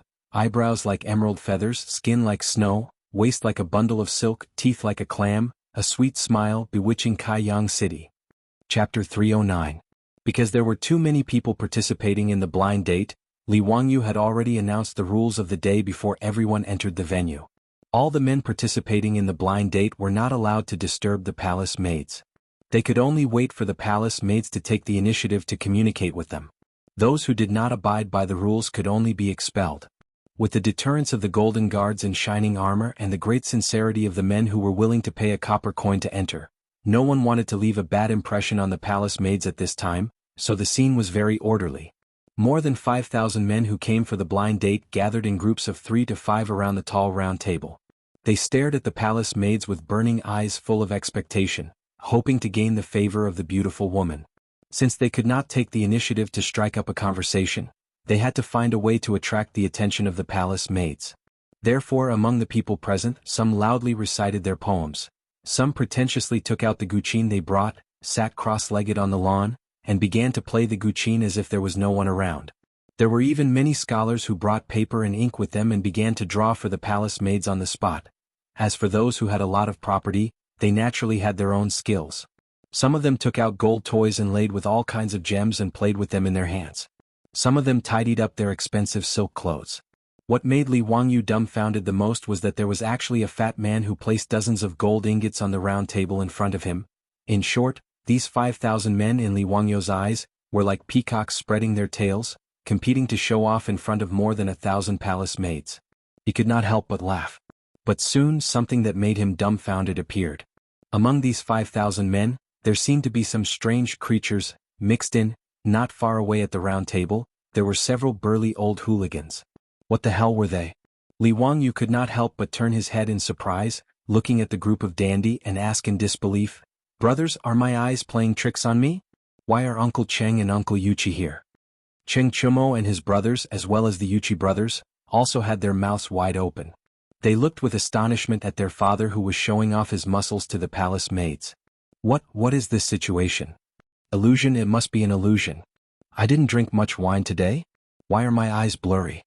Even Pai Lupi was speechless. What were these old killers doing? He didn't believe that these dukes would really take a fancy to a palace maid. After all, the palace maids who were selected to leave the palace had been in the palace for at least 10 years. Even if they entered the palace at the age of 16, they were 26 years old now. In the eyes of the Tang, this age was already considered an ant. What's more, which of these dukes' manors didn't have beautiful palace maids bestowed by Pai Lupi? Those who could be sent as gifts by Pai Lupi to the duke's mansion were all stunning beauties, and they were all budding young girls. However, this group of old killers actually came to this blind date in droves. What a premature death. Pai Lupi glared fiercely at the foppish sons. Like father, like son. You two are really father and son. The foppish sons could only smile awkwardly and politely. They didn't know how to evaluate their fathers. Fortunately, these dukes were just bored and didn't really want to add a few more concubines to their manors. Needless to say, these old hooligans had the same motive as the foppish sons. They all thought this blind date by the Tujiang Lake was a fun thing and came to join in the fun. Li Wangyu could only sigh. The cultural and entertainment construction of the Tang dynasty needed to be strengthened. Even the dukes were so bored. It could be seen that the cultural construction of the Tang dynasty had a long way to go. More than 1,000 palace maids accompanied by the official matchmakers entered the blind date. The official matchmakers were also known as matchmakers, and matchmakers. In the Tang dynasty, the official matchmakers represented the government in the marriage of men and women. They were the official marriage agencies. The official matchmakers had appeared as early as the Western Zhou dynasty. From the Qin dynasty to the Qing dynasty, the power of the official matchmakers was not small. As long as men and women become famous, they will be recorded in the year, month, day and name. If a man marries at 30, a woman marries at 20. The main job of the official matchmakers was to know the names and birth dates of men and women in the country and to urge men and women of the right age to get married. If there were official matchmakers, there would naturally be private matchmakers. The private matchmakers were often called matchmakers. However, even if the marriage was facilitated by private matchmakers, it still needed to be registered at the official matchmaker's office and be supervised by the official matchmakers. The so-called parents' orders and matchmakers' words referred to the official matchmakers. There was naturally a reason why the official matchmakers were needed to accompany the palace maids on the blind date today. Just like the Book of Songs Wei Feng, it said, "Bandits set the date, but the sun has no good matchmaker." It meant that without a good matchmaker one could not get married. There was also, what about faking it?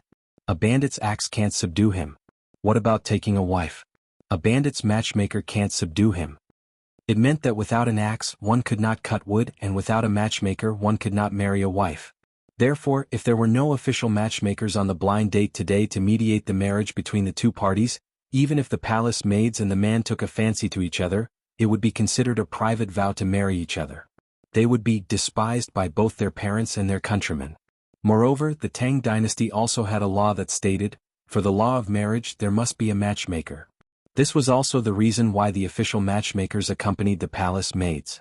In fact, Li Wangyu did not know that the matchmaking convention needed an official matchmaker. He only understood after Su Jingzong reminded him. However, even though there were millions of people in Chang'an City, there were not that many official matchmakers. Fortunately, Su Jingzong was capable and ordered people to urgently mobilize manpower from the counties around Chang'an City. It was not easy to find so many official matchmakers. Otherwise, today's matchmaking convention would really become a farce. Li Wangyu would definitely be impeached to death by the censor. Li Wangyu organized this, "Do not disturb if you are the one" matchmaking convention. Naturally, it could not be like the later generations where men and women could freely chat and communicate. Instead, they had to communicate through these official matchmakers. Those palace maids shyly raised their heads and swept their eyes over the many men present. Those who liked each other would whisper to the official matchmaker beside them. Naturally, the official matchmaker would go to the man's side and ask about his name, family background, and whether he was interested in the palace maid. If both parties were satisfied, the official matchmaker would record it. Even so, the 3 matchmakers and 6 certificates could not be left out. There were 6 procedures: accepting, asking for names, naive sign, asking for dates, and welcoming in person. In addition to the 6 certificates, there was an ink bucket on the heaven and earth table, a ruler, a pole, a scale, a pair of scissors, a bronze mirror, and an abacus. There could not be any sloppiness. However, these procedures were naturally much simpler. Compared to a blind marriage, it was completely based on the matchmaker's description of the appearance and situation of the two parties. Without a doubt, today's matchmaking convention in Chujiang Pool that Li Wangyu organized could allow men and women to clearly see each other face to face. This was a great improvement. In this regard, whether it was the more than 5,000 men who wanted to marry a wife or the palace maids who left the palace, they were all extremely satisfied. Li Wangyu accompanied Pai Lupi and wandered around the matchmaking convention. Pai Lupi had already seen with his own eyes that many palace maids and men looked at each other. After being recognized by the official matchmaker, it could be said that they were already considered to be husband and wife. In this regard, Pai Lupi was very satisfied and repeatedly praised Li Wangyu for handling this matter beautifully. While the two were chatting, Pai Lupi pointed at a group of people not far away and laughed. "Ziyu, does this count as a man attaining the Tao and his chickens and dogs ascending to heaven? That group of men, are they all from the Zhou village that you chose? How did they all get a matchmaking convention with my palace maids?" Chapter 310. Pai Lupi was pointing at the group of handicapped old soldiers from Dingzhou village. Most of these old soldiers came from poor families and were handicapped. Naturally, none of their wives were willing to marry them. All of them were old bachelors. Now, in just a little over a month, the income from the Shunfeng Express Carriage Company had filled the pockets of these old soldiers and made them quite wealthy. After Li Wangyu's persuasion, he managed to convince this group of old soldiers to come to the Crooked River's lakeside. She wanted to see if she could also get lucky and marry a palace maid to be her auntie. Even the Niu brothers, Niu Yong and Niu Wu, came to the blind date with the old soldiers under Li Wangyu's persuasion. They wanted to marry a wife. Although the two had joined the Li family as soldiers, they could still marry a woman from a good family. Moreover, Li Wangyu could let the two brothers go at any time. However, the two brothers were very stubborn and were unwilling to do so. Li Wangyu was about to go greet the crowd, but before he reached them, he saw a group of palace maids accompanied by an official matchmaker. Pai Lupi and he couldn't help but stop to see if the group of palace maids would like the old soldiers. However, even Li Wangyu didn't think that the group of old soldiers would be chosen by the palace maids. After all, compared to the other people present, this group of handicapped old soldiers really didn't have any advantages. However, Li Wangyu still wanted to help the old soldiers of his manor. Just as he was thinking about how to do it, he heard a discordant sound. The group of old soldiers, including the Niu brothers, stood awkwardly beside the round tables, feeling somewhat at a loss. Although they didn't lack money now, they were used to living a simple life. Today they came to Chu River Pond for the blind date. The clothes they wore could only be said to be clean and tidy, but definitely not bright. They were all rather ordinary and rough clothes. As for the men around them, even if they were poor scholars, even if they had gone to borrow, they were all wearing new clothes today, which made them look rather bright and fresh. In comparison, the old soldiers of Dingzhou village seemed a little shabby. On top of that, many of them were crippled. Many of them were missing arms or legs. This made them stand out even more among the crowd. This caused many men in the surroundings to whisper to each other, and from time to time roaring laughter could be heard. It was obvious that they were mocking them. Because of the group of palace maids walking over together, many of the men around the old soldiers unconsciously raised their voices out of desire to show off. "Tsk, there is really someone who is out of his league and wants to eat swan meat. Why don't you take a look at yourself? You actually have the nerve to come to the lakeside of Chu River. Aren't you afraid of offending the beauty? Isn't that so?" This person who was missing an arm or a leg had come to a blind date. He really didn't know his place. "I'm afraid someone must be blind to fancy them, right?" "Brother, you can't say that. Maybe there are beauties who sympathize with them?" I heard that among the palace maids sent out by the saint this time, there are old women in their 60s. Maybe those old women will be willing to take in a son?" Haha, brother's words are reasonable. They really don't know the immensity of heaven and earth. This person knows his place. To sully the eyes of a beauty, how laughable. A group of field attendants. They don't even look at their own status. They actually came to the lakeside of Chu River to propose marriage. They don't know their place. Have these bumpkins washed the mud off their feet? Oh, I forgot that some of them are missing a leg. That saves us a lot of trouble, ha. The words of these men who felt good about themselves and came to propose marriage made the old soldiers of Dingzhou village furious. Some of the more irritable ones rolled up their sleeves and planned to beat them up. However, they were stopped by the brothers Niu Yong and Niu Wu. "Everyone, today is the blind date hosted by Langjun. Let's not cause trouble for Langjun. If there is anything, let's talk about it after this matter is over." Niu Dalong is right. We must not cause trouble for the men of Hu County. We will let them go for now. Yes, we'll deal with them after this matter is over. The old soldiers didn't want to cause trouble for Li Wangyu. Under Niu Yong's persuasion, they swallowed their anger. The palace maids naturally heard this conflict of words. Many of them couldn't help but cover their mouths and chuckle. They truly didn't want to marry a disabled husband after leaving the palace. This was human nature. However, the palace maid's laughter made the surrounding men even more pleased with themselves. Their mocking of the old soldiers grew louder and louder. Niu Wu was so angry that his veins were bulging. If it wasn't for his brother Niu Yong holding him back, his fists would probably have landed on those people's faces. Pai Lupi frowned when he heard the men's words. The 100 Cavalry Department had already reported the situation of the old soldiers of Dingzhou village to him. After all, Li Qingqian and the others went to Dingzhou village to study with Li Wangyu every few days. The 100 Cavalry Department had already figured out the background of everyone in the village. These dozen or so disabled veterans were all soldiers of the Sui dynasty. They were veterans who had survived the bloody battle against the Turks at Yanmen Pass in the 11th year of the Great Undertaking. Although they were soldiers of the Sui dynasty, Pai Lupi viewed them as his own subjects. In particular, they were all disabled from the battle against the Turks. This made Pai Lupi, the emperor on horseback, feel that it wasn't easy for these veterans. Now, these men who wanted to ask for a kiss were actually speaking rudely and humiliating these veterans. This made Pai Lupi very angry. Naturally, it wasn't convenient for him to show his face. He only glanced at Li Wangyu from the corner of his eyes. Li Wangyu was naturally unhappy. Even without Pai Lupi's words, he was already planning to flip out. After apologizing to Pai Lupi, Li Wangyu looked at the group of wastrels behind him. Brothers, what should we do if someone has a bad mouth? His mother. Slap him. Cheng Chumo and the others naturally understood what Li Wangyu wanted to do. They were all very excited. They rolled up their sleeves and prepared to attack.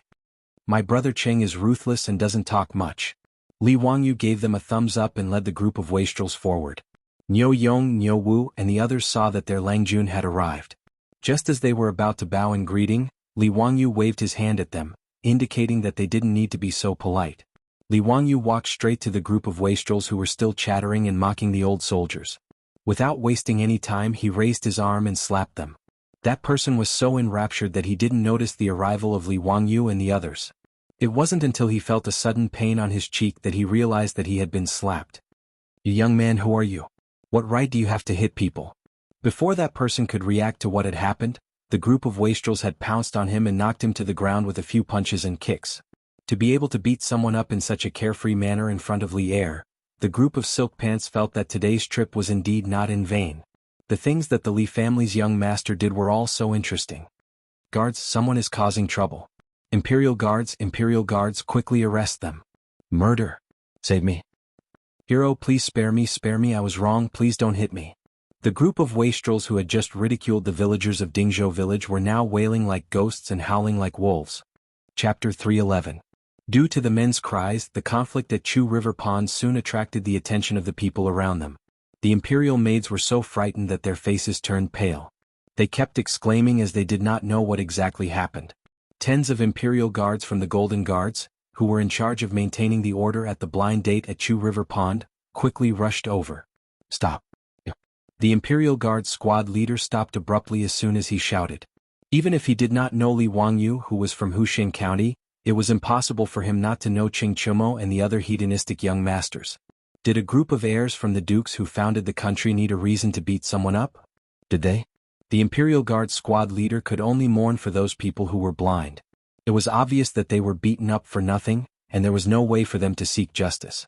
Nevertheless, the men who were beaten up by the hedonistic young masters and Li Wangyu thought that their saviors had finally arrived when they saw the Imperial Guards from the Golden Guards around them. The man who was slapped by Li Wangyu crawled to the Imperial Guard squad leader and pointed at Li Wangyu as he yelled, Quickly arrest that man. They're disrupting the order of the blind date and beating us up for no reason."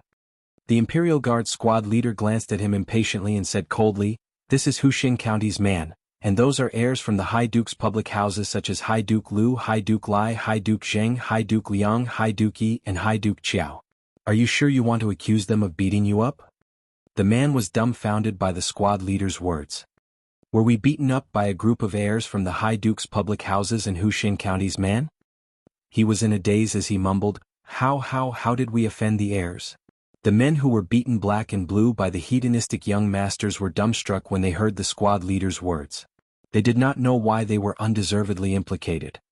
"Heirs, Huxing County's man, we didn't offend you. Why is this happening?" Li Wangyu swung his hand.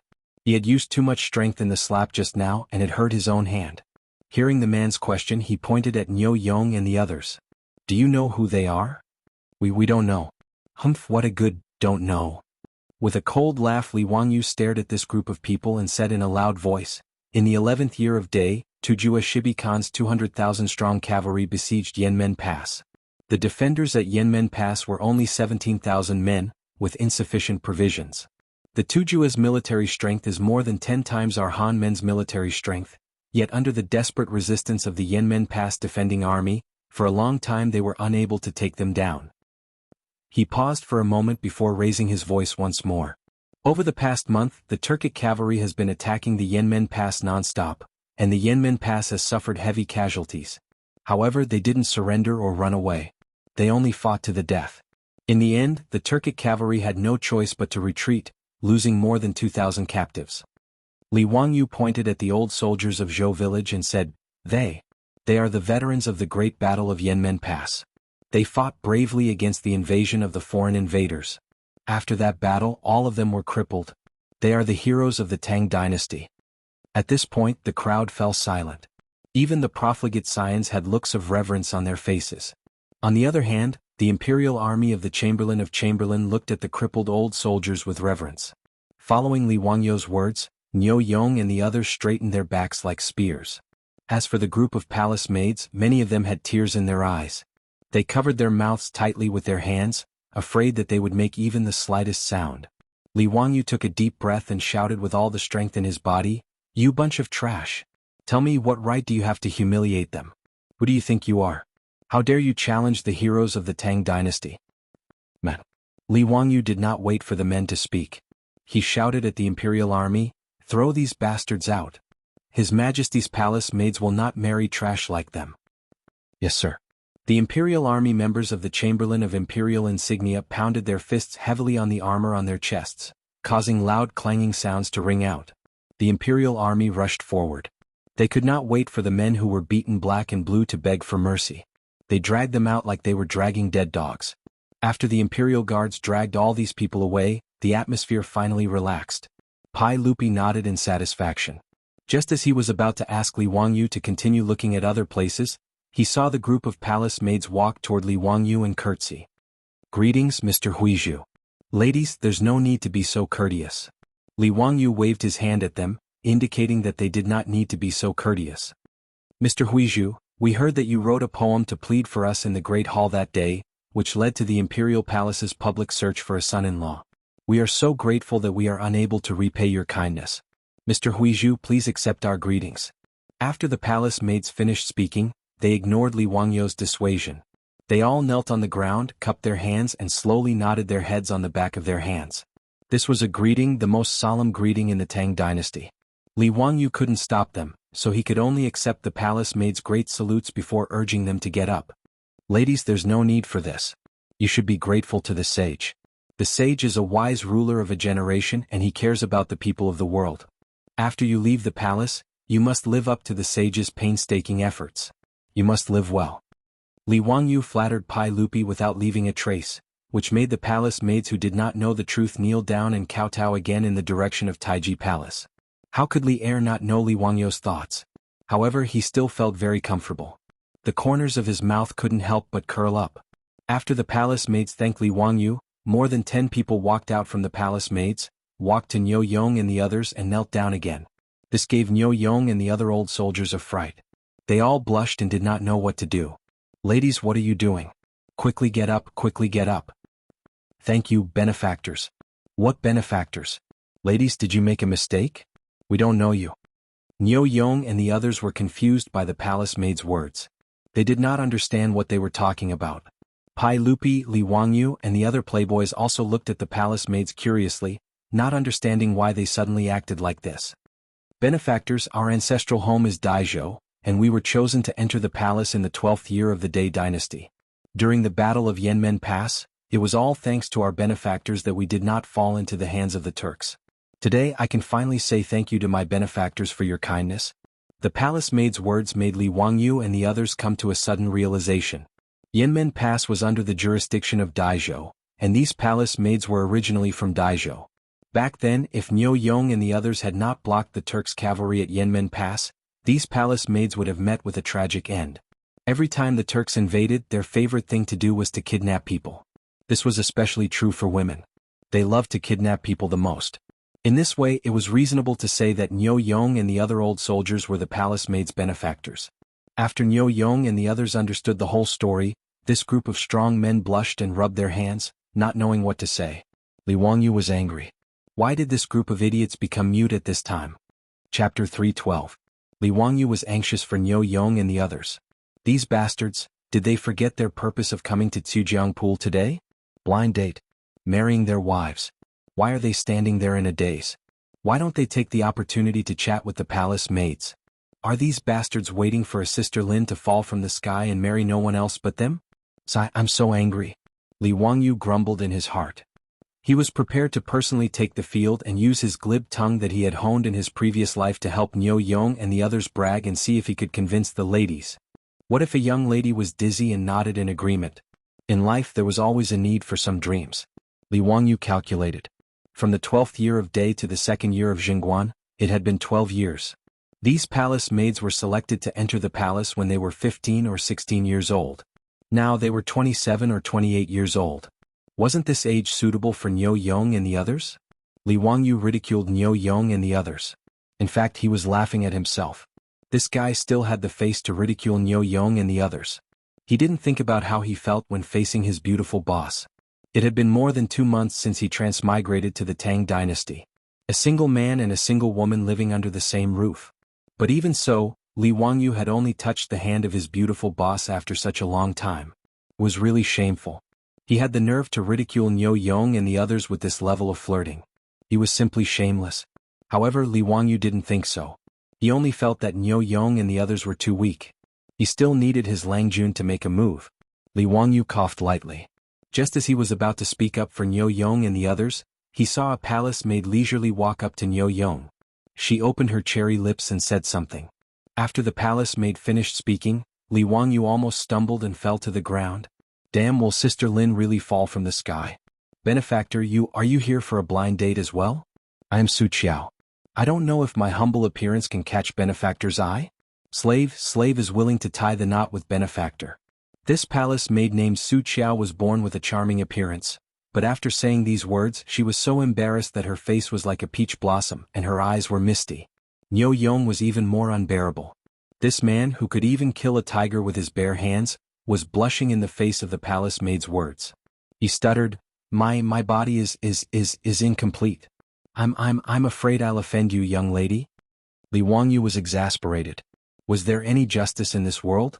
Why would a beautiful lady take the initiative to confess to such trash? He kicked Nyo Yong's butt. Just tell me if you're willing or not. Why are you spouting so much nonsense? Yes, I'm willing. Nyo Yong hesitated for a long time before finally giving an affirmative answer.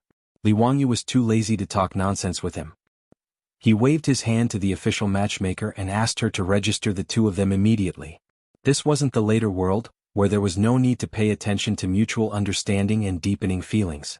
These things could be slowly understood after the wedding night.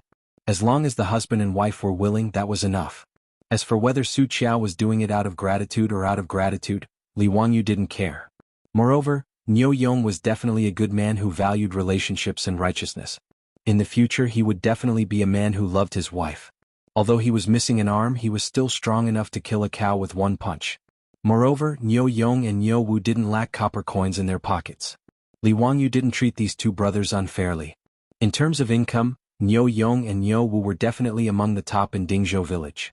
As for this palace maid called Su Qiao, her figure and appearance were all first class. Li Wangyu could only secretly complain in his heart, Nyo Yong, this guy is really lucky. Li Wangyu turned to look at the group of palace maids and said loudly, Ladies, these Langjuns are all from my fief. Now they are all one of the owners of the Shunfeng Express Carriage Company in Chang'an. They are rich and are a good match for a husband. He wasn't lying. The carriage company originally had 20% of Dingzhou village's shares. Later, Chou Yuanliang and Chou Kuan went to the old village chief and spent a lot of money to buy 10% of the shares. Dingzhou village still had 10% of the carriage company's shares. Therefore, it was reasonable to say that this group of old soldiers were one of the owners of the carriage company. No matter how small the shareholders were, they were still owners. Nowadays, the Shunfeng Express Carriage Company was known by everyone in Chang'an. Even if these palace maids were imprisoned in the palace walls, They still knew that the carriage company was set up by Empress Jiang Sun and Hu Xin Man. They also knew that the carriage company was an industry that made a lot of money every day. And this group of men who were physically handicapped and dressed simply were actually one of the owners of the carriage company. The palace maids couldn't help but be slightly surprised. The reason why Li Wangyu said these words was to let the palace maids know that these old soldiers, who were just mocked as bumpkins, were not shabby. Which of these palace maids didn't want to marry a good Lang Jun after leaving the palace? This was human nature and there was nothing wrong with it. As the saying went, when marrying another, one had to wear clothes and eat food. If they were so poor that even their aunts had to suffer from cold and hunger, no one would be happy. After Li Wangyu's words of encouragement, and with Su Qiao as a precedent, several official matchmakers beside the palace maids walked out and whispered to the group of old soldiers. From time to time, they pointed in the direction of the palace maids. Obviously, other palace maids had taken a fancy to these old soldiers of Dingzhou village. They were not as bold as Su Qiao and only let the official matchmaker come out and act as a go-between. The group of old soldiers were all smiling from ear to ear as they hurriedly nodded their heads in agreement. How could they not agree? In fact, this group of men was going crazy thinking about their aunts. Now that there were palace maids out of the palace who wanted to marry them, it was simply like a dream. An official matchmaker ran to Niu Wu's side and pointed at one of the palace maids and said something to him. Li Wangyu quickly went over and wanted to see which palace maid had taken a fancy to this guy. Following the direction of the official matchmaker's finger, Li Wangyu looked up and couldn't help cursing in his heart that this guy was really lucky. The one who had taken a fancy to Niu Wu was the most beautiful palace maid in this group of palace maids. Li Wangyu felt that she looked like a movie star in the future. Seeing that Niu Wu was just grinning foolishly, Li Wangyu fiercely slapped this lucky guy's head. What are you grinning foolishly for? Hurry up and say it, okay? Okay. Why not? I'm just afraid that I'll be rude to this young lady. Li Wangyu rolled his eyes. *CK, you even know how to use words. You're so rude. He didn't expect that today's blind date by the lake of Chu River, more than a dozen old bachelors of Dingzhou village would all be single. Li Wangyu was happy for them from the bottom of his heart. It seemed that there would be more than a dozen weddings in his fief. Chapter 313. In just one day, thousands of palace maids found their Mr. Right with the help of the official matchmakers. Pai Lupi was quite satisfied with this result. In line with the principle of simplicity and speed, under the control of the official media, the 3 matchmakers and 6 proofs, the acceptance of the bride, the name of the bride, the nomination of the bride, the invitation of the bride, the invitation of the bride, and the reception of the bride began to move quickly. With the help of the official matchmakers, the families who wanted to marry the palace maids quickly completed the acceptance, Wenming, Naji, and other procedures. When it was time for Naive Sign, they didn't know what to do. Naive Sign was to send betrothal gifts to the bride's family. But where to send the betrothal gifts? Not only were the men scratching their heads, but the official match